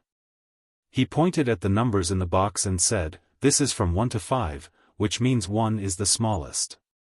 If any of you can continuously eject marbles into this slot of 5, Big Brother will reward you with a gift, okay? Alright. Although the children didn't understand pinball machines, when they heard Zhang Feng say that there was a gift, they couldn't help but be so excited that their eyes turned red. It was the first time Zhang Feng took the initiative to give them a gift. They really wanted to know what the gift was. Zhang Feng also taught them how to play in front of the children. Guzi also stretched his neck to take a look. Look! Pull this stick, pull it to the side of the wooden box, and then let go. The marbles will stick out. Just like this. As he spoke, Zhang Feng fiercely ejected the marbles. However, God didn't give him an eye. He wanted to show off for once, but he messed up. The marbles actually landed on one of the boxes. The children burst into laughter. Zhang Feng was anxious. Again. Just now doesn't count. Big Brother Zhang Feng is shameless. What shameless? I'm talking about 5 times per person. After 5 times, after everyone has played, the winner will be selected to participate in the second round. Zhu Zi and especially Steamed Bun's face were full of disbelief. Zhang Feng pretended not to see and ejected the marbles again. This time, the marbles landed on 2. Zhang Feng was anxious. Again. 1. Again. At the end of the 5th time, he finally threw the marble into the grid of 5 while praying for it to happen. Alright, have you all seen it? This thing, let alone you all, even I can't hit all the marbles. So, all of you, line up and have fun. Alright. If anyone can play well, I'll give him a braised chicken. Among this group of people, besides Guzi, Zhu Zi was the tallest and strongest. Of course, he was the first to come. After 5 tries, he didn't exceed 3. The rest of the people were excited. Like birds, they chattered in front of the pinball machine, playing happily. Even Guzi couldn't resist the temptation in the end and joined in. Zhang Feng looked at the children, stood up unsteadily, and stretched. However, he accidentally saw that Li Shimin was standing behind the curtain, staring at the children and laughing. Oh, Lao Li is here. You're alone. Li Shimin waved his hand, not intending to disturb the children's fun. After entering the pub, Li Shimin looked Zhang Feng up and down and asked, Brother Zhang Feng, since you like children so much, I heard that the neighbor arranged a marriage for you. It's the daughter of Isan pastry shop. Why don't you marry her earlier and have a few more children? Chapter 291. Li Shimin had actually been there for a long time. Just as Zhang Feng was telling this group of children a story, he arrived. But he didn't disturb Zhang Feng and the children. He also liked the story that Zhang Feng just told, especially the story of Zhu Yingtai turning into a butterfly, which made him deeply shocked. In the end, the pinball machine appeared, which made him frown slightly. Once this thing was opened, it would be a gambling device. Although Li Shimin also saw a slight business opportunity, since it was Zhang Feng's product, there was no problem at all, and he also saw a profit margin from it. For some reason, Li Shimin's mind was now full of business principles. Maybe he learned this from Zhang Feng, or maybe it was because he was short of money now. When Zhang Feng heard this, he was a little uncomfortable, and he stared at Li Shimin and said, I say, Lao Li, are you also here to laugh at me? What the hell is this? You tell me, I haven't even seen the girl's face, and you've already arranged it for me? You should at least let me see what the girl looks like, right? You tell me, what kind of logic is this? I haven't even agreed, and you've already arranged it for me? Zhang Feng complained, and Li Shimin just laughed and shook his head. I say, Brother Zhang Feng. I don't know what kind of skills you learned after leaving your hometown, but you can't have this kind of thinking. Our ancestors once taught us that the parents' orders and the matchmaker's words should be carried out. Although your parents are no longer around, I still envy your neighbors. It's a good thing that they are worried about you. Besides, that old scholar looks like he's been through a lot, with his foresight. Why are you afraid? I advise you to make some preparations. Prepare a decent betrothal gift, and then settle the marriage. Zhang Feng heard this and his face turned black. Hey! I say, Lao Li, are you also here to be a lobbyist? No, no. Li Shimin held back his laughter. He looked at Zhang Feng and said, actually, I've heard of the daughter of the Zhang family. Her beauty is not worse than those concubines in the palace. She is even prettier than them. Do you know the Empress's rules? I heard that girls can recite it backwards. Marrying you is not a disgrace to you. No, no. Zhang Feng shook his head repeatedly. It's not even close yet. Oh right, how did you know about this? Could it be that you were also sent here by the old scholar? No, it was just a coincidence yesterday. Old Cheng's son went to the government office to handle some matters and happened to meet shopkeeper Zhang. When he was chatting with him, he heard about this matter, so Tainyo went back to tell his father. Ha ha ha, old Cheng might have already started preparing a congratulatory gift for you at home. You know everything? Zhang Feng's eyes almost popped out of their sockets. Yes. I know everything. But you don't have to worry. Shopkeeper Zhang is fine. He was just drinking with Tainyo and missed the time. He went back last night. Was Zhang Feng concerned about this? Not at all. What the hell was he worried about?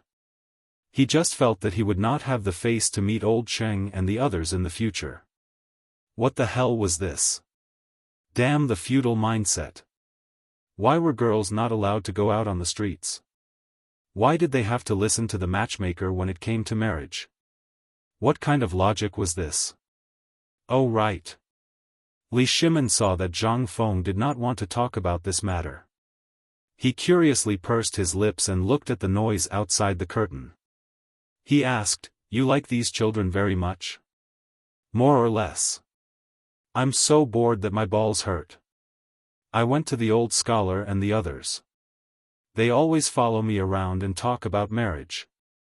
I can only find children to play with. You know the old saying, a man has to start a career before starting a family.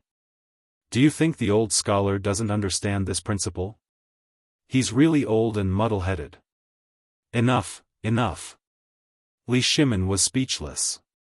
However, she rolled her eyes and asked, I saw you telling them stories, but in the end, they are just the children of slaves. They can't read and will definitely be slaves in the future. Why don't you teach them how to read? Too lazy.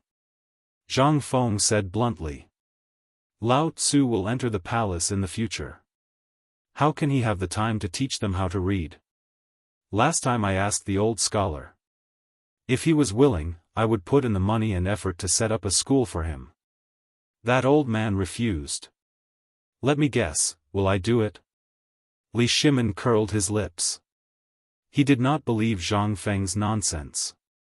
He had seen Zhang Feng teach a dog called Zhuzi and steamed bun how to read. Moreover, those children were holding black charcoal and drawing on the streets. It was hard not to notice. Li Shimin did not notice anything before. But when he came today, an idea bloomed in his mind. Then, he mysteriously moved closer to Zhang Feng and asked, Brother Zhang Feng, can I discuss something with you? What's the matter? Zhang Feng looked at Li Shimin suspiciously. Looking at his smirk, he was definitely up to no good. Li Shimin rubbed his hands and said slowly, why don't you build a school? I'll buy a house. I can even build one now. Not going. You, Lao Li, must be up to no good, right? Chapter 292. Li Shimin pulled a long face. How can you say that? Aren't I thinking for your sake? Can't you listen to me for once? Fine, fine, fine. You're awesome. Go ahead. Zhang Feng begged for mercy and allowed Li Shimin to continue. He wanted to see what kind of fart Li Shimin was holding back. Let him teach? Furthermore, they were a bunch of wild children who didn't know anything. Forget it. The Li family is rich and powerful. You can afford to hire a teacher. If you want to do good, go ahead and do it. It's like this. Aren't you going to be an official in the imperial court in the future? If you do this, not only will you gain a high reputation in Chang'an City, but you will also gain the recognition of Confucianism. In the future, even if you enter the imperial court, won't the emperor think highly of you? This, Zhang Feng hesitated. In the future, he would indeed enter the imperial court as an official. However, it was too troublesome to run an academy. Moreover, he could not even pass the imperial college's test. How could he do it? Moreover, how could he teach those brats alone? Now that old Li had brought this up, it must be because he was still thinking about how he had tricked Li gone. This was unacceptable. This was unacceptable. He would not die of exhaustion, but he would definitely die of anger. He was only 20 years old. At the thought of those teachers in the future, each and every one of them, Zhang Feng could not help but feel goosebumps all over his body. Seeing this, Li Shimin hurriedly said, I know you're thinking that there will be too many people and you won't be able to handle it alone, right? You don't want this. It's not that. Lao Li, have you thought about it? This matter is not as simple as you think. Have you thought about the Imperial College? Will the Imperial College allow such a thing to appear under its nose? Moreover, you know my temperament.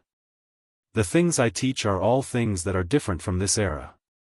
Why don't we just chat and brag? Why do you have to bring this matter to that? Once this matter is settled, I don't think I'll be able to wait until I enter the Imperial Court as an official. I'll be killed by those old fogies in the Imperial Court. Lao Li, you're setting me up. Li Shimin was stunned.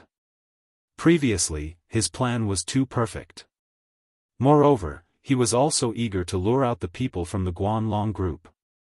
He also wanted to clean up the Imperial Court. However, if Zhang Feng opened an academy, he would spend a lot of money to select the world's elites and then put them in Zhang Feng's academy. This way, he would only need a year to clean up all those things in the Imperial Court.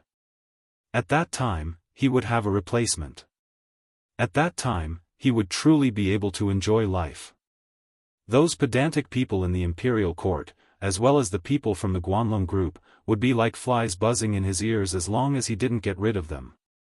He was annoyed. Brother Zhang Feng. Don't worry about this. Aren't we in love with Lord Zhangsun now? Moreover, we have a little relationship with the Imperial Court now. Don't worry about the Imperial College. Since I, Lao Li, dared to say it, I'll definitely settle this matter for you. Let me ask you one question. Are you going to do it or not? This is a chance for you to soar to the top. It's not that I don't want to do it. Zhang Feng spread his hands. In fact, he was also a little tempted. However, when he thought of the Guanlong group, his head hurt. Lao Li, I don't know if you know that most of the people in the Imperial College are Guanlong's people. What do you think I'm doing? I'm destroying their foundation. What do people hate the most in life? It's nothing more than seizing other people's family property, killing their parents, brothers, wives, and children. However, in the Imperial Court, I'm destroying their career. As long as this matter is exposed, both of us will be finished. How can this be? Li Shimin was also anxious. Zhang Feng still had his misgivings. He hurriedly said, You don't know. Last night, when we were drinking with Lord Zhangsun, I knocked him over with a jar of good wine. Guess what? He revealed a secret. The emperor is going to make a move on Guanlong's people. If you set up an academy at this time, you'll definitely attract the emperor's attention. Think about it, what are you doing? You're helping the emperor. Moreover, you've helped him so much before. Will he not care about your safety? Let's not talk about anything else. As long as I talk to my connections in the Imperial Court, they can ensure your safety. What do you think? I won't do it. No matter what you say, I won't go. Zhang Feng shook his head like a rattledrum. However, he was stunned. That's not right. Lao Li, are you trying to set me up again? For the first time, Zhang Feng realized that Lao Li's mouth was actually so good at talking. Previously, he was the one who tricked Lao Li, but now, he was being tricked by Lao Li? How could this be? Li Shimin was stunned when he heard this. But who was he? After thinking about it, he instantly understood what was going on. He smiled and patted Zhang Feng on the shoulder. Brother. I'm rich now, but when I think about your future, I can't sleep all night. So I thought about it with Old Wei and the others, and after seeing it today, I thought of this idea. Think about it, if we can help you suppress the matter of Guanlong, would you do it? On one hand, it can accumulate your reputation. When the time comes, if you can obtain the recognition of the Great Confucian before entering the imperial court and become a Great Confucian scholar, even the 5 surnames and 7 hopes, as well as the Guanlong group, will have to think about your weight. How about it? Do you want to do it? This. Chapter 293. Zhang Feng was a little hesitant. If Lao Li could really get Zhongsun Wuji to take action to ensure his safety, and if the emperor was really going to take action against Guanlong, then, this could be done. Right now, the attitude of the 5 families and the 7 hopes was still unclear. That was to say, the 5 families and the 7 hopes didn't really want to shed all pretense of cordiality with the imperial court. Then, if it was just Guanlong, and the emperor was really prepared to make a move, wouldn't that mean that no one would notice his little library? As for the Great Confucian, Zhang Feng was confident. He could just pull out something from his memories and he would be able to take care of them. If it really didn't work, then Lao Tzu could recite all the 300 poems of the Tang dynasty. Let's see if anyone could take it. The more he thought about it, the more the light in Zhang Feng's eyes burned. As long as he became a Great Confucian, even if he entered the palace in the middle of the night, no one would dare to stop him. The title of a generation of literati, in this era, would allow him to do whatever he wanted. Thinking about it, Zhang Feng felt excited. Asking Li Shimin, after seeing the passion in Zhang Feng's eyes, finally let go of the worry in his heart. In his opinion, this time, the bluff was successful. Zhang Feng agreed. Sure enough. At this moment, Zhang Feng slammed the table and said with excitement in his eyes, Lao Li, this time we'll do it. But the premise is to ensure our safety. After all, Guanlong's power is too great. With our current status, he can crush us with his little finger. Don't worry about this. Li Shimin patted Zhang Feng's shoulder. I heard from Lord Zhongsun about this matter last night.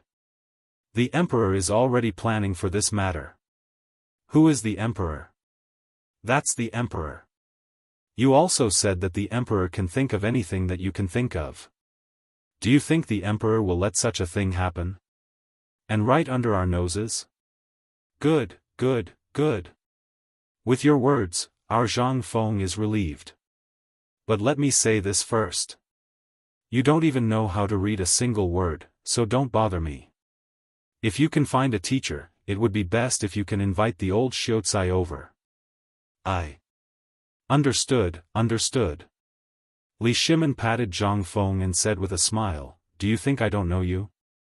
He is so lazy that he is famous in Chang'an. You only care about those who are talented and intelligent, right? That's enough. Just keep this matter in your heart. Do you think anyone is qualified to learn it? Then he'll have to ask the Lord Zhongxuan's Ministry of Justice first. Moreover, when the time comes to set up the academy, you will be the one to set all the rules. I know you have a lot of bad habits. Hearing this, Zhang Feng heaved a deep sigh of relief. But at the same time, he was also thinking about how to make this matter perfect. After all, if he wanted to do something, he had to do it well. Just thinking about this identity was exciting. He would not have to kneel when he saw the emperor.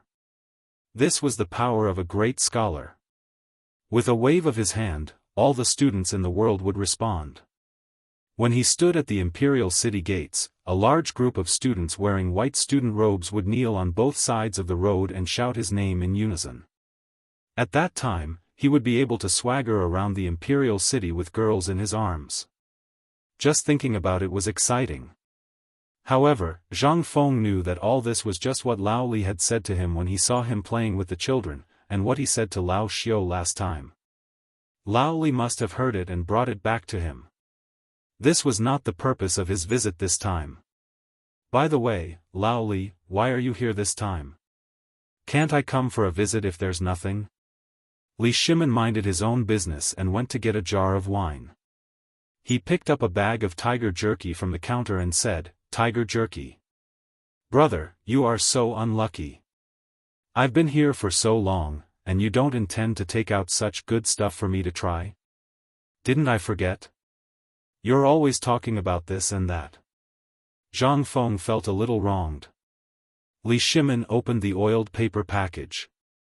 In an instant, a spicy and peppercorn smell filled his nose, making his appetite, which had no appetite during this period of time, salivate leisurely.